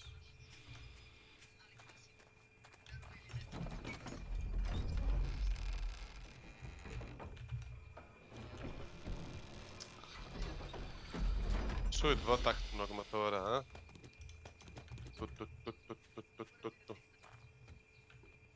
Milane, što ti Nenada upropaštavaš u Hunt Showdownu? Milane! Znaš ti... Što mi Nenada upropaštavaš u Hunt Showdownu, čoveče? Reci, slušam te. Tako, a? U gameu smo, morat ćeš da sačekaš, evo bossa smo perišavali. Naravno ako imaš vremena. Jel imaš vremena? Ja mislim da na pola sata došao. Milane, nemoj da AFK-š. Ili AFK-š. Milane! Znaš kako sam ja to njemu sročio? Mi smo njemu kao seks, randevu, znaš? Skine pantalone, odradi to, razumeš, i ode onda. Obuče se i ode. Tako. Ako smo tu za seks, ako nismo, jebik. Ja. Many thanks.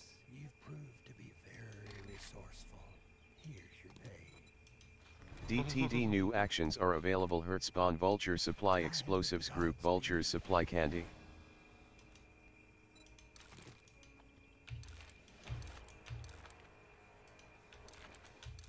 Evo uzimamo bounty, idemo van.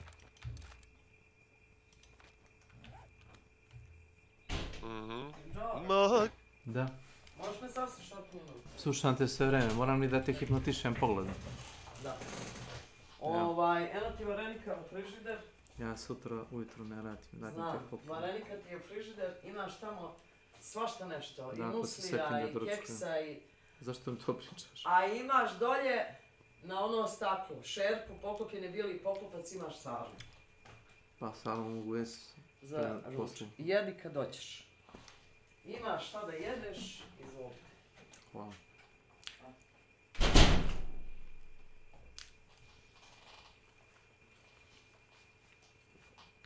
I znati kad po tebi prospem čini, pospavat ću ga pogledom, a ti se skini. Ohoho. Hoćeš regularno Bounty Hunter da tražiš ključe? Šta kažeš, Ilija? Hoćeš li u regularno Bounty Hunter da tražiš ključeve? Evo razmišljam. Čekaj da Milan dođe da kao trio. Da ga malo istrolaš, a? Nemojte zvati Milana, Milan će zvati vas. Ovi možda čak i kreću prema nama, je? Idu ljudi. Šta ti nije jasno? Priča se da Rusi dolaze u Vladu, da nisi znao. Da, priča se, brate.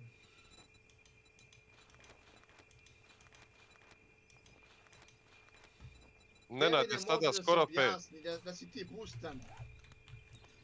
Ne znam šta to znači. Objasni mu. Babe su babe bustale kad si bio mali, bre. Jes, babe su ga bustale. Nego šta, brate, ja sam odmah rekao da su ga babe bustale kad je bio mali. A ona možda bude. Ne mora da znači. Zajebano to, brate, šta ti kažem. A objasni kako čim dođe do 4 ili 5 zajedno se idem s tobom, ja se vratim na 3. Misterije. Ja ću ti reći. Drugi tim. Čekaj, i ti čuje sebe, znači ako ja sam bez zajednice i sjedem nigdje sa tobom, Tišina, ne viči. vrati se nazad. Milane u muku.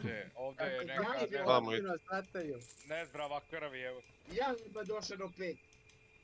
Znači dođem i padnem i vratim se opet i opet ga idem s tobom i opet... Šta kaže? Ma... Ništa, dvojica Nord. Ma te muti da mi završimo posao. Pa ćemo otići na izlaz, evo. Kako god hoćeš. To sam ja davno uradio, dobro si shvatio. Ajde, na njih. Na njih. Na nje? Na nje. Na njih. Ne možeš raditi da se objasni. Ne. Jedan levo. Ej. Gdje je levo? Šta je ovo? Da. Daj bre, puš kurac, igra ti, ne. Dobre, Boris, nemoj odmah da Ma bre, boli me kurac, ej. Govno ka... Nagant karabiner me skida sa 1000 metara, brate, u glavu. Mi popuše kurac, ono nije ni oružje, ono... Ma zdravo, ajde, ne, čao. Ma ne, uopšte me ne ide. Evo, tu je Nenad, igra. Ali što? Što ti podcenjuješ? Pa svako oružje ubije. A neću dobije uvreda za to oružje, bre, ne može to tako bude. Jako, bre, pištolj koji kurcu ne služi sa produženom cevi, najubitačnije oružje, brate mili.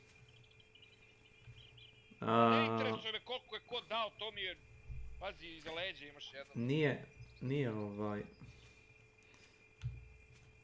istorijski je neispravno. Takve vrste karabina imaju tendenciju da skuju metke.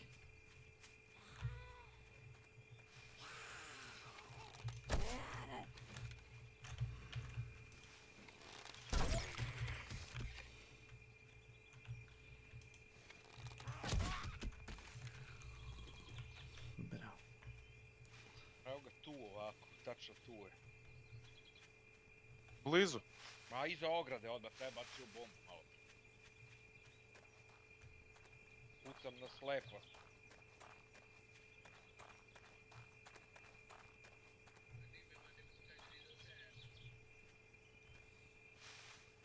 O, je, vidio sam ga kaj pratiš. Bravo.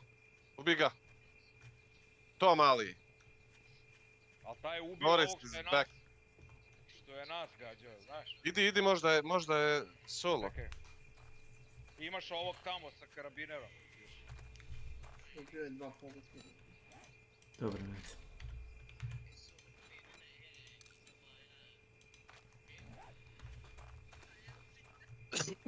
A to je Bounty Team bio. Da, nego kažem imaš ovog s karabinerom. Negdje... Na isto mjesto što je mene skidao otprilike 2 puta.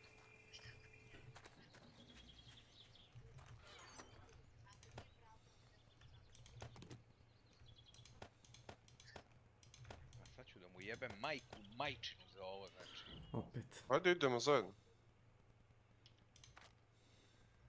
Tamo iza. Eno ga, ajmo. Jeli drugovi, ko je ovdje koga tuku?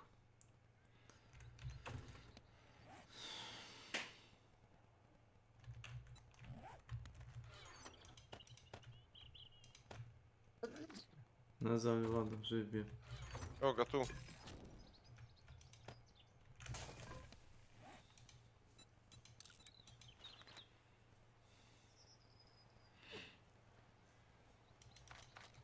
Pobego je. Gdje? Tamo negdje. Tu negdje je. Ništa, idemo na njega.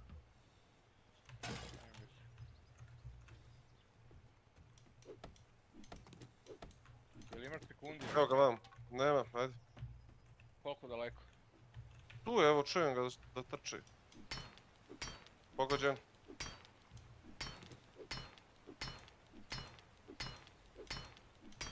Tu je. Samo ide, samo gas.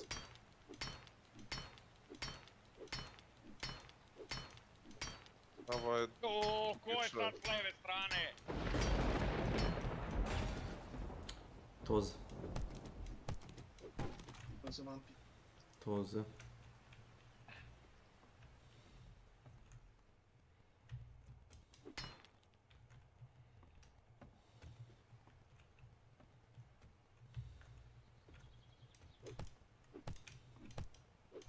Ajde Milane, šaljemo invite. To jest, ovdje ja nešto da popijem brzinski.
Šta?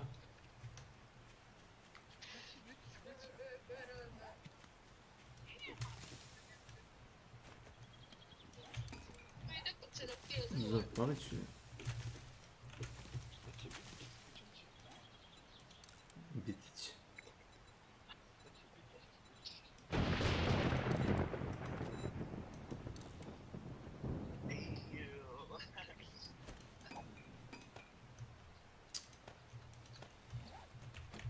Aliyah. Welcome to my channel.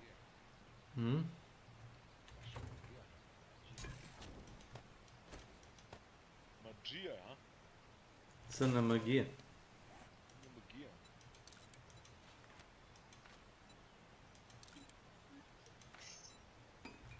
Black Magic. Black Magic Woman. Brate, jesi ti u igrici uopće? Prijetno. Hvala. Nešto kušaš, prijatno.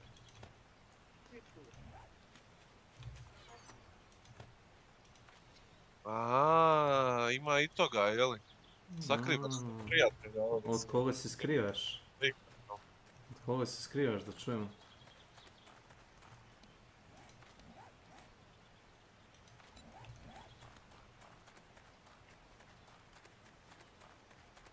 Tackling bot. Welcome to my channel. Tackling. Welcome to my channel.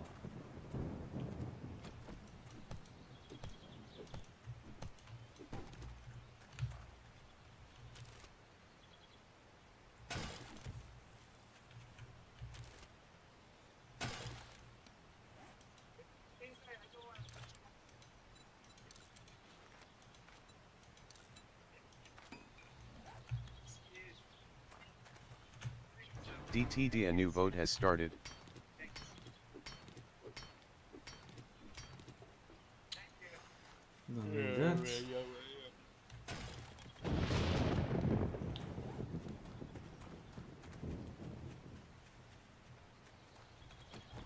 Ne znam, ne sjećam.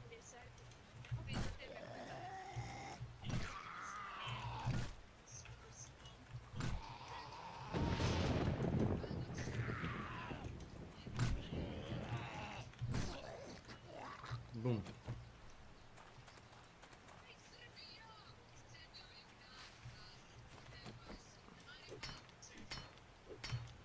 To neki event, uživo. A, Boris. Ja rekao, to neki event uživo. Obično takve pesme, ej Srbija. Na ovom TikToku. A? Neki turnir u bejsbolu. DTD voting is complete and the viewers have chosen celebration.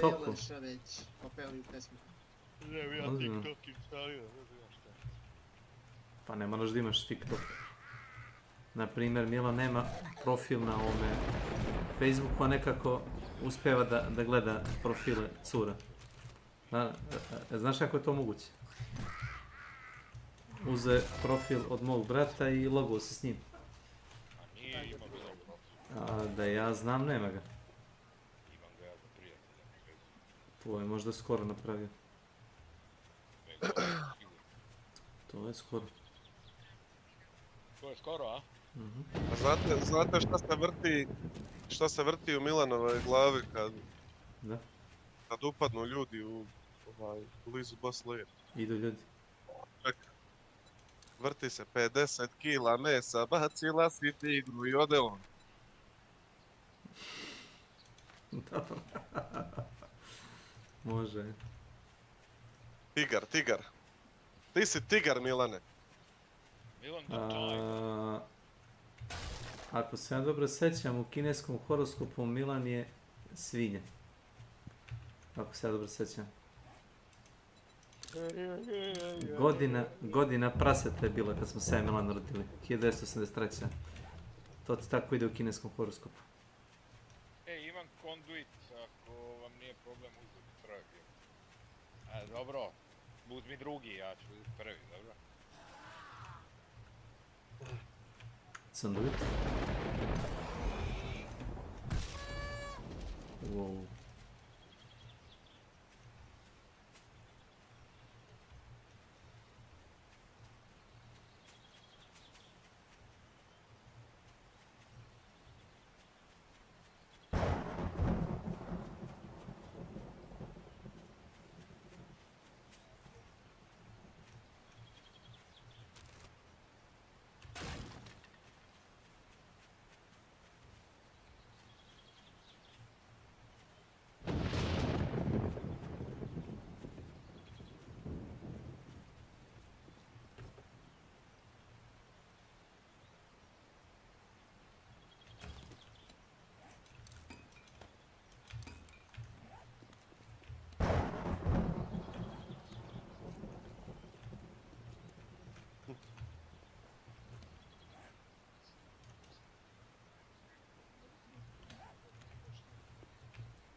Šta?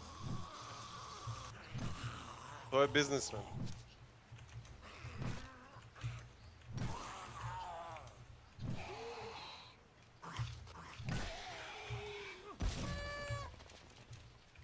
baš to.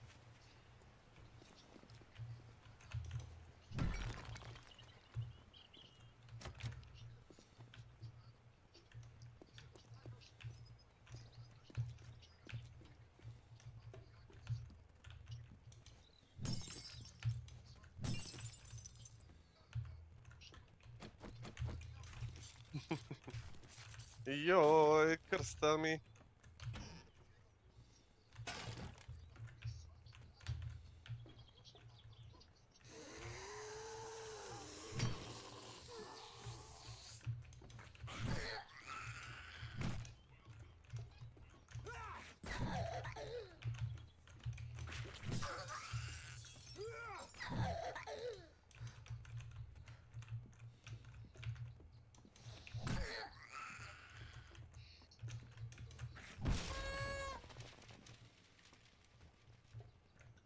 Idi da se drogiraš.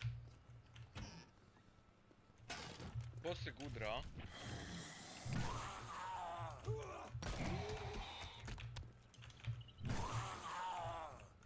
Ko se gudra da čujem. Šta ti pevaš, šta si se raspevao, šta ti je? Srećan.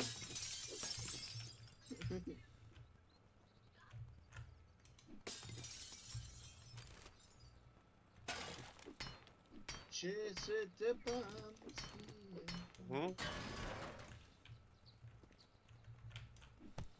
Nije malo. A jesi igrao možda onaj GTA Vice City? Yes. E pa stavit ću u General chat jednu pjesmu. Ne znam, možda je znate. Možda znate i ko je Amar Gile. A koga je ovaj podivlja ovdje? To nešto poznat.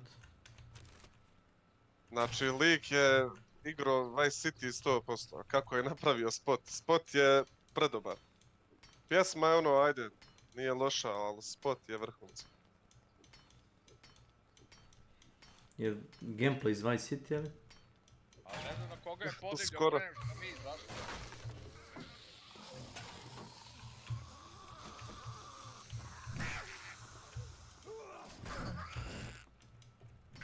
Kerovi. Ne, kerovi. Beo je. Imaš... Puzzled wo.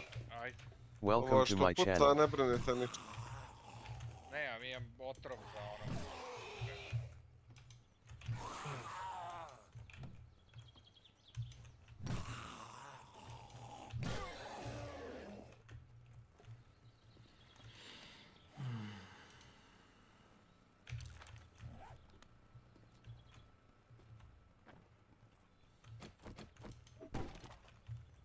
Evo.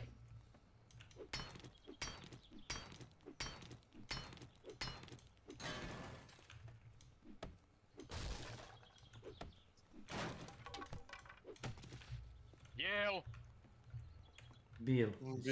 Bil. Jel je?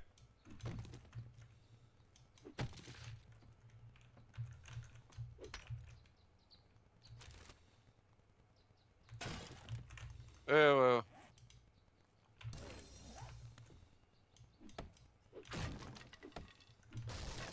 Ko je ubio barikadu ovdje?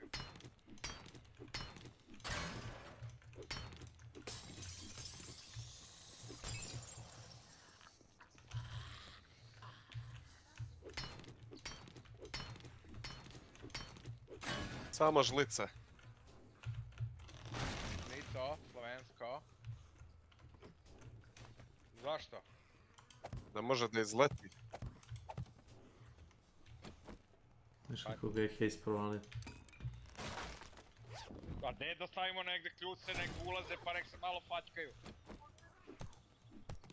Ne mogu. Skrepik me zapalio. Ne treba. Skrepik me zapalio, ne mogu. Ne mogu ni ja. Jebote, rekli bi ljudi da ovaj Milan ima mozga ponekad, jebote. Indiciraš da... Stavio sam 3 kod lifta, ajde boli ga kurac. Ne, kažem stavio sam 3 na lift, jebote.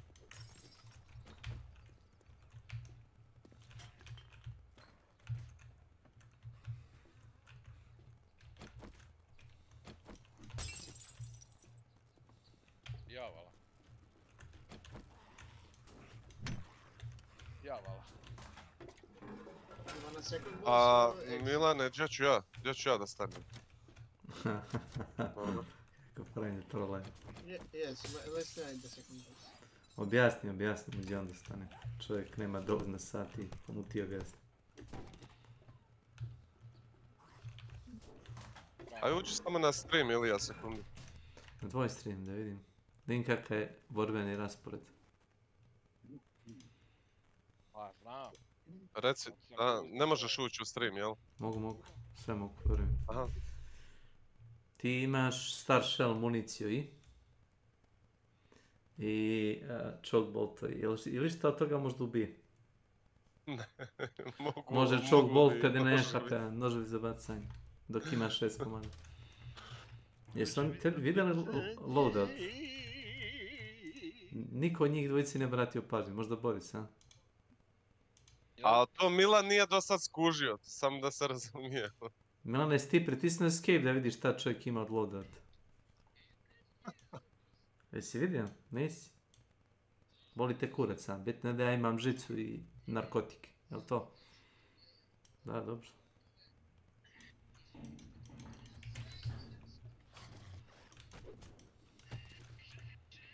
Mislim da se ne lažemo. Nema niko, ajmo vani. Ajmo. Jel nema niko? Nema. Ma nije ovo blizu. Da im jebam mater, sad ću im jebat mater.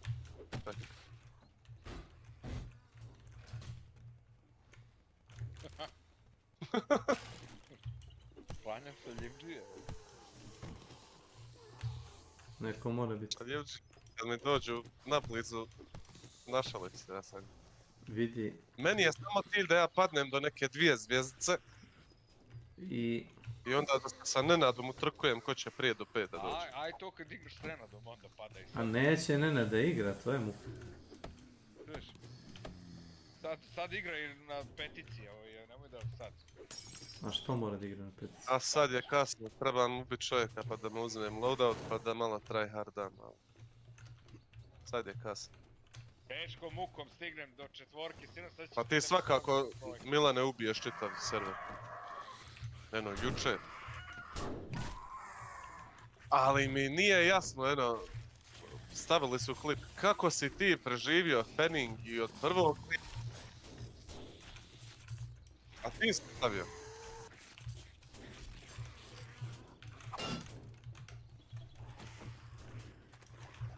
Nisu to bojica u isto vrijeme. Čiterčino, alo.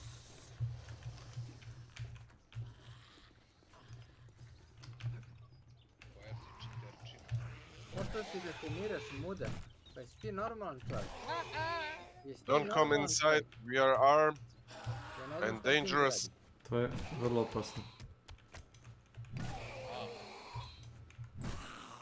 Evo kaže Vlada, počeo si definiraš muda, nešto tu nije u redu da ti ja kažem. Ako uspiješ da zapališ nekoga, prebaci na choke bombu pa ga odmah ugasi. Pika me help you, sir. Znaš kako mi se zove onaj loadout? Kao custom, kako sam ga spremio. Troll Pro. Down ranker. Može. Ohoho, ohoho.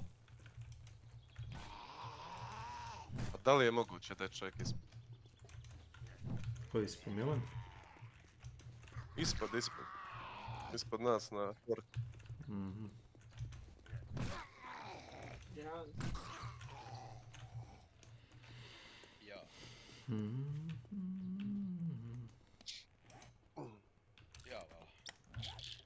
Ja bi da mi flashujemo.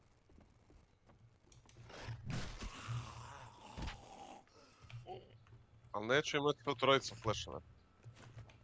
Ma da, znam, zato kažem.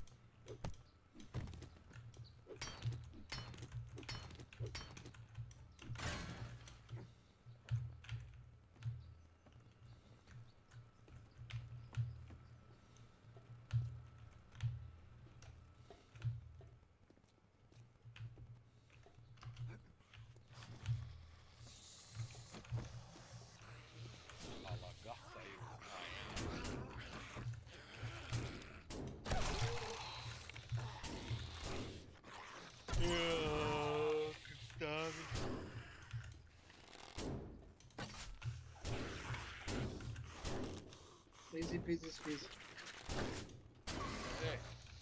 Ja.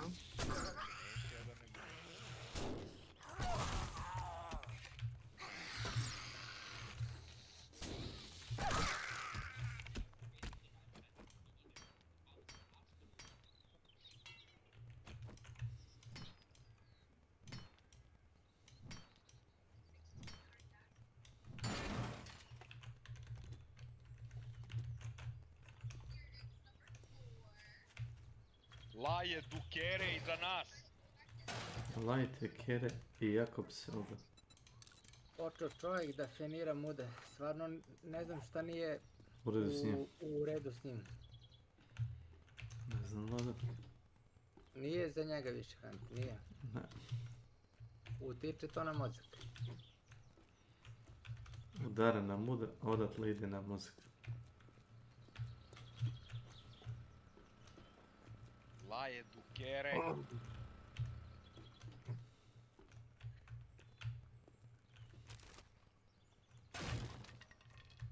Gdje tamo? Nije. Al... Neće, ovo je... Nije, ovo je... Prek bombi.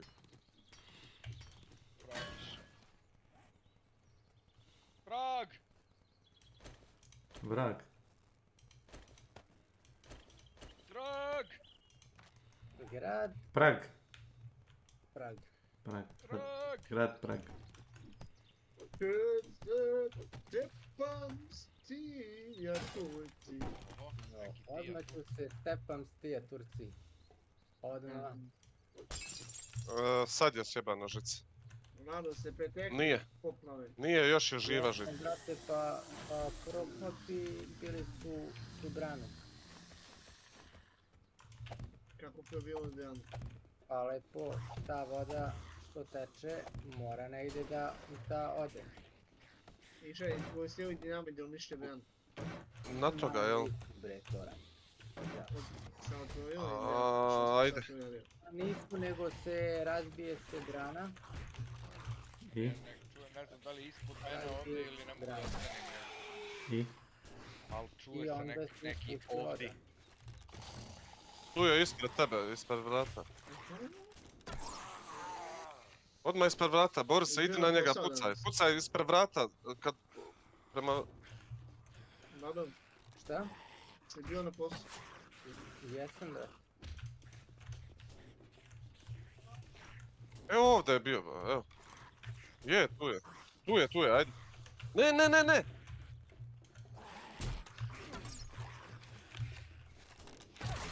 Ti...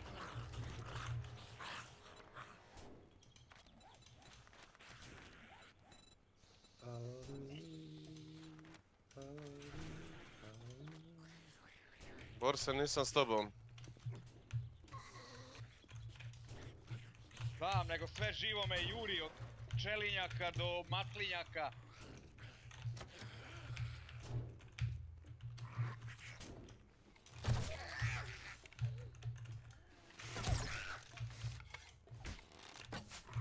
Ajde zombi, više popušite mi kurac! Ne mogu da te dignem što je najjače, milo. Hoće da mu zombi puši kurac. Pazi da ne otkinu više nego što zagrize. Iza vrata nisi čuo jebeni frek da ti je čovjek bacio.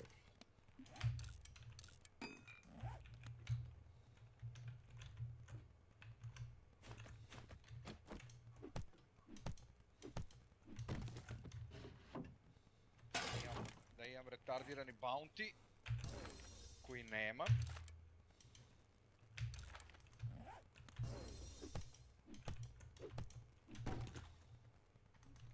Evo, čekaj.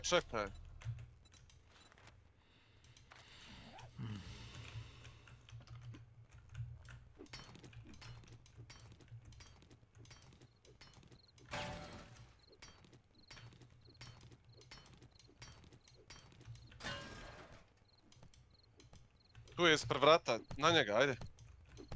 To mali. Čekaj da mu oružje uzmu. Gle, digli su ovog, jebaju. Ja, nekro. Ispod mene, Milane.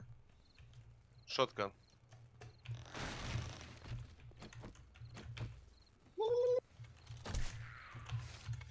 Jesi ga pogodio jedno? Brate, 150 HP, mislim. Na 11 metara.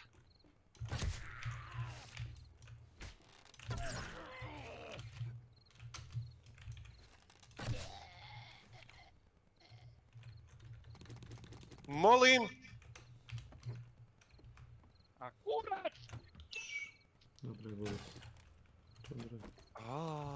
Brate. Digli su ovog jebote čoveče! Ja sam pogodio dvojicu.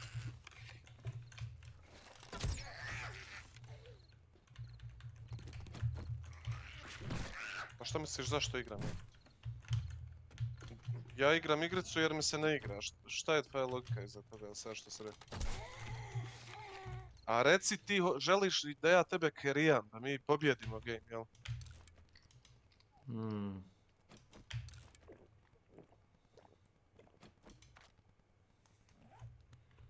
Šta ti... Ti ne možeš tako igrat, ti ne znaš uživat u ovoj igrici. Šta ti podrazumijevaš pod pobjedom? Novčanu dobit, šta? Ako želiš novac, ja ću ti pružiti novac. Možeš svaki meč da izađeš sa 500-600 dolara, nije problem. Jel želiš novac? Ajde, svi sa šakama, ide. Ne znam igrati šakama. Ja ga nisam u životu da nož da koristim, a ne šake. Koga? Milan.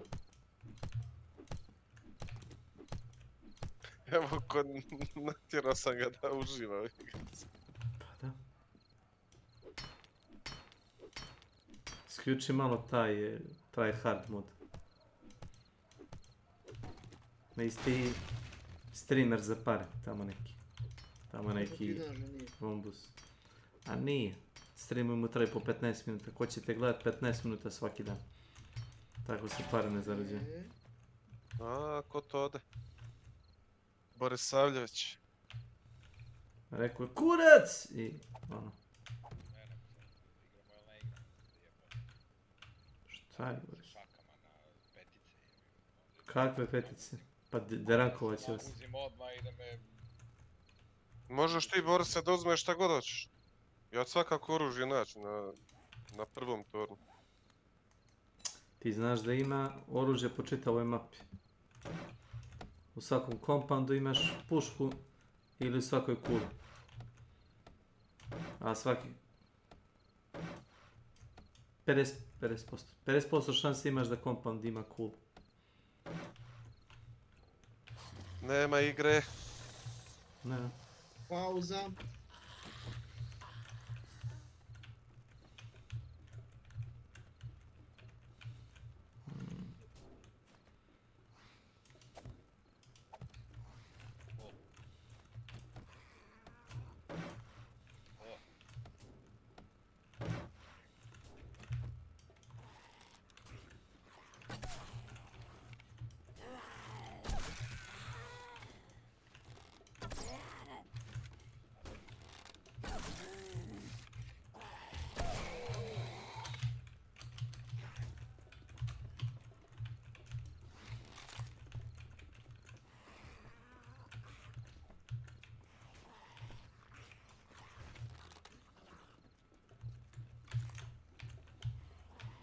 Kako možeš smatrati da igraš ozbiljno meč ako ne nosiš Nitro, Express, Shredder municiju ili dva Mausera i onaj Dodge i Dodge Precision kombinaciju? Onda igraš ozbiljnu igru. Ili nosiš Nagant karabin sa High Velocity i dva Naganta sa Quartermasterom da bi imao više municije. I to ti je ozbiljna igra. Ozbiljno odav.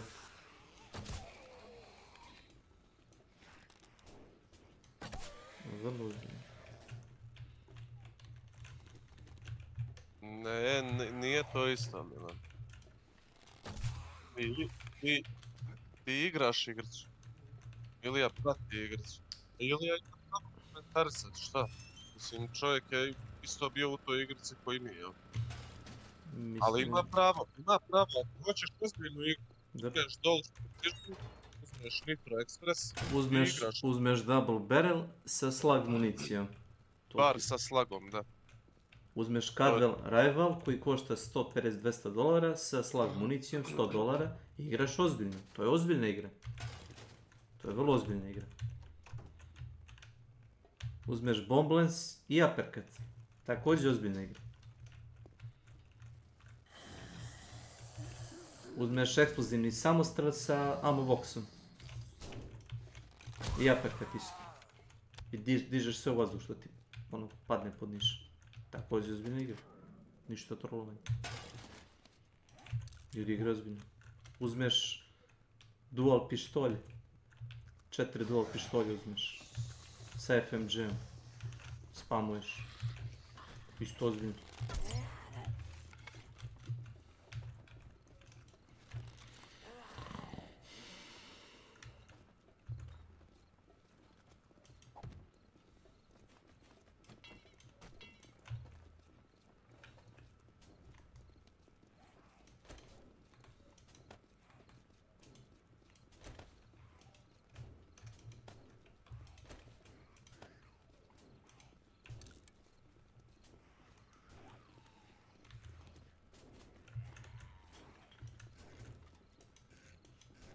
Prostačino.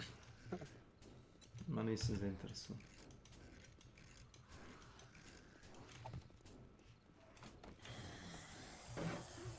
A on razgovara kod da sam ja tu, a? Pravo na pomoć.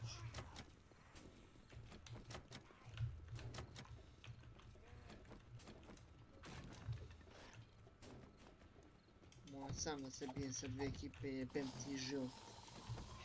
A što moraš? Zbog?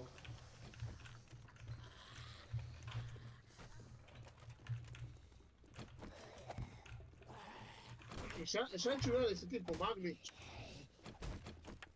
Kako ga njeni, pa nema niko sa te strane. Ugrobo mi čoveče.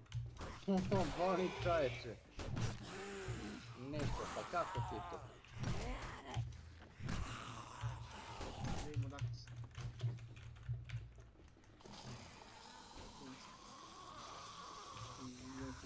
Nisam ni mogu.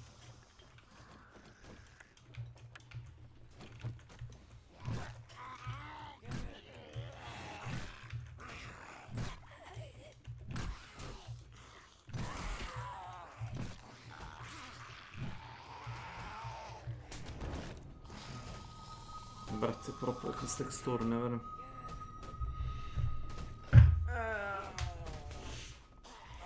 Ne mogu vjerovati.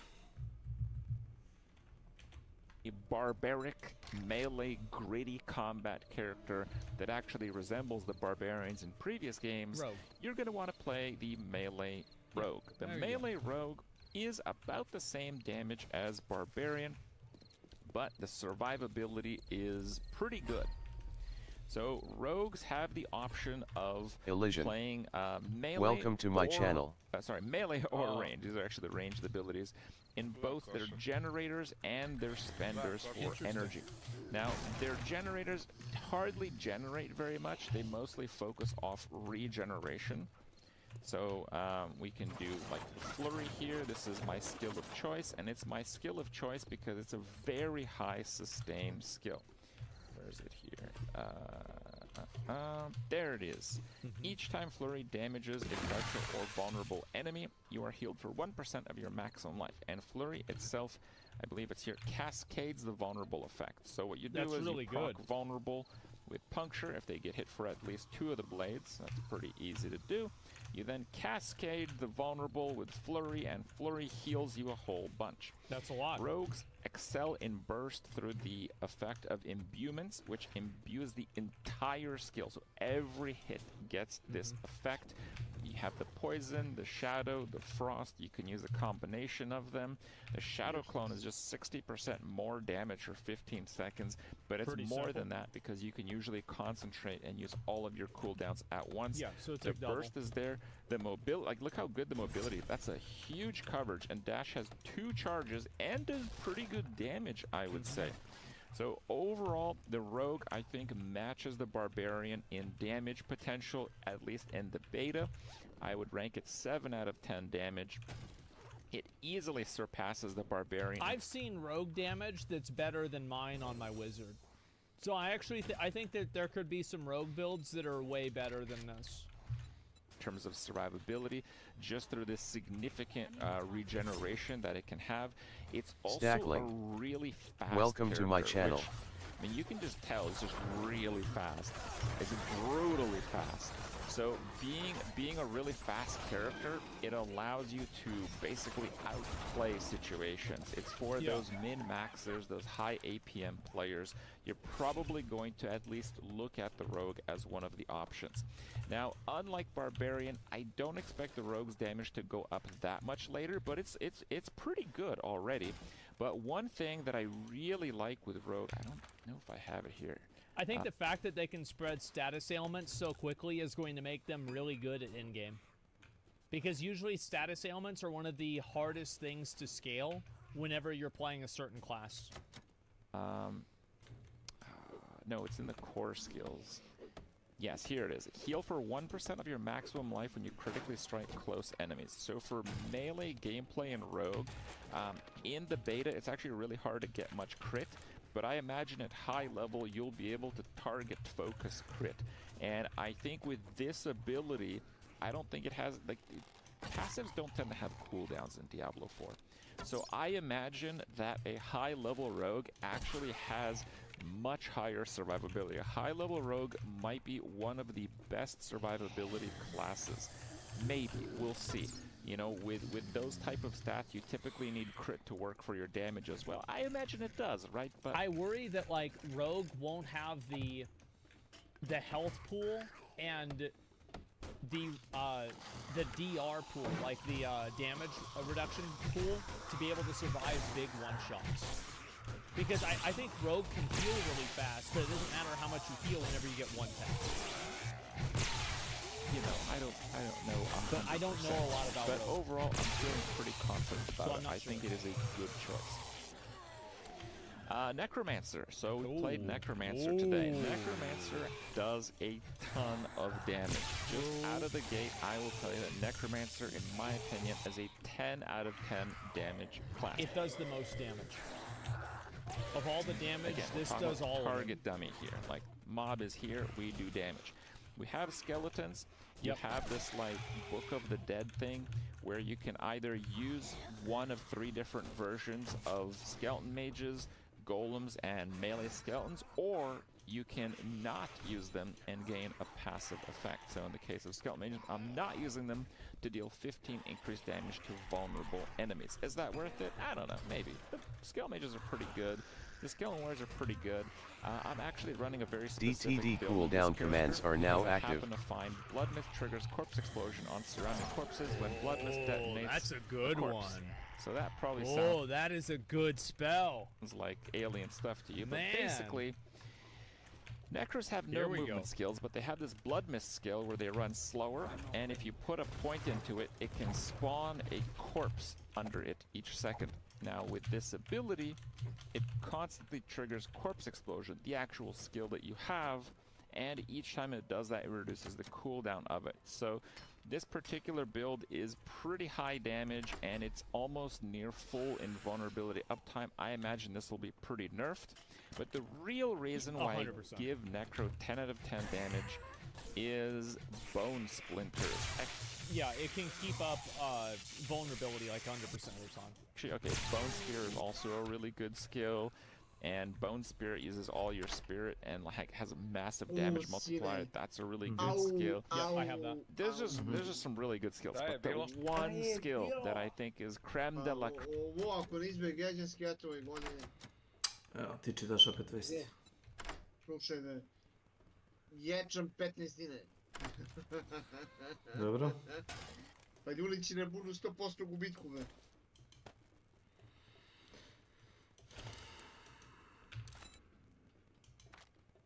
Ti misliš da je ikoga briga šta se dešava sa seljacima?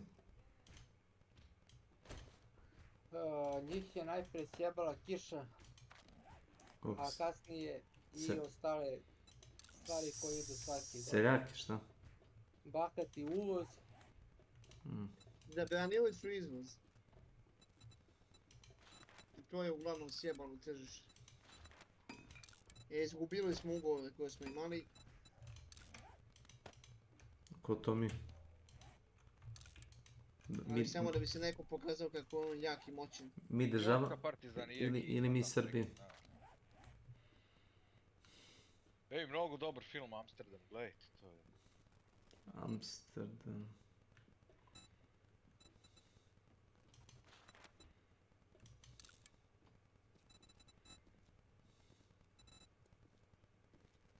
Što mi to poznato?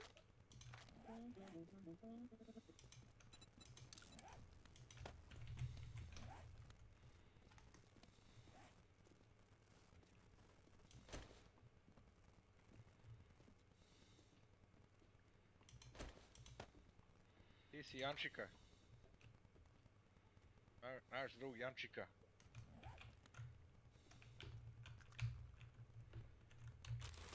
Što zezaš, Janoš? Janči bači. Mnogo taj Janči bači, nešto sablju koristi nama. Janoš, sabljaraš?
Topilo mi je oko srca. To! U vezi čega? To! Udri miliciju, jel to? Poludo je. Mlado, totalno poludo. Sad je načiste, šta si desio, Nešo? Hrvati poklanjaju Ukrajincima Mi-8 koje su Rusi njima poklonili tokom 90. godine ratu protiv nas.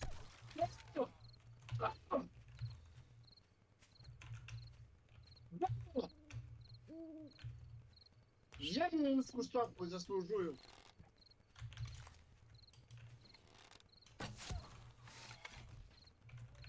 Što da nisi na Vučićevom mjestu, poklonio bi im 50 šlepljene municije.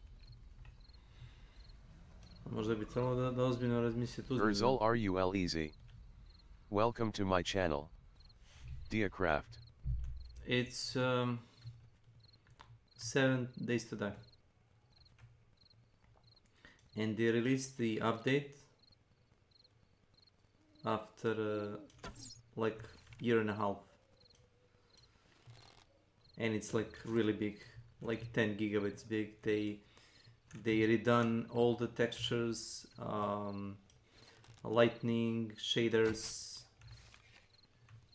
the lulling up, the art for books, the new mods. They revamp the water collecting. It's very interesting. Very. How are yours?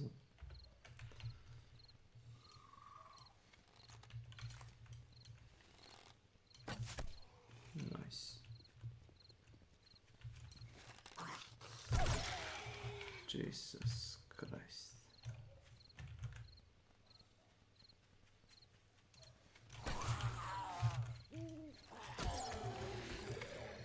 Very nice.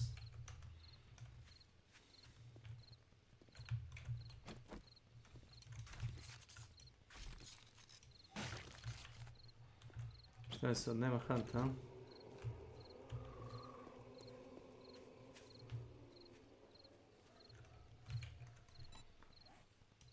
Lov ribolov se otkazuje.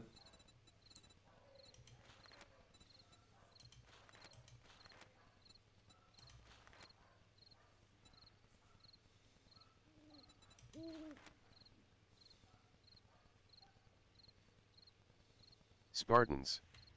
Welcome to my channel. J.A. Igram Gledage. Znači moram da gledam, a? Ajde, ako ćeš da igraš, ja ću gledam, nije problem. Ajde vidim šta se tu zbio. Random ekip.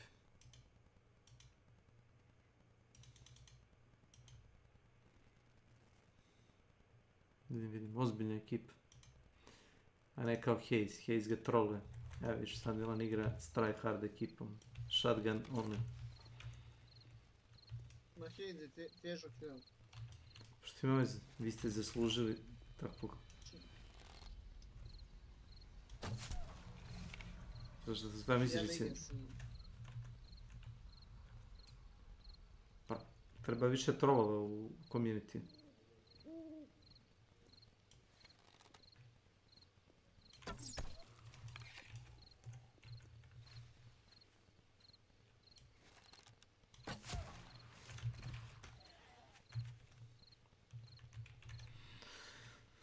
Very nice.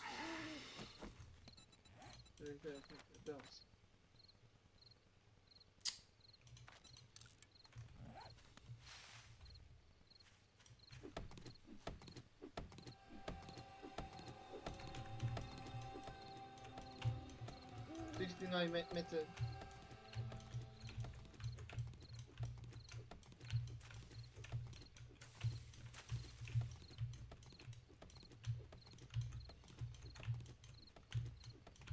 Sad ide metoda postavljanja žice po boss areni, ja? To je dobro.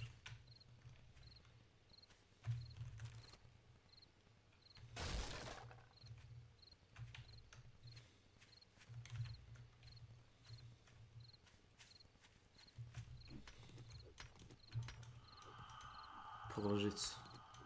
Full ulazna vrata. On my ping. Behind the thing.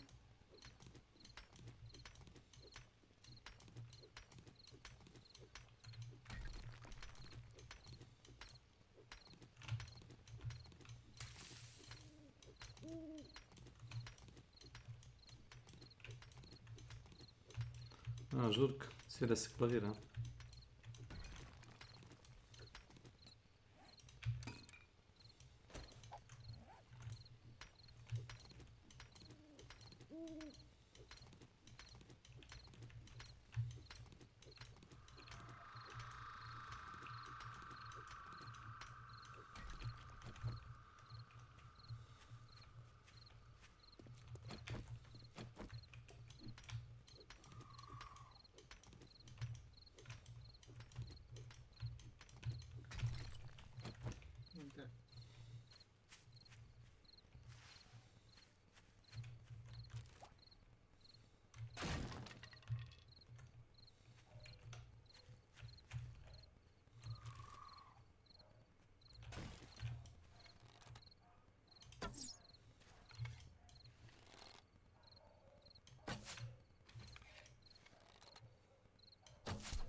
Dum, bum, bum, bum. Creme here is Bone Splinter. So Bone Splinters, just use it here real quick. It's just like a, you know, a few little darts basically. Sometimes it shoots 3, sometimes it shoots 5. I think it's like 35. Goodbye for now. Martin Shkreli has often been called the most hated man in America. While working for Turing Pharmaceuticals, his company raised the price of Daraprim, used to treat parasitic diseases. This price was from $13.50 to $750 per pill, a choice that was widely criticized by the media as they felt it would prevent those who needed this drug from obtaining it. Shkreli defended this decision on TV. 2 years later, he was convicted for 2 counts of securities fraud and 1 count of conspiracy. This was unrelated to anything with Daraprim. As a result, he was sentenced to 7 years in prison, ordered to pay $7.4 million in fines, and more than $60 million as part of a civil case. His career was down the toilet. He went to jail, widely hated by the general public. Despite the negative reputation in the mainstream, on the internet he developed a bit of a cult following. They liked his old Twitch streams from the pre-prison days, where he would argue with teenagers who were critical of him. They liked his smug sense of humor in interviews, and they generally saw him as a sort of anti-hero character. So in May 2022, when he was released from federal prison, he had a bit of a fan base to come home to. As a result, some have attempted to rewrite history on what actually happened all those years ago. He even launched his own crypto project, which many accuse of being a rug pull to quickly cash out on his audience. But he claims he was hacked. So with all of this controversy, it begs the question, who really is Martin Shkreli?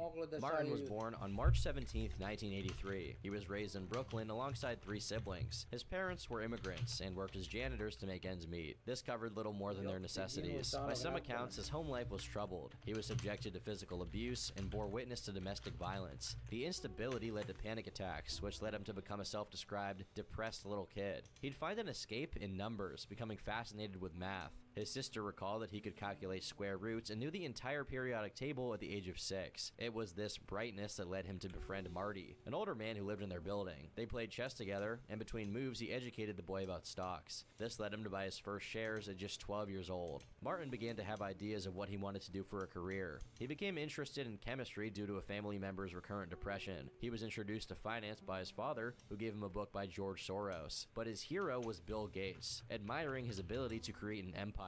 In 1997, Martin started attending Hunter College High School. It's known for catering to gifted students with a fast track to academia. He wasn't out of place. His teachers recalled him as a student with great potential, but he lacked the motivation necessary to succeed. He preferred to socialize, hanging out in the hallway to play games. This attitude led him to befriend another student named Frankie Gutman. The two bonded over their shared disinterest of school and love for music. They eventually formed an emo punk band. He handled the instruments while Frankie wrote lyrics. Together, they made songs like L. Ron Hubbard and I Like Eggs. Unfortunately, that was at the expense of his grades, as the teen began to frequently skip class. This culminated in him being expelled in the 10th grade, but he wouldn't stay a dropout for long. He transferred to City as School, an alternative where students do internships for credit. While not ideal, it had ended up landing him the opportunity of a lifetime. Welcome. The teen began working for a financial news site called TheStreet.com. It was founded by James J. Kramer, a prolific pundit who managed his own hedge fund. Kramer Berkowitz earned him over $10 million a year. It was through this that Martin weaseled his way into an internship at the firm. He started in the mailroom, but quickly rose the ranks for his ability to smoke out small scams in biotech. You see, biotech is a rather tenuous industry. Per Vanity Fair, only about 15% of drugs that begin clinical trials are ever approved by the FDA. But along the way, there's plenty of opportunity for hype. The beauty of biotech is that nobody is ever prosecuted for inflated claims. This takes us to the concept of short selling. Unlike traditional investing where you buy low and sell high, short sellers do the opposite. If they believe a stock is inflated, they'll borrow shares from a hedge fund or brokerage firm and sell them on the open market. Then when the price drops, they buy and return the shares and pocket the difference. Through this process, Martin made a name for himself. He recommended shorting biotech stock, betting against the company's share price. He was right, and the hedge fund profited. Their earnings were apparently significant enough. I've been wanting to do a discussion. Welcome. Goodbye for now. On the difference between the Sharps black powder cartridge rifle and the Remington rolling blocks, and just point out a few differences. And if you're in the market for doing something, you can't go wrong with a Pedersoli either, because really all these rifles are is a barrel. I mean, the actions are so simplistic. This one's kind of a falling block. It could also be called a lever action because it does have an action that drops the block. But this one would be similar to an 1874 rifle that might have been used by a buffalo hunter. This one's also fitted with a veneer sight. Welcome.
Goodbye for now. So you can lob long range pieces of lead too. What I like about the Sharps, okay, as a hunting rifle, is you can load a cartridge, close the breech. The hammer's not cocked; it's on half cock. Okay, you still have to cock it to fire the gun. So what you have is a gun that you can load and have it on half cock and not have to drop the hammer to half cock, so that you could carry it, you know, safely. This one also has a set trigger, and when you use the set trigger, I mean, you can breathe wrong and set this gun off. I personally don't like it for most.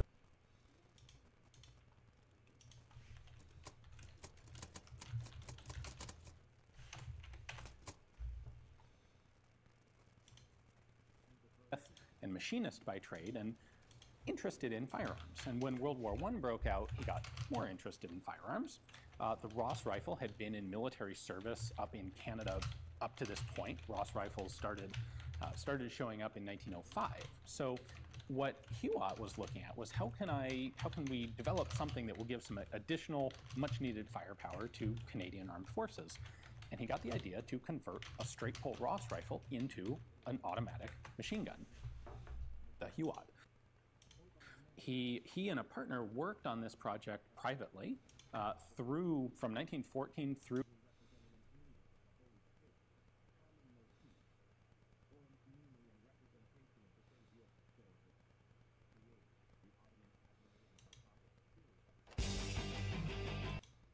That way, once the charger has been removed, and in fact,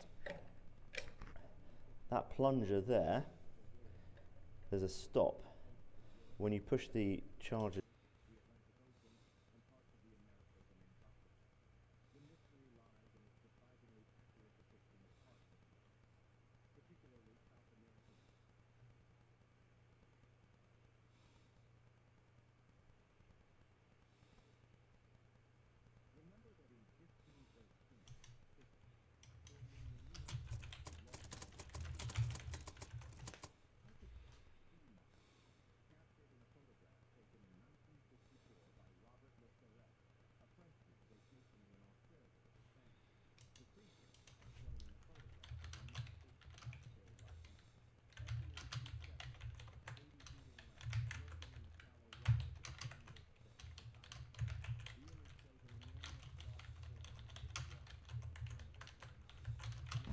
Ne mogu gorim, skrepik me zaglavio, ne mogu da te dignem.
Goodbye for now.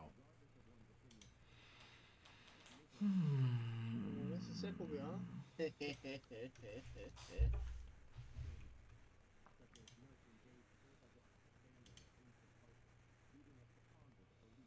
Šta gledaš, man?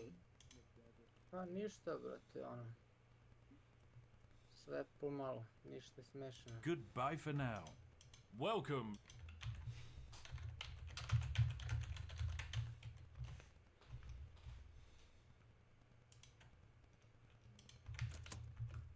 Goodbye for now.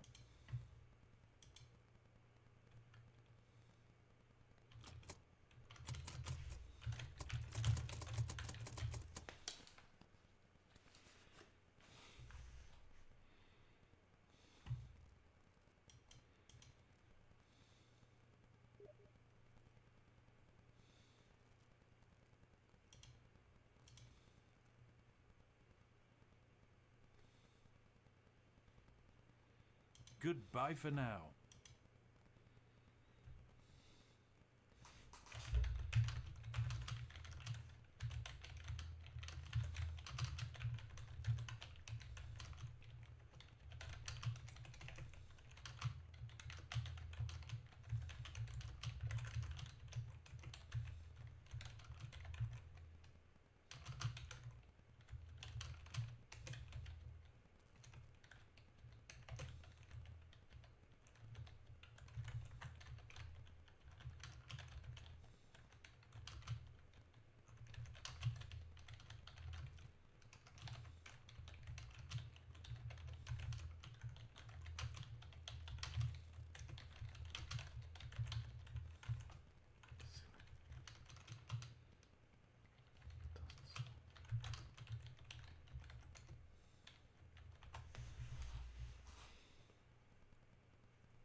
For the SEC to voice concerns. The company was suspected of trading on insider information, but they were cleared and left with a teenage clerical worker to thank. With all of this talk that led him to befriend Marty, an older man who lived in their building. They were convicted for 2 counts of securities fraud and 1 count of conspiracy. This was unrelated to anything with Daraprim.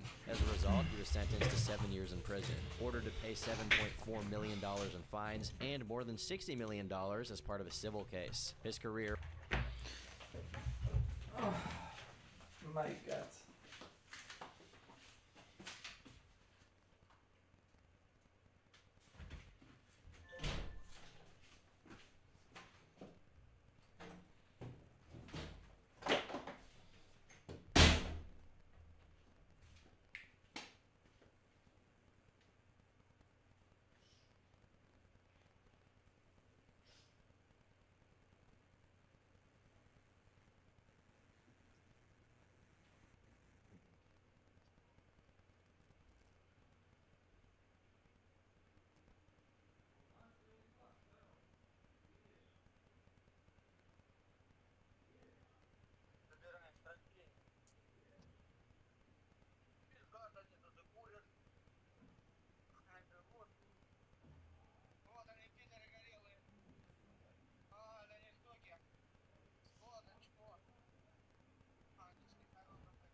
Zebaba.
Can't stop this feeling deep inside of me.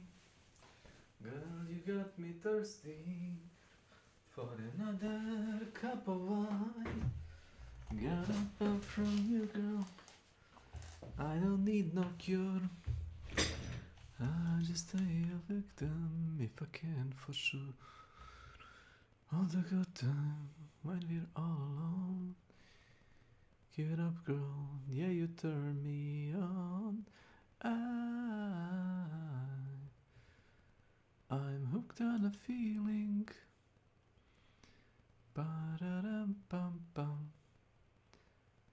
I'm high on believing that you're in love with me. was down the toilet. He went to jail, widely hated by the general public. Despite the negative reputation in the mainstream, on the internet he developed a bit of a cult following. They liked his old Twitch streams from the pre-prison days, where he would argue with teenagers who were critical of him. They liked his smug sense of humor in interviews, and they generally saw him as a sort of anti-hero character. So in May 2022, when he was released from federal prison, he had a bit of a fan base to come home to. As a result, some have attempted to rewrite history on what actually happened all those years ago. He even launched his own crypto project, which many accused of being a rug pull to quickly cash out on his audience. But he claims he was hacked. So with all of this controversy, it begs the question, who really is Martin Shkreli? Martin was born on March 17, 1983. He was raised in Brooklyn alongside 3 siblings. His parents were immigrants and worked as janitors to make ends meet. This covered little more than their necessities. By some accounts, his home life was troubled. He was subjected to physical abuse and bore witness to domestic violence. The instability led to panic attacks, which led him to become a self-described depressed little kid. He'd find an escape in numbers, becoming fascinated with math. His sister recalled that he could calculate square roots and knew the entire periodic table at the age of 6. It was this brightness that led him to befriend Marty, an older man who lived in their building. They played chess together, and between moves he educated the boy about stocks. This led him to buy his first shares at just 12 years old. Martin began to have ideas of what he wanted to do for a career. He became interested in chemistry due to a family member's recurrent depression. He was introduced to finance by his father, who gave him a book by George Soros. But his hero was Bill Gates, admiring his ability to create an empire.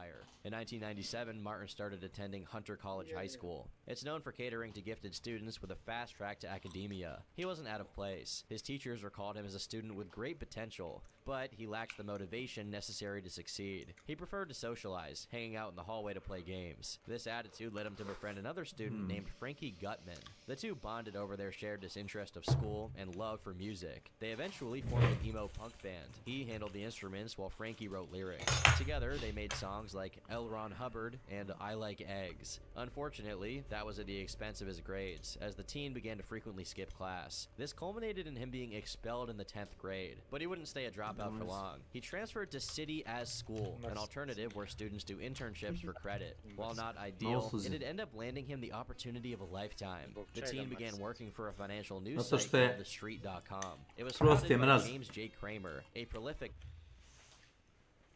Mrazili hladnoći. Snake je zmija. Onaj srednji deo vu neće da objašnjavam.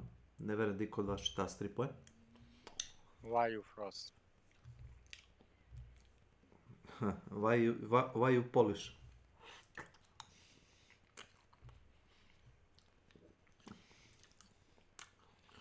Alright. Jesi li...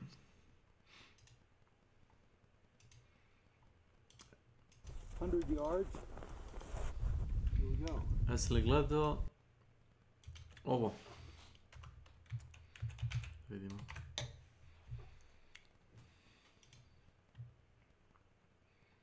Ja nisam vlasnik ličnog naoružanja, ali volim balistiku. 100 block gets its name.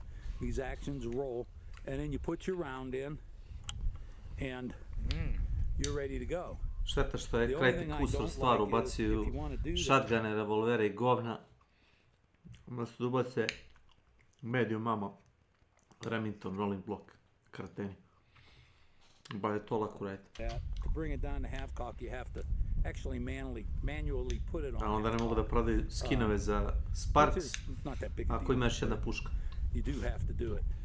But one thing about this rifle is you load, ubacili lemat, cock it back, load, shoot. At the time, it was a good military option, and I think that's why military factions. Ne, to nije Sharp. Možda pogledaš na game onu Wikipediju. Ne znam da li za Red Dead 1 pričaš, u Red Deadu 2 za dvojku. To ti je rolling block, Remington. U stvari da, upravo si, jes. Nije Sharp izgleda drugačije mnogo. Pogledaj kako izgleda ovaj deda pokazuje. Znam po animaciji, Sharp ima drugačiju animaciju punjenja. In popularity in the Buffalo days, it's my favorite of the single shot action. A ima gomilu kalibara. Taj rolling block. Iako se lako reloaduje. Evo povučeš taj nazad blok, otkočiš je Alien Gathering. i automatski Welcome to ejectuje. my channel. Šauru. Okay, so I call this my Gemmer, and the reason why To je lovačka is puška. it's a rolling block action. However, and this action's a number 5 action again. Your rolling blocks your first rolling blocks were number 1s. If you get a hold of a number 1 action, which I do have a rifle built with that, it'd be a black powder action only. I think the one that I have was made in 1879-ish, and so it's made of old steel, the old style steel, and it's recommended for black powder. The number 5s were made with modern steel, and you could shoot smokeless powder through them and reduce loads and stuff, but they're designed for black powder. That's what I like to shoot through them. Anyway, back to this one. And I recently found some pictures. I have a coffee table book. It's called Hunting the American West. And there's a picture of a few fellas, and they call them rolling blocks in the caption of the film, the picture. And these were taken in 1873. And one of the rifles you can plainly see had this style of build to them. Well, a guy named Gemmer took over the Hawkins shop around, I think it was around 1860-ish, when Sam Hawkins finally retired. He sold the shop. And around that same time, your Spencer actions were coming out, your rolling block actions, your trapdoor actions. And what Gemmer did was he took those actions and made a Hawkins style rifle that looked like this with that action, and is a single shot rifle. And I built one. This one here I built, and when I built it I had nothing to go by, and I tried using some pre-carved stock stuff, and it just didn't look like a Gemmer when I was done with it. So I ended up having to carve the stock and build this rifle, and this is what it turned out to. Thought it'd be cool to build, and put a shotgun type butt plate. The wood was carved different in the front.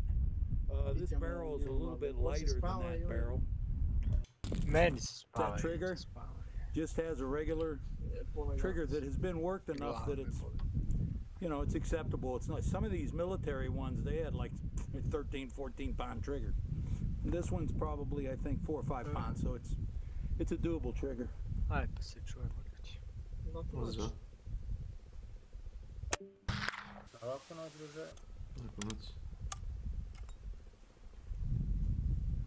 And it's really hard to hold a gun steady at 100 yards, especially with my eyes. Let's try another one.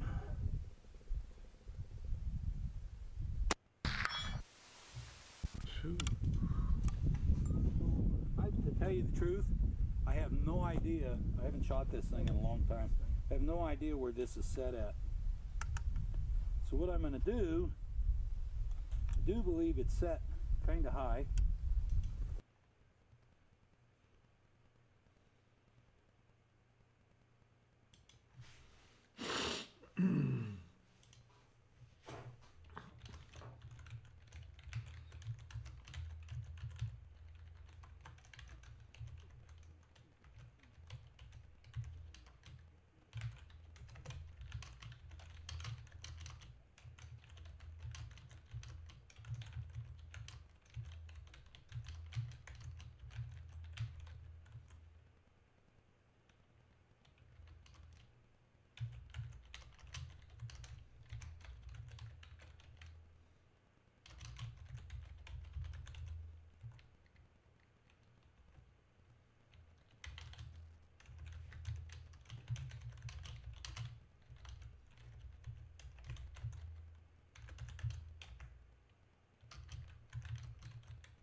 Gdje se tepam?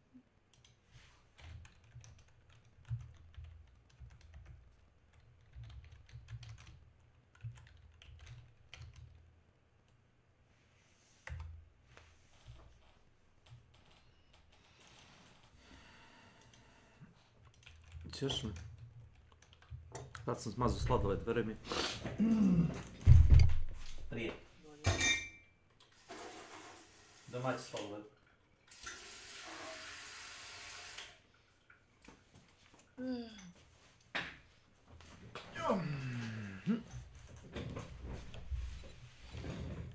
Pundit who managed his own hedge fund.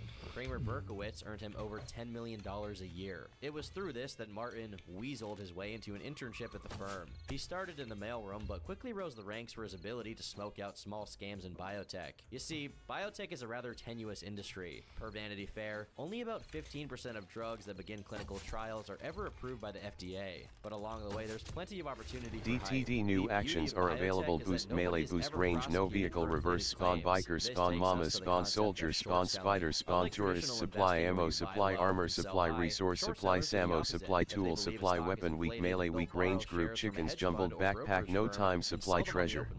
Then when the price drops, they buy and return the shares and pocket the difference. Through this process, Martin made a name for himself. He recommended shorting biotech stock, betting against the company's share price. He was right, and the hedge fund profited. Their earnings were apparently significant enough for the SEC to voice concerns. The company was suspected of trading on insider information, but they were cleared and left with a teenage clerical worker to thank. With all this talk about Marty, I'm feeling a bit worried. I mean, have you ever Googled yourself and were shocked to see your personal information exposed on one of those public listing sites? I looked up my name and was shocked to see sites I never submitted anything to listing my personal info. Data brokers are making a fortune selling your information to robocallers, spammers, and others who want to learn more about you, like where you live. That's where today's sponsor, Aura, comes in. Aura can identify data brokers exposing your info and submit opt-out requests on your behalf. Data brokers are legally required to remove your info if you ask them to, but it can be confusing to figure out how. Aura can handle it for you, and has so much more. It's an all-in-one app with parental controls, antivirus, VPN, password management, identity theft insurance, and much more. What's better yet is that it's all at one affordable price, and it's really easy to set up. So what are you waiting for?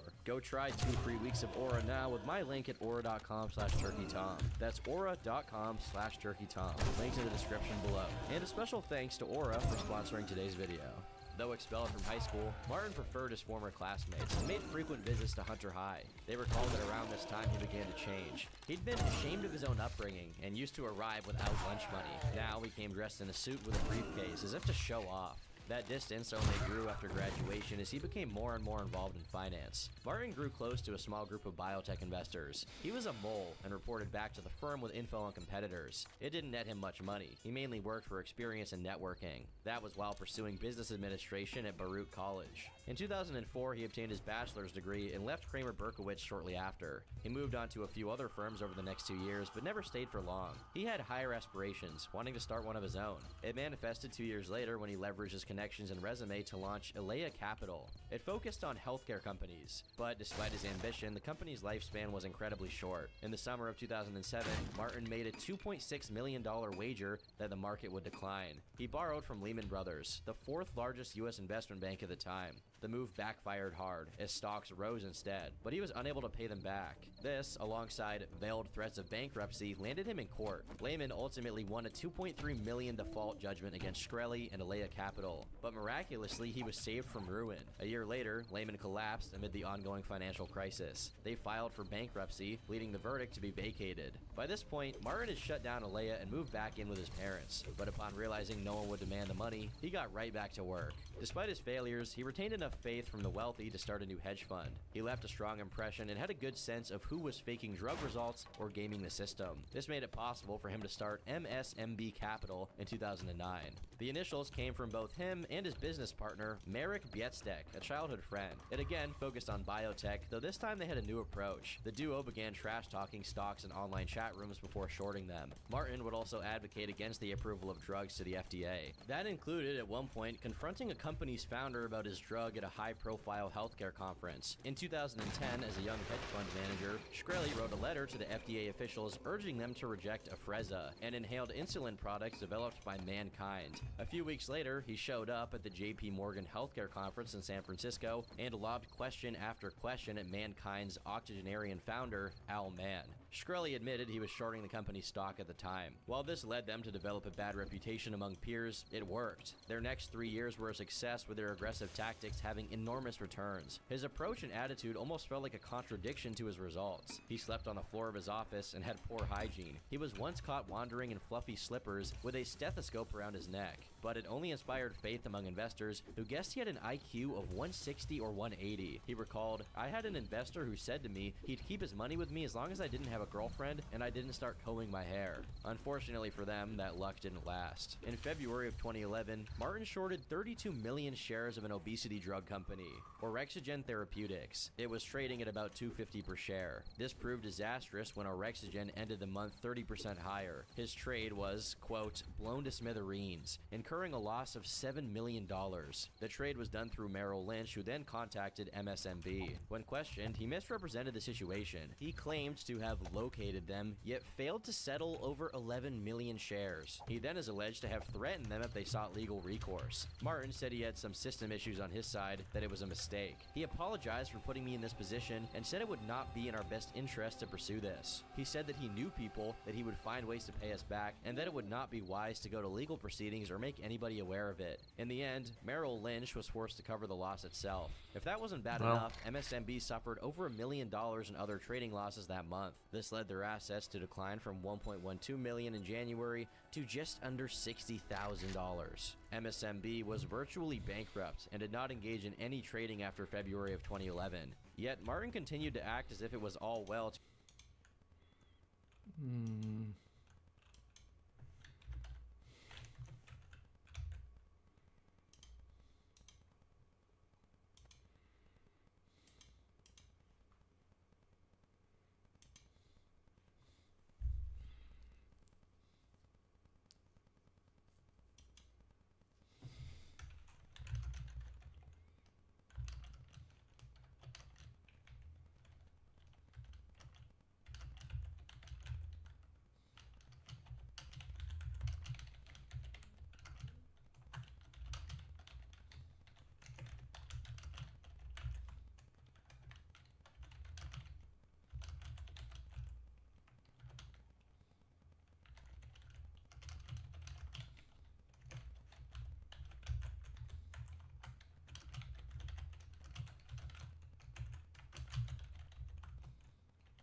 to investors. He went so far as to send fabricated performance updates that included claiming an 8% profit from the beginning of the year. In August, he made a hostile bid to acquire AMAG Pharmaceuticals. This was to stop its planned merger with Allos Therapeutics, which some called the worst biomerger in history. Martin's offer was valued at $378 million, but the deal was rejected and his bluff never called. Meanwhile, his tactics started to catch up with him in the pharmaceutical world. MSMB filed requests for the FDA to reject products from NVIDIA. They argued their clinical trials were flawed. He then publicly bet against its stock. He'd done this before, though this proved particularly controversial. That's because it included a new cancer diagnostic device. The effort was unsuccessful, but complicated their launch and caused their value to drop.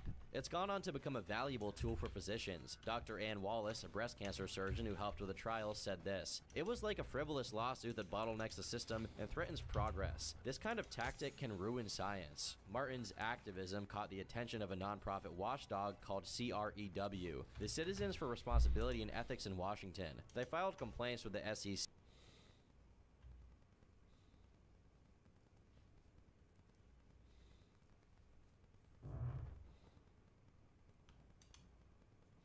Welcome. A new Tide of Shadows trailer just dropped.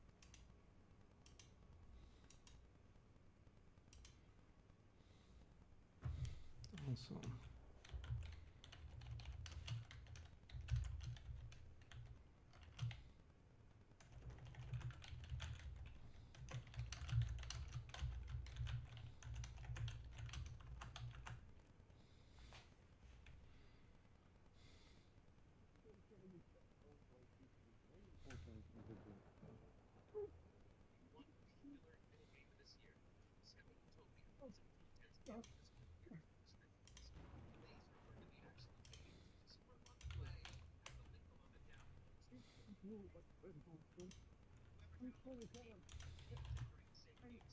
And while I recommend you go watch it, I'm also going to point out some interesting little tidbits and cover some of the other smaller news drops we got recently. But up front, I just want to say this video is about official posts from Crytek themselves, and let's get into those details. Starting with the newest trailer, the tweet for it says, "The deadliest hunt event yet, Tide of Shadows coming soon. A black tide has risen, the water teems with darkness, a death and corruption so foul some say it has eaten the sun. Will you forge new packs? Will you fight for the Bayou's soul?" And I think we know the darkness and the water, the newest wild target named Rotjaw, but interestingly, this tweet mentions packs, which were these kind of alliances from the Devil's Moon event, if you didn't get a chance to play that. During a mission, you'd interact with these altars to get packs, which were new traits and modified existing traits, bringing in new gameplay options, so safe to assume that packs are returning. And then into the trailer, we open with this black bubbling, which could be Rotjaw because you see similar effects in the Rotjaw trailer, or maybe these are dark corruption pool-like things to collect around the map. We've had event-related items before that you have to collect, so it's possible that's what these are, or it's Rotjaw, or it's just cinematic. And then we get some cinematic shots, which it's hard to tell if these are revealing or not. This could mean that bodies are about to start floating in water, which could be interesting because we'll be dying around water more as we go to fight Rotjaw, we assume. So maybe that will make finding bodies easier if they do float, or again, this is just a cinematic option. We also get some shots of fire, which seems intentional, so maybe the rain doesn't affect the flames, which fine is an idea that I floated before, but I'm not giving up on it, so we'll see. Then we get this shot of an altar or effigy, which could be like the soul traps from Devil's Moon. You could destroy them or interact with them, and that would give you less or more points respectively. But this could also be an altar where you get packs, but previously that was at the resupply carts, and we'll talk about that in the next shot, which has this guy standing, and he does not have a good day. But two things to notice here: there's these trait charms or drops, I can't remember their name, but they are red, unlike the normal ones, which are kind of that black and blue. This could be color grading on the trailer, but it could also be a new pack selection, or another theory, maybe these are modified traits in some way. Maybe you pick these up and you get some sort of modified trait like the packs did before, and they would be consumable to where there's only 2 charges on these like normal, and you wouldn't need to collect anything for these. They're just instant unlocks you get at the resupply cart. But also the red hazard maybe means that they come with some sort of trade-off, which is one of the criticisms offered about the Devil's Moon traits. They didn't have any sort of trade-off. All theory, all speculation, nothing confirmed yet. And then for the hard-hitting news section, we have a box. Yeah, detailed analysis here. Maybe that's the box that you use for packs. Again, basing a lot of these theories on the Devil's Moon event, it feels likely that you'll have to visit resupply carts for this event, similar to Devil's Moon though. And then we get another shot of one of the new hunters with a little gator paw on her shoulder. Very cute, or sad, depending how you think about it. And then we get Rotjaw cruising. And then this guy, who looks very much like a grunt, but he appears to be a hunter in fact, and maybe he's the final reward at the end of the battle pass, and he's carrying a nitro. Or is he? Because if you notice, his shot through the wall is scattered like a shotgun, and if you zoom in on the barrel at the top, enhance it a little bit like CSI, we can see that there are 3 muzzles in this gun, very drilling-esque. And if you don't know what that is, it's a weapon with 2 rifle barrels positioned over a single shotgun barrel, kind of like the LeMat, but a rifle. Well, 2 of them. Alright, on to the next thing. Another new hunter, very goth girl vibes, and a news desk prediction from Home himself. Streamers are gonna rock this skin and be very excited about it on Twitter. So subscribe for more deep cut insights into internet culture and Hunt Showdown. But we're not done yet. We get to see the Dragon Breath bolt on the hand crossbow, assuming that's what it is. But plot twist, the hunter uses it to burn a body, and it feels like Crytek is doing a speed run on making the hand crossbow the most useful sidearm any percent. And then we get to see the Lebel marksman against Rotjaw again. I have no idea what that means. Maybe Spitzer can do damage tooth to tail. Alright, into some other news. The upper mat got confirmed. The tweet says the LeMat Mark II upper mat arriving in the Tide of Shadows. With increased stopping power and muzzle velocity, this medium slot long ammo pistol brings an extended effective range. Its weight and size prevent it from using fanning. Use with caution. So it's a 2-slot weapon, long ammo, can't be fanned, but it's technically 2 guns wrapped into 1. And if this is being added and the drilling, whatever it's going to be called, is being added, it seems that the hunter engineers are definitely prioritizing utility weapons, which, thinking of Hunt's biggest stalemate problem, maybe that's what we need. In these situations where there's people camping outside and people camping inside, weapons that can fight in medium range, but also storm a building, are very much needed, and it seems like that's been the focus recently. And then last week we got some soothing rain sounds, which, as I mentioned, as a noise machine sleeper, I am totally ruined. If I camp, it's gonna be lights out. So very nice, very relaxing. I will leave that playing after the video. And that gets you up to speed. Let me know if you think I missed something, if you're excited for the ominous dark box, if you want to get your hands on the upper mat or the drilling, whatever that's going to be called. And until the next video, goodbye.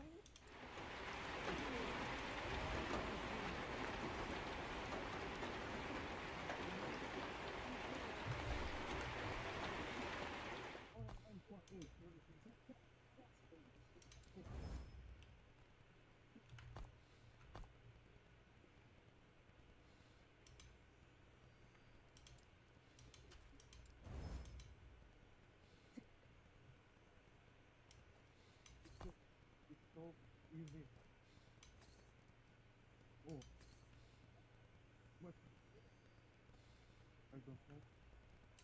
But one more. Can I try one more? I'm not only.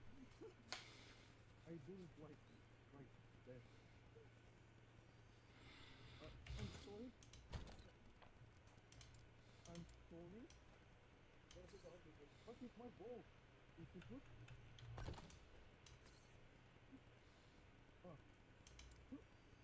I don't know what.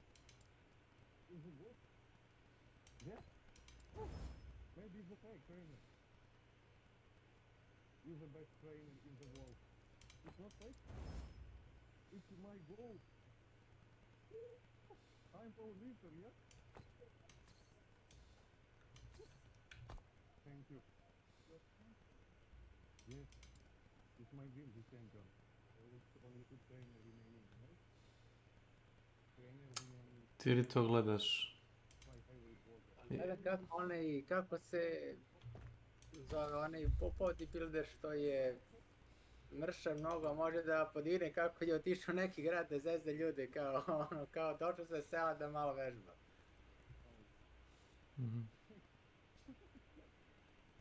Pa dobro. Pošteno.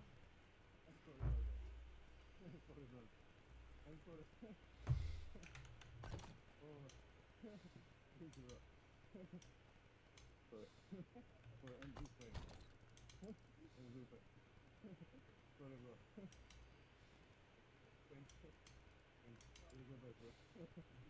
Why did that look like that? Okay, guys, I tried my best to make the crazy reaction for you. And guys,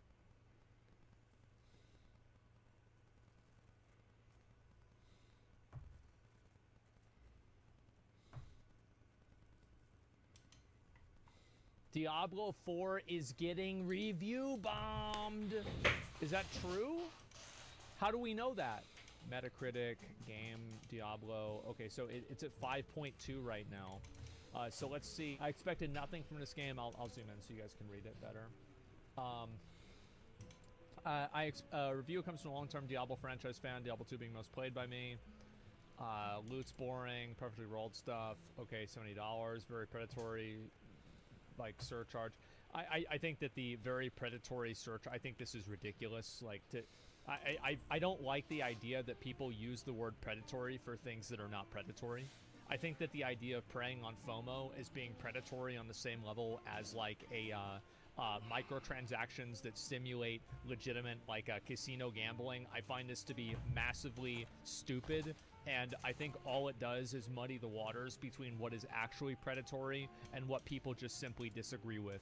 They're overreacting, and in overreacting and trying to like make their opinion matter more and like make people like, oh, I'm gonna use the buzzword, that way people take me seriously. I think if you do that too much, number one, it's a boy who cried wolf situation, and number two, you also devalue what actual predatory practices are. Being able to buy a video game 3 days early is not fucking predatory. If you think that's predatory, like, I think that you have a lot of problems in life, because like every fucking advertising fundamentally is predatory because it's trying to get you to do something that you wouldn't normally do. It's just such a stupid fucking way to think.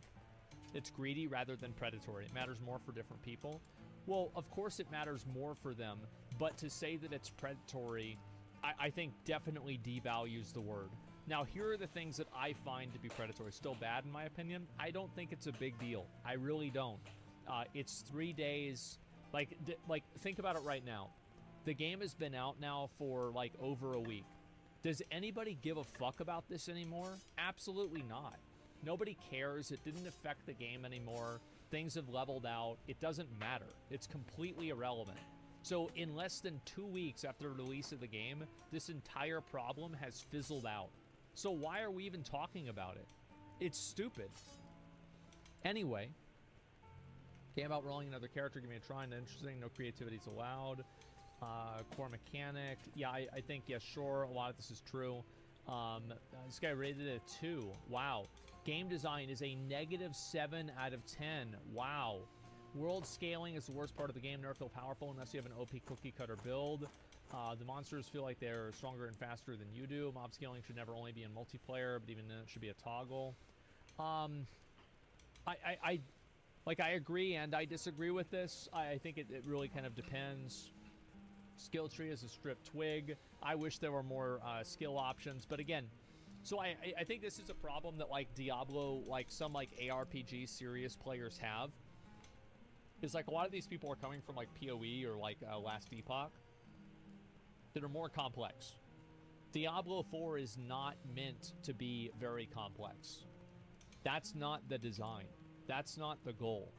So if you go and you play, it's just like, it's like you go and you play, for example, I don't know, like Apex Legends, and you're mad that it doesn't have the complexity of Tarkov, well, yeah, that's because it's not trying to do that. For ARPG Andes, yeah, exactly. Like, I think that, yeah, it's just like, it's such an insane thing to say that Diablo 4 is a 2 out of 10. Like, like, okay, so if Diablo 4 is a 2 out of 10, like, what is...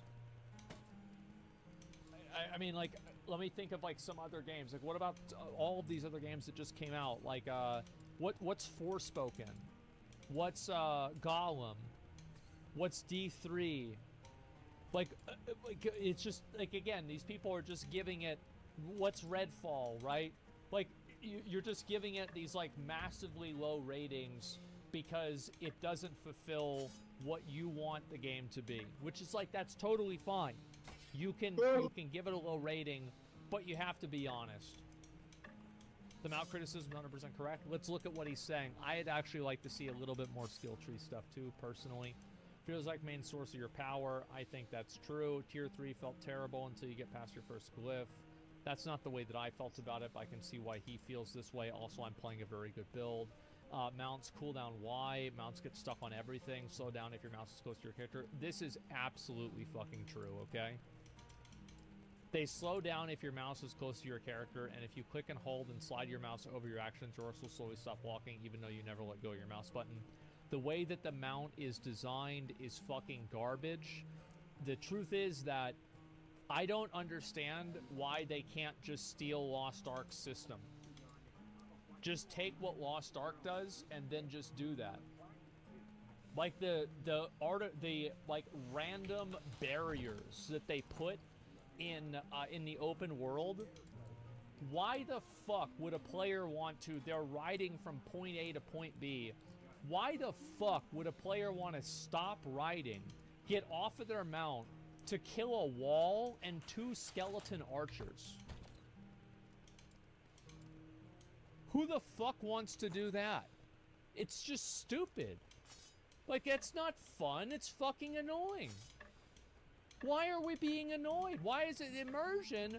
What do you mean immersion? It's an undead.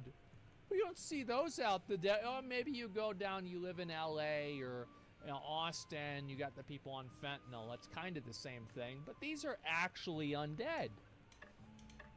Totally fucking different, man. Yeah, Portland, there you go.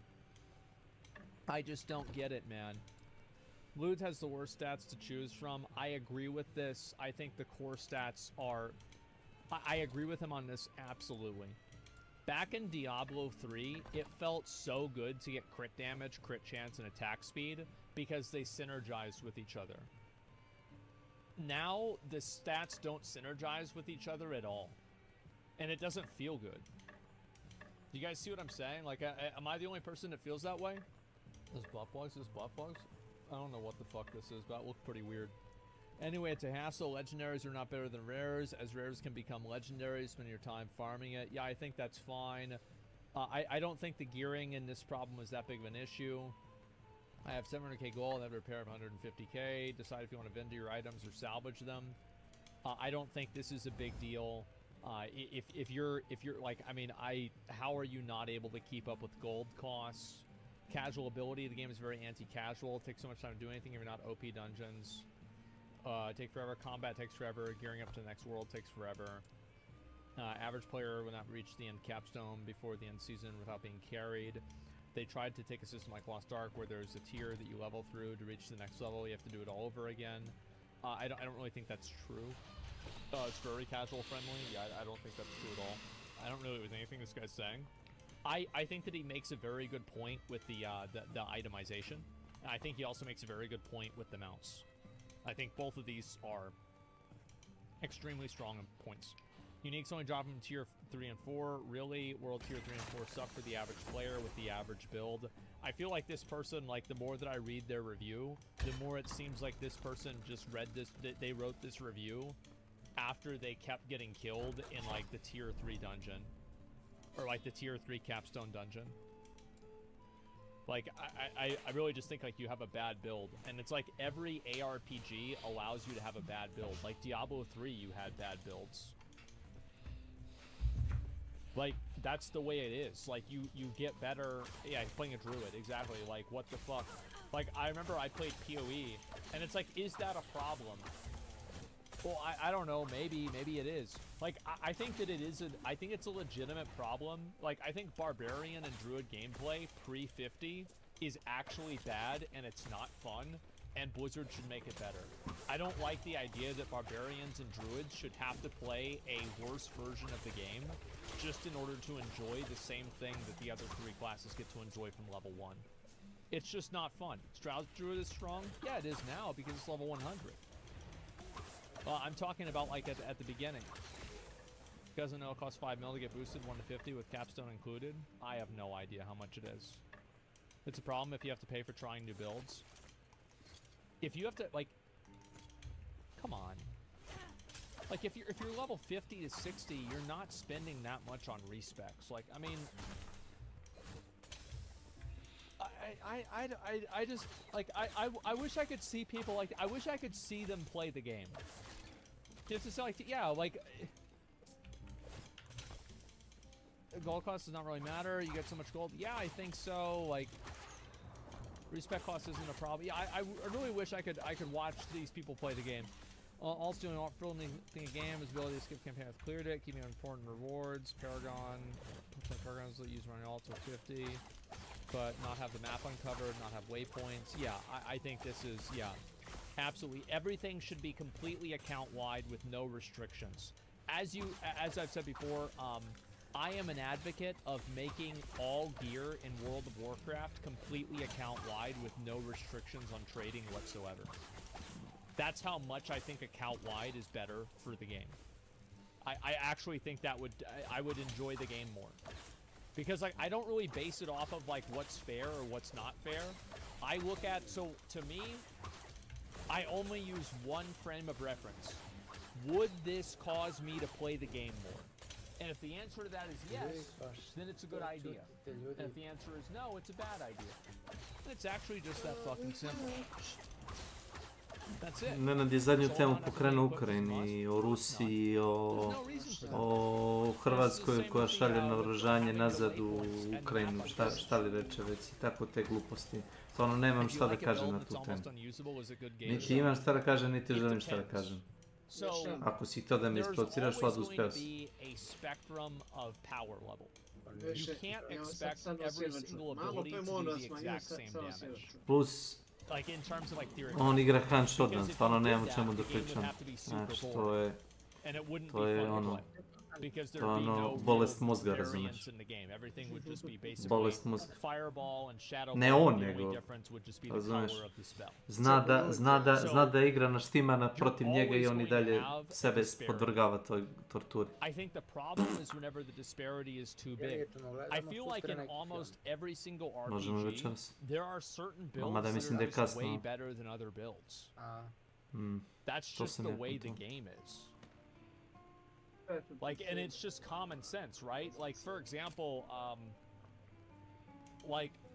Ha, mislim, sad dolazim s posla oko 10, ali ako hoćete oko pola 11 mogu da pustim film, bit će gotov do 12.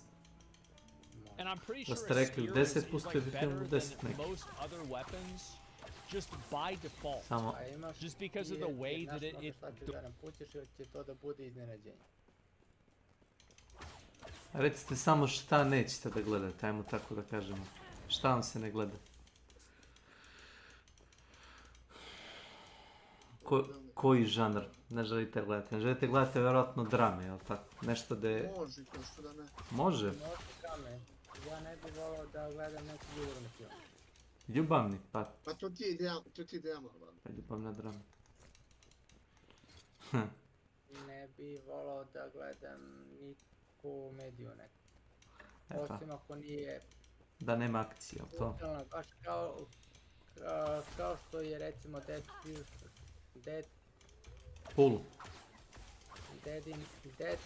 in Funeral. Šta mu to doći? Evo sad ti popacim ovih. A dobro, okej. To stari film ili novi, sam to reci? Pa to je film iz 2007. Jako je jako je dobar. Po nazivu... Belated. Po nazivu ne mogu Welcome to my channel. Da je čudo jedno. Evo ti na... Do your games work like shit? Na o. Twitch, prepostavljam. Imaš dve verzije tog filma sa belcima i sa crncima. Sa belcima mi je bolje. Krajnje ovako neobičan. Vlada rasist. Moguće onda, šta sam sačuo? One is enough. Šalim se.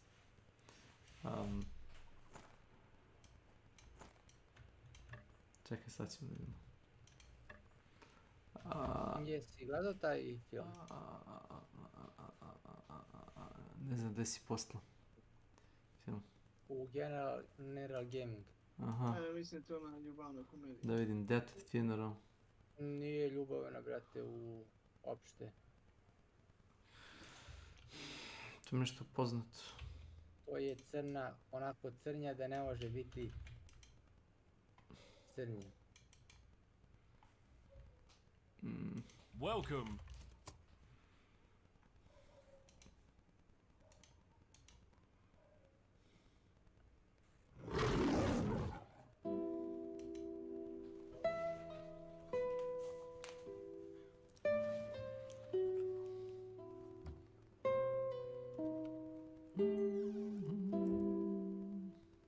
Who's this? Pardon me? That's not my father. Oh, we've taken the wrong one. God, I hate funerals, don't you? They're just so depressing. Just the whole, I don't know, it's just the death and everything. If there's anything I can do, Sandra, don't put your hand there, dear. You'll leave smudge marks. Are you okay? I'm a bit nervous. We're on our way to a funeral, you wanker! Don't you have any respect? Jesi gledao sve taj film? Ne, gledao sam slične filmove. Calm down. To ovaj nisam. Tea can do many things, Jane, but it can't bring back the dead. Ok, klasičan britanski humor. Justin, it was one night. It was a massive mistake. I was drunk out of my mind. You could have been a donkey. Znaš zašto klasičan? Zato što oni znaju da, njihovi glumci, režiseri znaju da tekst odlume skriptu na jako ozbiljan način, na situacija bizarna, razumeš? I zato je njihov humor specifičan. Da. Dok recimo, kad gledaš domaće glumce, oni su uvek krevelje, razumeš? Niko od njih ne može da zadrži ozbiljnu facu. Retko ko. Ili onda film ono kao drama neka, emotivna, svi plaču, viču, urliču, bljak. Doing this, we can. Have one of these. It'll make you feel better. The Valium you gave to Simon wasn't actually Valium. It's an hallucinogenic concoction. I must be going mad. Why are my hands so big?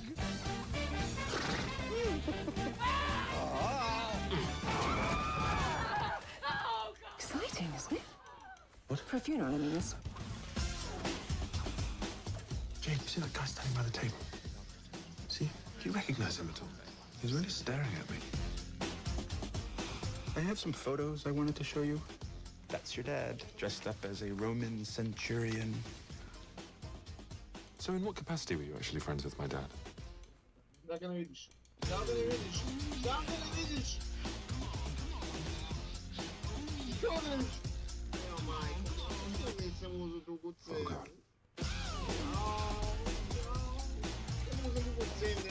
Daniel, I was just telling George here how when we were boys together, your dad used to love to make us all go skinny dipping.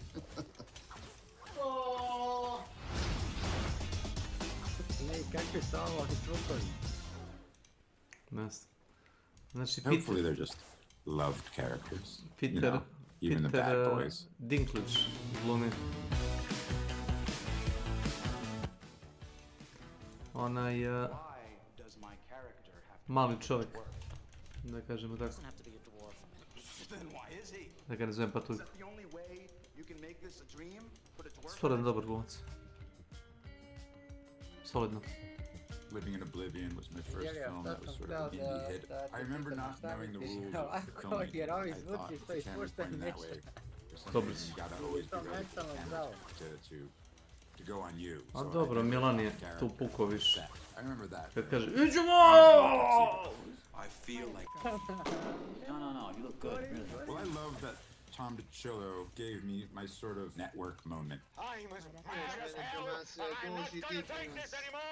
And I just like that was my introduction to films, and I got to say what I Šta wanted se će to to say. kino, smiri se. The only place I've seen dwarves and dreams is in stupid movies like this. Oh, make it weird. Put a dwarf in it. Because I had felt that way for so long about what people have to put up with, stereotypes that they have to deal with about themselves. So I felt like a kindred spirit with everybody working on that film because they got what I was always thinking. Dobro, diši. Actually, just a very simple, boring person. I did a play, and a good friend Tom McCarthy was a co-author of that play. Ti si glup čovjek. Prećeš sam nagurati taj rank nego u timu od 3 čovjeka. Ja znaš što?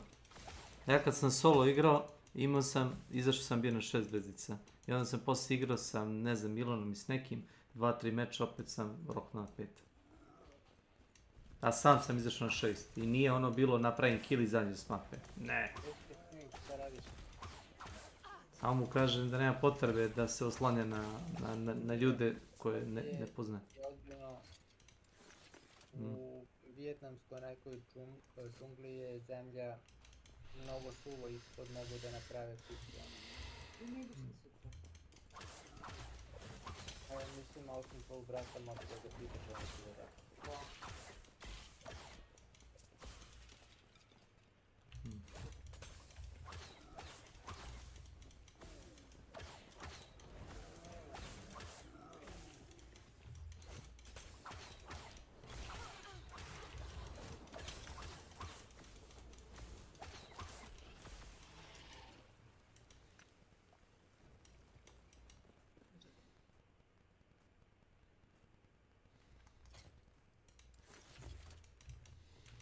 Not happening. When we became fast friends, and he sort of started writing A Station Agent around that time, and we had done several readings of it, and so by the time we shot the film, we were all very familiar with each other. Bobby Cannavale, Patricia Clarkson, myself, and Tommy. It was very helpful with that familiar sense of working together.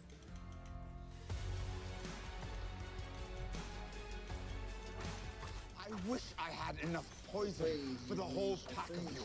I would gladly give my life to watch you all swallow it. Game of Thrones was one of those beautiful, perfect storms of something that I just adored being a part of, that somehow reached globally so many people. Can't ask for anything more. I stand behind that show so much. All credit due to David Benioff and Dan Weiss, who adapted George's book so masterfully. There's nothing in the world more powerful than a good story. Pleasure to meet you, Cyrano de Bergerac. Tyrion prepared me for playing Cyrano in certain ways. They both talk a lot. So when you do a TV show for 10 years with a character that pontificates quite a bit, your ability to learn lines very quickly gets stronger and stronger. So that was very helpful.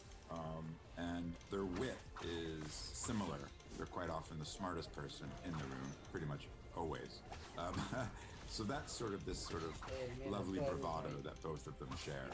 That's what I do. I drink and I know things. What separates them is Cyrano, his knees start shaking in front of the woman he loves, and he has the inability to profess his love. My sole purchose on this earth is to love Roxanne. Does she know? The world will never accept someone like me and a tall, beautiful woman. You need some lines in your face to play these guys. The older I get, the more I understand that. I am a poet. My words upon your lips. I will make you romantic. Will you make me handsome? During filming of this series, also promoting Ham and Tommy. Oh my god, sorry. I'm Andrew Garfield. And I'm Daisy Edgar-Jones, and we're going to ask each other anything. Hey. Okay. I was preparing for this. This case I'm working on, it's a double murder. So far, what we've found isn't pointing outward. How Sad did you da get in? rešava Goodbye for now. The way that it's a fucking you poke them with the stick and they can't get to you. It's so like what the fuck. So it's obviously better. But you still have, you know, like you had gladiators using a trident and a net. You had them using a gladius and a buckler, stuff like that. So spear's weapon 300 use? I think so, yeah. Easy to use, easy to make. True, it's not even close either. Yeah. So like you're always gonna have this because this is just like it's real life. It's the same as like in Dark Souls. Like you can play through the game and you can use you know, the longsword and you can beat the game. But the problem is that number one, if you make a game easy enough to beat with the longsword, that means that anybody who plays with the Black Knight Halberd isn't really going to have a very exciting time because they're just going to one-shot everything. Or you know, Comet Azer in Elden Ring. So it's very hard to balance everything in the game, and you can never really expect that to be the case. And even in Path of Exile, there's no ARPG that has ever succeeded in doing this. Citizen, welcome to my channel. Is Diablo 4 easy? I think that's. I mean, I don't think it's easy, like as a baseline, but it's easy compared to its other contemporary games. I think it's just about as hard as Diablo 3. I think it's easier than Path of Exile. I think that it's easier than Lost Ark. And by the way, I think it is like astronomically easier than Lost Ark. Like think about doing the hardest boss in Diablo 4, but there's 8 people that are doing it all at the same time, and if one person makes one mistake, everybody dies. And guess what? You have to kill that boss 6 times a week. Or sorry, in 6 different ways every single week in the different gates. And the fight takes twice as long. It's fucking brutal. It's not fun. I think it's definitely an issue. But I mean, I'm just saying, like, Lost Ark is way harder. Can't really compare pay to win. You don't understand the game. It's okay. Let's see here. Dungeons all have a gating system, like do some random junk before you can get to the boss clear, waste time to kill all enemies. Yeah, sure, I agree with that. Let's see here. Transmog only appearance on salvage instead of pickup. Yeah, I don't see why. Don't get baited by fake casual reviews saying the game's a 10 out of 10. Any seasoned ARPG player can tell me I have failures the genre brings. Forced online, for one thing, is kind of sad. Why are people like, this is so stupid. This was stupid in 2012. What the fuck are you talking about? Forced online is a problem. How the fuck, like, who the fuck doesn't have an internet? What are we talking about here? Why are we pretending like people don't have internet connections? Bro, hobos have internet connections. Like, bro, I bet you go to 10 different fucking McDonald's in like New York, Portland, and Los Angeles and Austin, and I bet there's at least one fucking hobo that could play Diablo 4 there. Because how many of you guys know there's the hobo that lives at your McDonald's and he sits like at the, you know, behind the wall next to the bathrooms where the manager can't see him, and he just puts all his shit up there and he just basically lives at that McDonald's, right? Yeah, he does. That's just how it is. So, like, why are we pretending like people don't have the internet? Sorry for being poor. Bitch, shut the fuck up. If you're poor, you shouldn't be spending $70 on a video game in the first place. What are you talking about? It's a problem because disconnects can ruin your hardcore character? Then don't play hardcore. It's a shit mode. Are you stupid? And they should also make hardcore as soon as you disconnect, immediately your character's gone.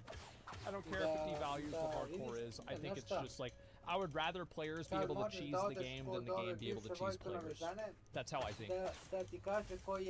Yeah, like, I'd rather be able to cheese the game than the game cheese you. Like, bro, the world first hardcore 100 died to a disconnect. Like, how fucking cringe is that? That's so stupid. Let's see here. Forced online. Give me a fucking break. Skill diversity is low, typical ARPG problems. Come on, 20 plus years of knowledge in RPG, Blizzard still manages to mess this up. Everybody messes this up, and there are plenty of different skills. Like, for Barbarian, you have Whirlwind. I can't speak to every class. I'm just talking about Barbarian. You have Whirlwind, you have Hammer of the Ancients, you have Thorns, you have Rupture and Bleed. Is there anything else? Double Swing? Is it really that good? Upheaval, right? Like, how many of these... How's it a lot? Yeah, I think that's a lot. Yeah, that's a massive amount of builds that you have. Is it? Yes, it absolutely is. How many abilities are there? And you can make a build around almost half of the abilities completely? Not half. That's really good. I mean, I played Diablo 4. A melee and PoE has like 2 builds. Yes. So you can have, like, unless you're Quinn, 95% of melee builds. I guess we had people this league playing, what was that, like Earthshatter or whatever? But other than that, it's cast on crit with Cyclone and something. Yeah, Bone Shatter, yeah. And Righteous Fire is not a melee build. Like, that's it. Everybody plays the exact same fucking thing because it's the best thing. It's just insane to me that people are complaining about this whenever every other game has this problem. I'm losing my fucking mind. You know it's bad, though? Okay, alright. We have to fucking... God damn it. You guys are so fucking... Some of these people are so fucking annoying. Look, take a look at this. Builds... Okay, here we go. Let's take a look. Okay. Here we go. So we've got Deadeye, Pathfinder. So we've got 2. Both of these are the Archer. I forgot even what it's called right now. Ascendancy here. And so, like, let's look at. We have 19%, 12%, 11%, 9%. Okay. 0.0, 0.4, 0.8, 0.9. So we have the top 3 almost are in double digit, and this one isn't even 1. It's not even 1. Every fucking game has this problem because people metagame.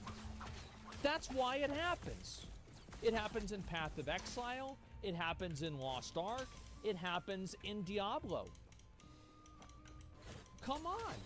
That ain't it. Mathel beats in-game with 27 different builds in the league. PoE Ninja's heavily skewed because people are meta slaves. Of course they are meta slaves because it's the best build.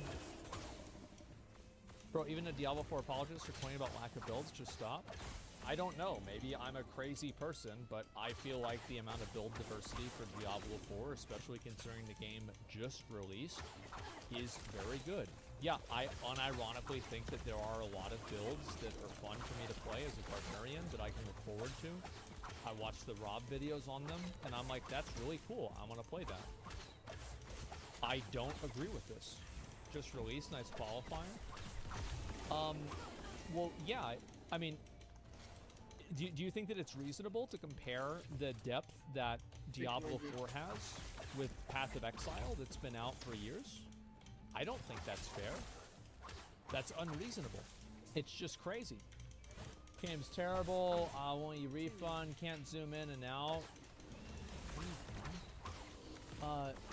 No in-game content. There's a Diablo 4. Like, yeah. I don't know. You can't. Yeah, it's just, again, 50 IQ reviews. Yeah, holy fuck, man. Skill tree is a joke. It's so fun. It's the same issue like Diablo 3. Almost every class has the same build. Are you fucking kidding me? So it's the same problem as Diablo 3. Well, why did you buy Diablo 4? No item trading and that. There. No. Oh my fucking god. Is he wrong? Yes, he's factually wrong. This is a factually wrong statement. Like, I'm sorry, but it just is. These are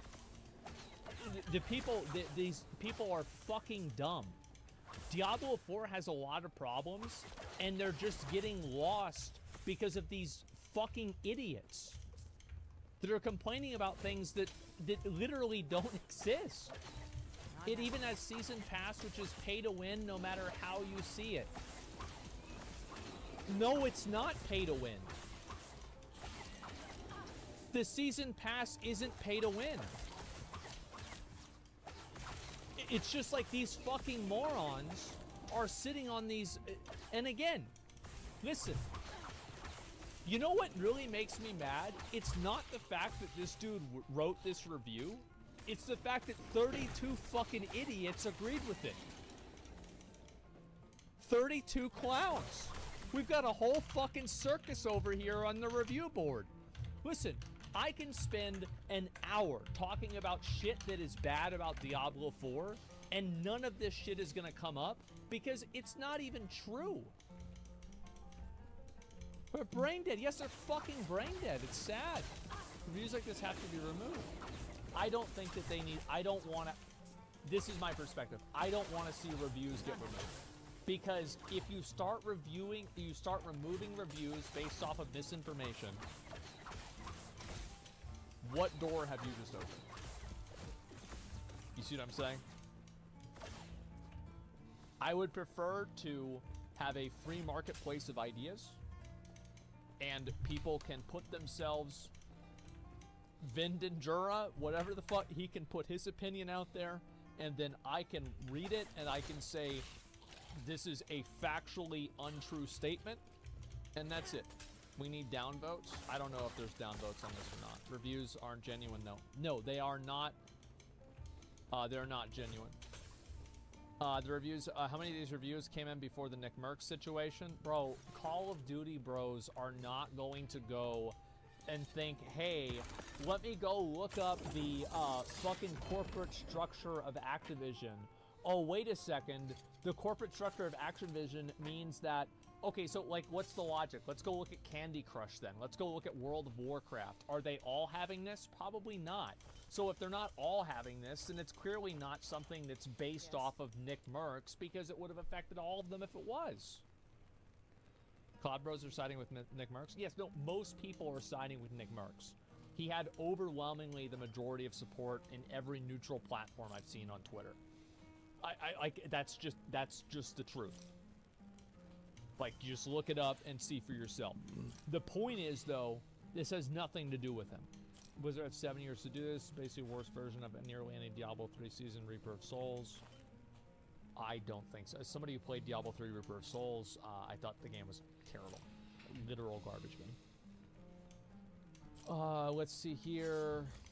Boring life was garbage, made to appeal lowest common denominator. Negative reception is growing fast. There's a reason with that. Diablo 4 is a terrible ARPG. Resource system is a joke. You can cast 2 to 3 core skills and you're out of resource. Get it back is find the right aspects to mitigate it. I actually agree with this. I think that almost every class having a build and spend system is really boring, and it's not fun. I actually agree with this. I think it's stupid. I don't like the idea that you need to have a bad skill. You need to have a bad skill to use a good skill. This is stupid. Lost Ark doesn't have that, and it plays great. Like, it's not true. Betching Harms, about whatever your opinion, I don't give a fuck what your opinion on Nick Merckx is, okay? Here, let me explain how much your opinion doesn't matter. It's not even on the screen anymore because the chat scrolled it up. It's gone. You typing all that out, it's gone. It's already gone. I forgot what you said, forgot your name. Just keep that in mind. Take care. Nobody asked. Let's see this. Yes. Boring and uninnovative. Is the game not innovative? I don't know. I'd have to really think. I want to play Last Epoch before I make this judgment. Because, like, I want to play every, like, ARPG. Like, I don't care about Grim Dawn because, like, nobody really plays that one, like, realistically. Maybe if it gets more popular, I'll play it. I did play Wolfson, though, so, you know. And I'll play Diablo 2 and, like, you know, compare the games, right? Get an idea of it. But I'm going to be honest. I really feel like these reviews... I think that these are just bullshit.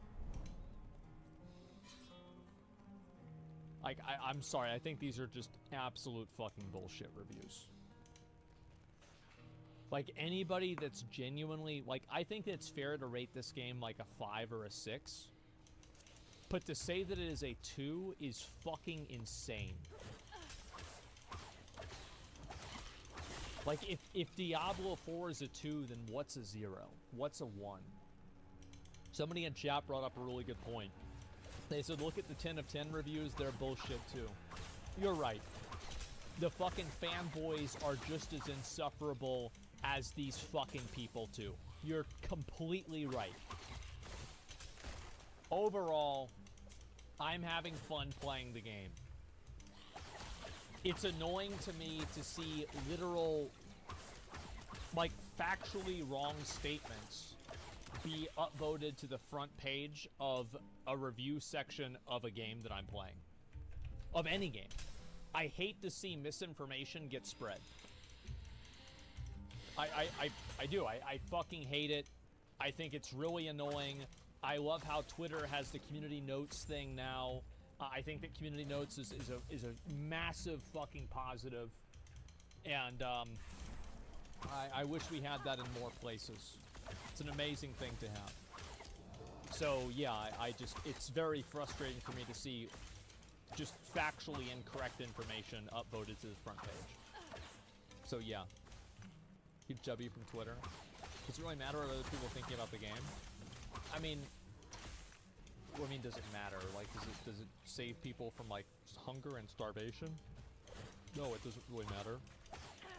It's just annoying to see people that are just making up bullshit to shit on something that you like, that it's, like, not even true. And also, like, it distracts from the real problems the game has. So, like, I mean, nobody's dying over this. I hope not. It just annoys me. That's all. Yeah. I'm not gonna, like, fucking freak out about this. It's just stupid. That's it. I don't know what else to say. So, yeah.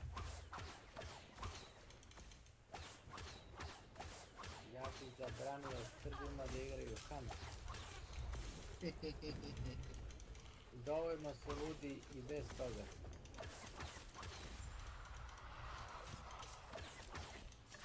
Spremaju se ko saučići.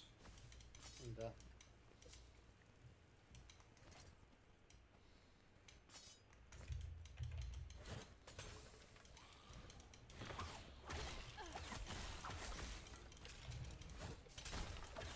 Let's go out.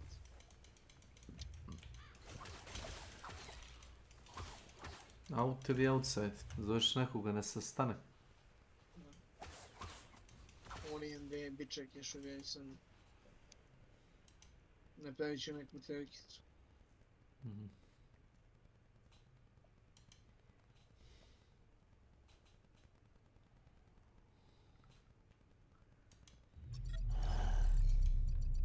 Snimit ću da pustim Milanu.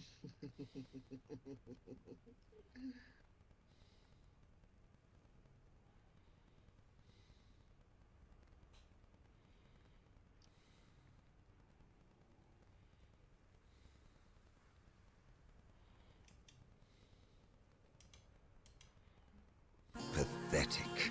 You were great once, before doubt addled your will. Before you rendered judgment on Cyrene. Before you murdered the innocent and guilty, all in one stroke. You weak, sorry fool! How does it feel to have slain millions? To have betrayed your own family? I betrayed no one.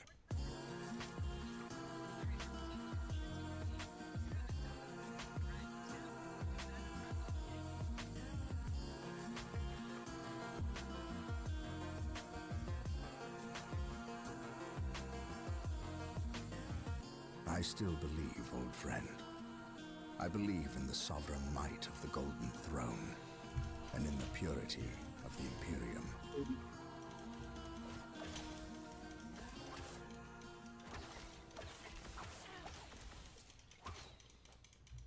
Dawn of War is one of the best RTS games ever made. It is set within the Warhammer 40,000 universe. I did touch on what that is in my previous video, but simply put, humanity good, alien bad. I'm gonna assume you're familiar with the basics. Dawn of War takes place sometime before the fall of Cadia. We follow the story of Captain Gabriel Angelos and the Blood Ravens. Their force is made up of the entire 3rd Company and a detachment of Terminators and Scouts from the 1st and 10th Company. In total, 150 Marines. This story follows their campaign on the planet Tartarus. Tartarus is an imperial colony bolstering a population of 4 million. It's a deceptively unremarkable planet. Nađi merdevine i proba da ih iskoristiš. Currently, however, Tartarus Desinkovan si, poslušajem. A cataclysmic event that'll consume and trap everything on the planet. Due to this, an imperial fleet was summoned to evacuate the entire population. Yet not only do they have 5 Ne, to je navodno days sređeno. evacuation, a large orc war has laid siege to the planet. Desinkovan si na severu. Engage the imperial fleet. Mesto s kojeg pucaš i mesto i tvoje koordinate na serveru nisu isti. Zvuči glupo što sam rekao, to je istina. A clan within the orc host has broken off from the battle as they begin assaulting one of the spaceports. Kao što rekao, gde si The inkovan local si. guardsmen protecting this, the 37th Tartarus Regiment, are on the brink of collapse. A detachment of Blood Ravens headed by Captain Gabriel Angelos himself deployed to halt their advance and secure the spaceport. As we follow the story, it'll become clear there is more to this, as there's an Eldar incursion and a Chaos invasion. However, first, we need to clarify a few things. The rules. 1. Throughout this entire game, we will not lose a single man under our command. 2. The same applies to any allies. We will save as many of our own as possible. 3. We must destroy the Xeno, the Mutant, the Heretic. The more threats we remove, the more human lives we'll save. But why should we care? We're here to buy time, to allow for the evacuation of the civilians, and to stop the plans of the Emperor's enemies. Okay, why should we care about our allies, the Guardsmen? More corpses. That's a good question, Ben. There are billions of Guardsmen around the universe. They are not here. They are never in one place. Mostly. The more Guardsmen we save means they can be deployed and used elsewhere in other battles. Alright, and for the Marines, the loss of one is a tragedy. Especially how in the Dawn of War series, the Blood Ravens go through some very, very tumultuous times. The 3rd Company will go on to form part of the elite, and will go on to act as the pillar of stability for the entire chapter. Unfortunately, there will inevitably be casualties. These will all occur in cutscenes, things we have no control over. I won't ignore these. Barring that, it's time to jump in. We're gonna set the game on It only... Što?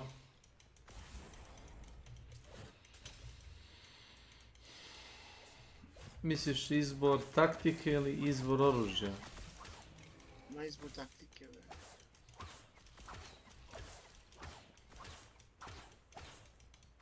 Šta, kampovanje, leševo i to? Ne. Ili... nema nikog oko boss arene, na izlazu očekaju 2 ekipe. Ta varijanta. Jel to? Ono prvom lik mi iznevira. Zabio se tako na mjesto gdje ne može ga rovatiš i bacim koncentejner na bombu na njega i ubijem ga tako. Nisam mogao reći. Kako se zabio na mjesto na koje ne možeš da dotiš? Lepo ispod ovoga, kako se zovem. Gdje sale pa ima ona pristaništa. Dobro. I ne možeš da ga vidiš ni sa jedne strane. Osim da pređeš preko. I lepo mu koncentejner doleti i pruži noge. I ne mogu ni da ga dignu više. Ako ne dignu žicu vozduha.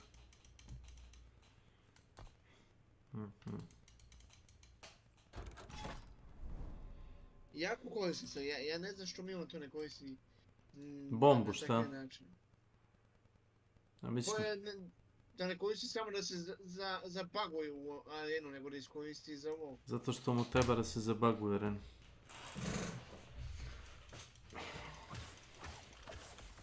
Koliko sam ljudi pobio u pomoć toga u poslednjih mjesec dana, to nije normalno. Šta, baciš im na glavu? Ne. Pukneš ga metkom, on pobegne u cover da se ne heale. Ti baciš žicu, žica ga ubije, zato što on se uglavnom ne pomera kad se heale. I ako su na tako nekim mjestima na kojima štekat sam komion samo mu koncentrina dovoti i nek se čupa. What's up, man? Oh la la.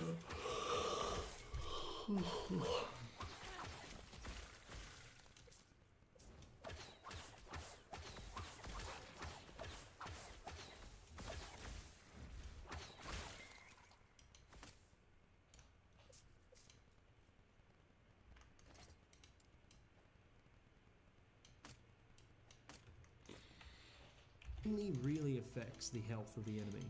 Right. It's time to begin the crusade.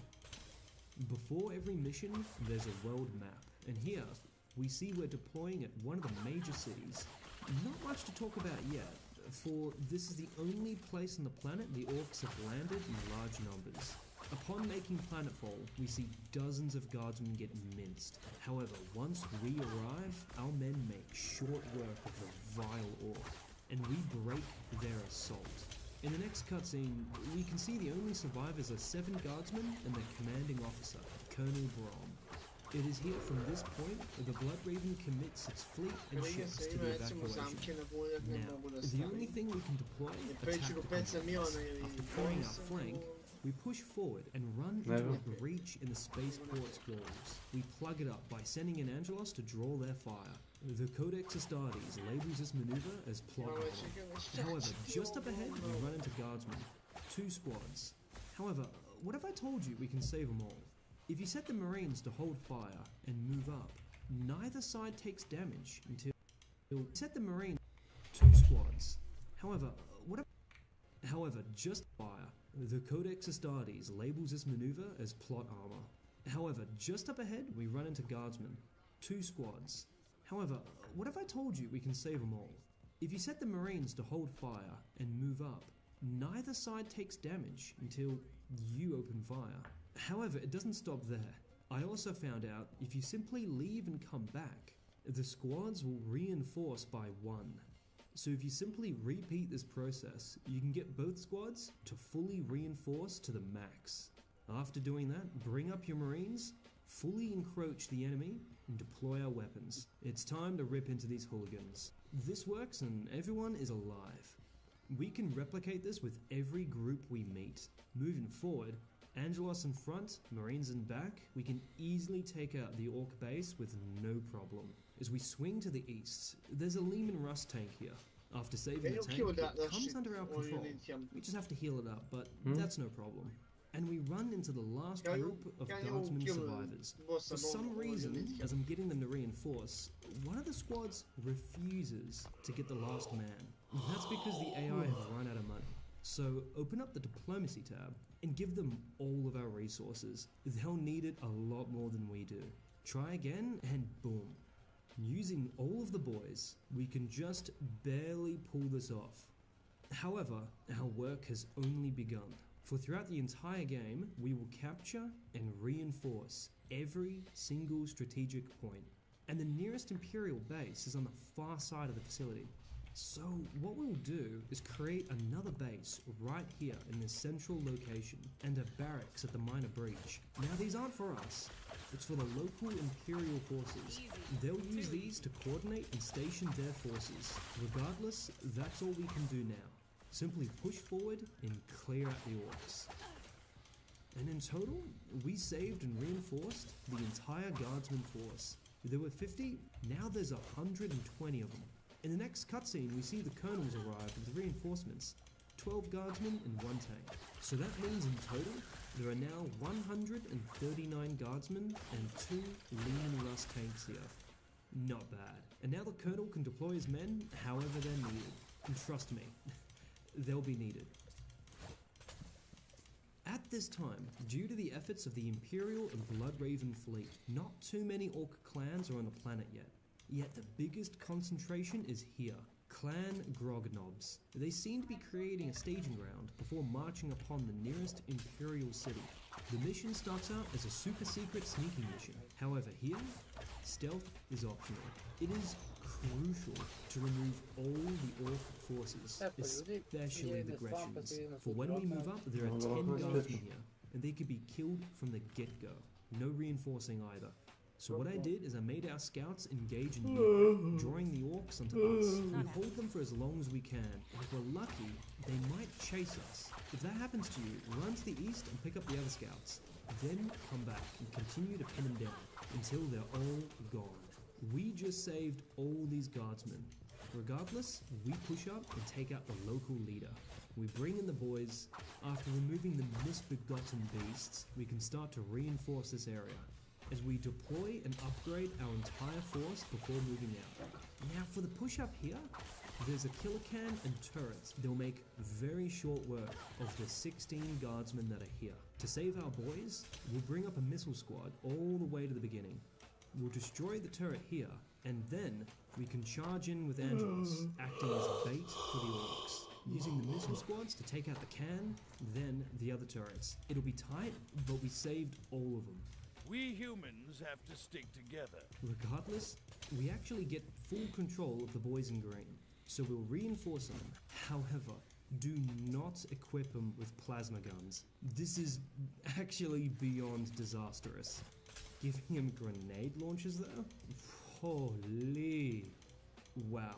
Okay, yeah, I hope this shows how formidable the local guardsmen are. However, I didn't do this. I withdrew them back to the other guardsmen so they can all link up and move together. Pushing forward, we easily take out this base as we use the plot armor doctrine. As we push through to the land bridge, however, the Orcs begin throwing killer cans at us. Using missiles and a bit of micro, we can easily take them out. The Orcs are entrenched, so we set up a gun line. We use Angelos to give vision to our missile squad to chip away at the enemy line. We keep the pressure up, breaking every enemy counterattack until we clear the base. Moving to the last base, the Orcs are churning out cans very quickly. We need to scout forward and take out the building that's making them. With this done, we can repeat the previous tactic, and we can take out the stronghold, then we can demolish the rest of the base. Unfortunately, before we celebrate, I must show you the first Bloodraven casualties. There's 2 squads of Space Marines, 2 Marines each. If you're quick, you can save the first squad, and I've tried everything, but there's nothing we can do for the second squad. The Imperial fleet and the Litany of Fury have regained control of the space above the cities. However, a ton of Orcs have reached the planet side. While many are forced to land on the other side of the planet, the Orcs in the area are besieging the capital city, Magna Bonum. If the capital city falls, the planets will fall with it. There's also a stream of Imperial civilians. Luckily for us, the Orcs completely ignore them. We won't give an inch to these barbarians. Also, in the cutscene, I consider these guys 100% alive. The second the camera pans away, I imagine it would go to the Space Marine logic of Orc violence. Joey Swole has declared war on the toxic and arrogant gym influencers who mock and belittle newcomers in the gym. However, with millions of followers backing Joey, the consequences of his actions sometimes spiral out of control. As I mentioned in the previous video about Joey Swole and Noel Dazel, a dark culture within TikTok started to form, in particular on the subculture of gym talk. In the never-ending quest for influence, views, and fame, scumbag influencers decided that they were more important than other gym members and decided to try and exploit them for views. I hate when people walk front of the camera on purpose. It's too heavy for me. You're doing it on purpose, I swear to God. Influencers, as I'm sure you've seen if you go on TikTok at all, have been getting more and more desperate for views. It started with TikTokers making jokes about the idea of January gym goers, and some of them were harmless. However, as people got more desperate for content, they began to film people. Encountered a gym keeper today. Obviously, this guy's not dressed for a good workout, and he just kept wandering from machine to machine, staring at girls while they were working out. They would film them having poor form on different gym equipment, mocking them for not knowing what they are doing, with not even a thought about offering to help them. It's more important for them to get views on TikTok rather than being a decent human being. If you've seen somebody leg pressing like this, would you go up and help them or just let them do their thing? Not trying to spread hate or anything, but that's like 1,050 pounds, and just look at his knees. Oh, I don't know exactly what I do, but one thing I definitely wouldn't do is secretly film the guy from across the gym while he's minding his own business and then upload it to social media for views. This is one of the biggest issues that newcomers to the gym have in the first place. The anxiety about doing something wrong and being laughed at is something that keeps people out of the gym. This brings us nicely into the most disgusting thing people can do in this culture: filming people inside of the changing rooms of the gym. Not just filming inside of the changing room though, filming while there are people in the shots of the video actually naked and getting changed.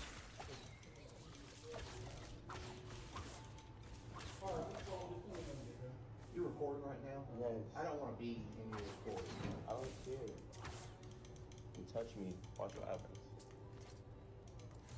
Some of these influencers act surprised when they are filming in the changing room and someone is getting changed. It's honestly disgusting the lengths some of these people will go to get their 5 minutes of fame on an app like TikTok. And then we get into the women who claim they were harassed for simply glancing their way. I really need to stress that women are genuinely harassed in the gym, and 90% of these videos aren't that. But unfortunately, it's the vocal minority of women on Gym Talk who share their ridiculous videos, which gives all women in the gym a bad name. Sometimes it's baffling why they do it, but in the end, they genuinely do it for the views and followers on the app. The men in these videos are doing nothing wrong, but these influencers are opening them up for attacks.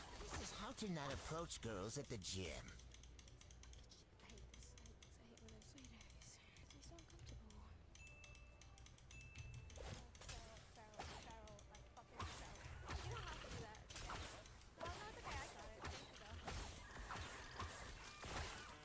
And then we get onto the people who think that just because they've got a camera set up in the gym means that people can't walk in front of it, even if they've put the camera 5 meters away from where they are. All of these idiotic influencers were going unchecked for a long time on the app, with no pushback other than a few comments. There were comments from people who genuinely felt scared to go to the gym because they didn't want to be in the background of one of these videos. This is the reason I will never step foot in a gym. This was all until the man we all know about by now, Joey Swole, stepped in. Joey has absolutely blown up on social media by calling out these fake influencers, supporting new people in the gym with workout advice, and so much more. Joey is a recovering opioid addict and an ex-model, but his new role as a CEO of Gym Positivity on TikTok is one that was much needed on this toxic platform. Joey has called these girls out that are trying to play the victim and are trying to claim that men in the gym are harassing them for simply looking their way. Watch the stare I get before my workout.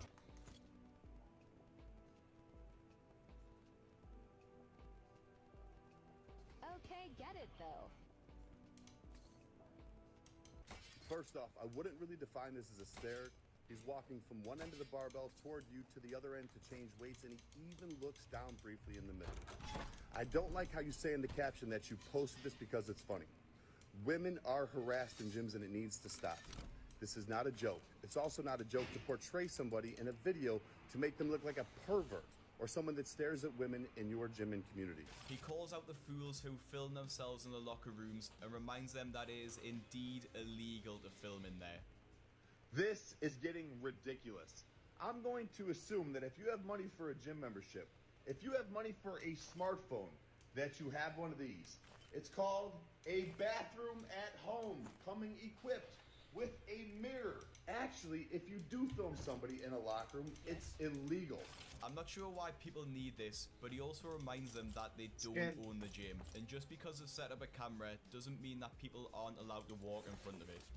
So you want to be upset and post this video saying men ruin everything, not because he harassed you, not because he was staring at you or creeping on you or following you or said something inappropriate, but because he walked by in the background of your video? Joey's done a great job in calling these people out, but he has a massive audience and it doesn't just stay on his account. Now, due to how Joey reacts to these videos, oftentimes stitching the video on TikTok so the original username's video is still in view, it can send a lot of hate the original account's way. Whether Joey intends this or not, a lot of people don't seem to care, as after Joey reacts to one of these videos, the creator account's comment sections are often filled with abuse and horrible messages coming directly from Joey's TikTok.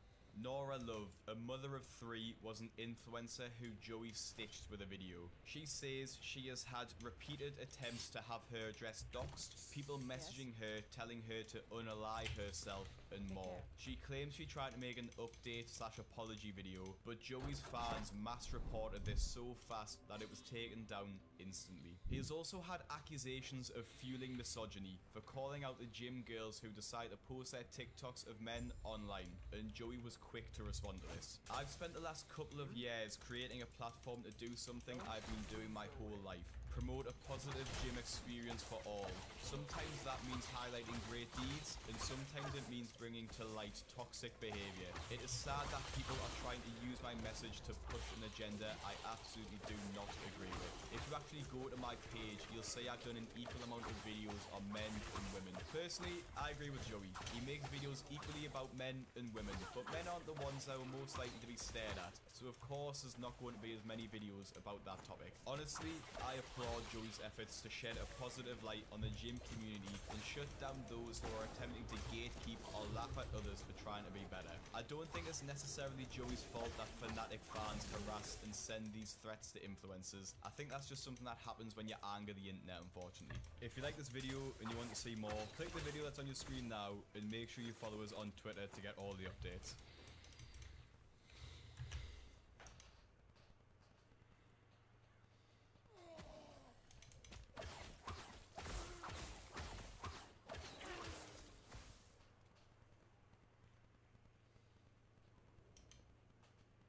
Successfully lost.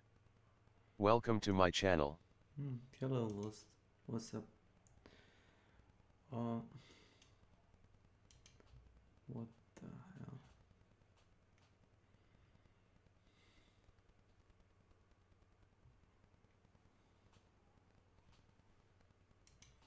Today is a very big day, both for me personally as well as in Diablo. You see, today is the day I'm going to hit level 100. I'm level 99 currently in the game. And I thought it would make sense that we save the level 99 for today on live stream so that way we can kind of enjoy it and hit it together. I think it would be a fun milestone as we wrap up and finish the Druid.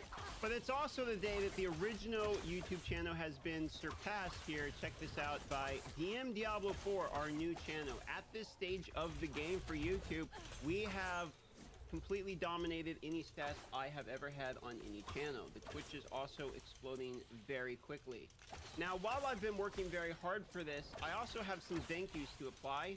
For instance, Asmongo has been watching my videos. There's a couple just on the front page here, and one of them, this one here, where he reacted to my review, actually I think got me like another additional 1,000 subscribers, as well as this video hit the front page of Trending for Gaming. I also noticed I've been getting reactions from Quinn. I've been getting reactions. There's a guy named Callie that watched me too. So shout out to everyone who's watched me, who I recognized and who I didn't recognize, because every little bit has been helping, no doubt. But with that being said, let's get into my level 100 review, or 99, I suppose, review of the Druid and what I've thought on my way to 99. The first thing I will address is the common complaint: the Druid starts slow. This is 100% accurate. The actual moves that you start with feel terrible in the beginning. Whenever people ask me on live stream, and it happens all the time, hey, I'm playing Druid, when does it start feeling good? When do I start smashing? My answer, you know what my answer is? Level 70, because that's right about every single time I've played the Druid. It takes to about level 70 until the character starts feeling good.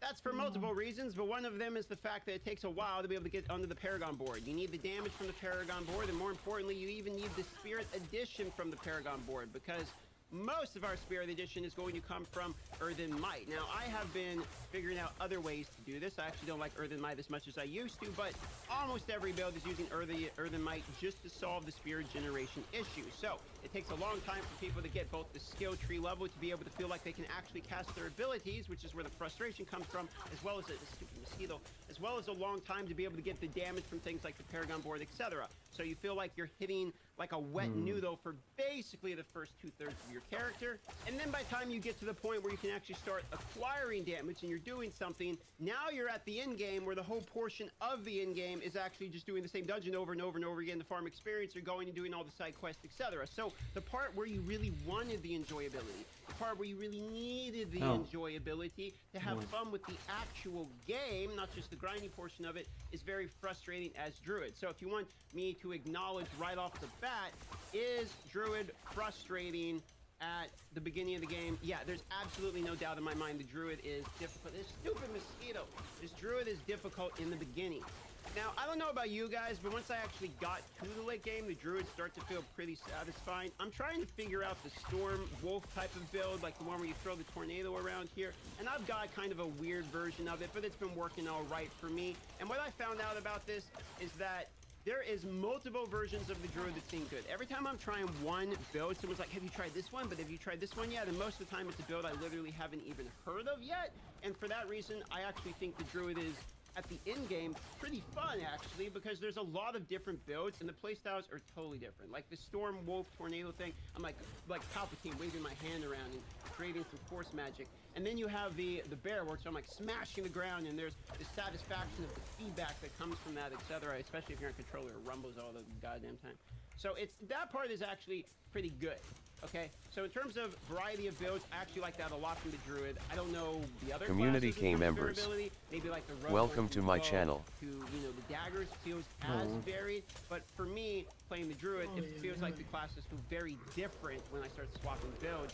There is a downside to this, which is that most of the builds actually require you to have uniques, and a lot of these uniques are pretty much mandatory. Like if you don't have, I'm gonna get him one of these times.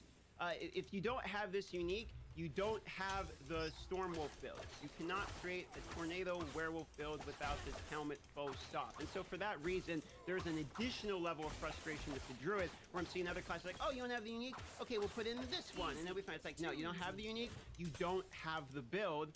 And a lot of the stats don't cross over. Like overpower damage is pretty cool, and willpower is pretty cool because it gives you skill damage, etc. But like the tornado build isn't exactly an overpower build, where the earth skills definitely are more of an overpower build. So trying to get your items to work, you can see I have 2 sets of complete items. I had to change all my items to get it to work. In terms of Paragon board, I feel like there's a pretty decent amount of options, but in reality, there's like 3 or 4 for most builds. You're gonna have to have your spirit. The crowd control basically affects almost everything, so most of the time you're gonna take the crowd control one, and then you have kind of a varied slot in there. And as far as the glyphs go, these are varied enough that I don't have any complaints about these. I actually think the fact that our exploit glyph guarantees that we get vulnerable when somebody is actually completely nutty. Also think Spirit Boons are a really cool addition. I found myself min-maxing these a little bit more in the beginning, where what I was doing is doing like, oh, the overpower one, and then swapping to the heal when I needed the heal instead, so you can actually change these during combat. And I do find myself messing with these a little bit, but once you get past kind of level 70-ish region, where you're like, okay, I've got the class figured out, I know what I want to do, you just kind of set and forget about these. So this feels fine until you no longer even care about it.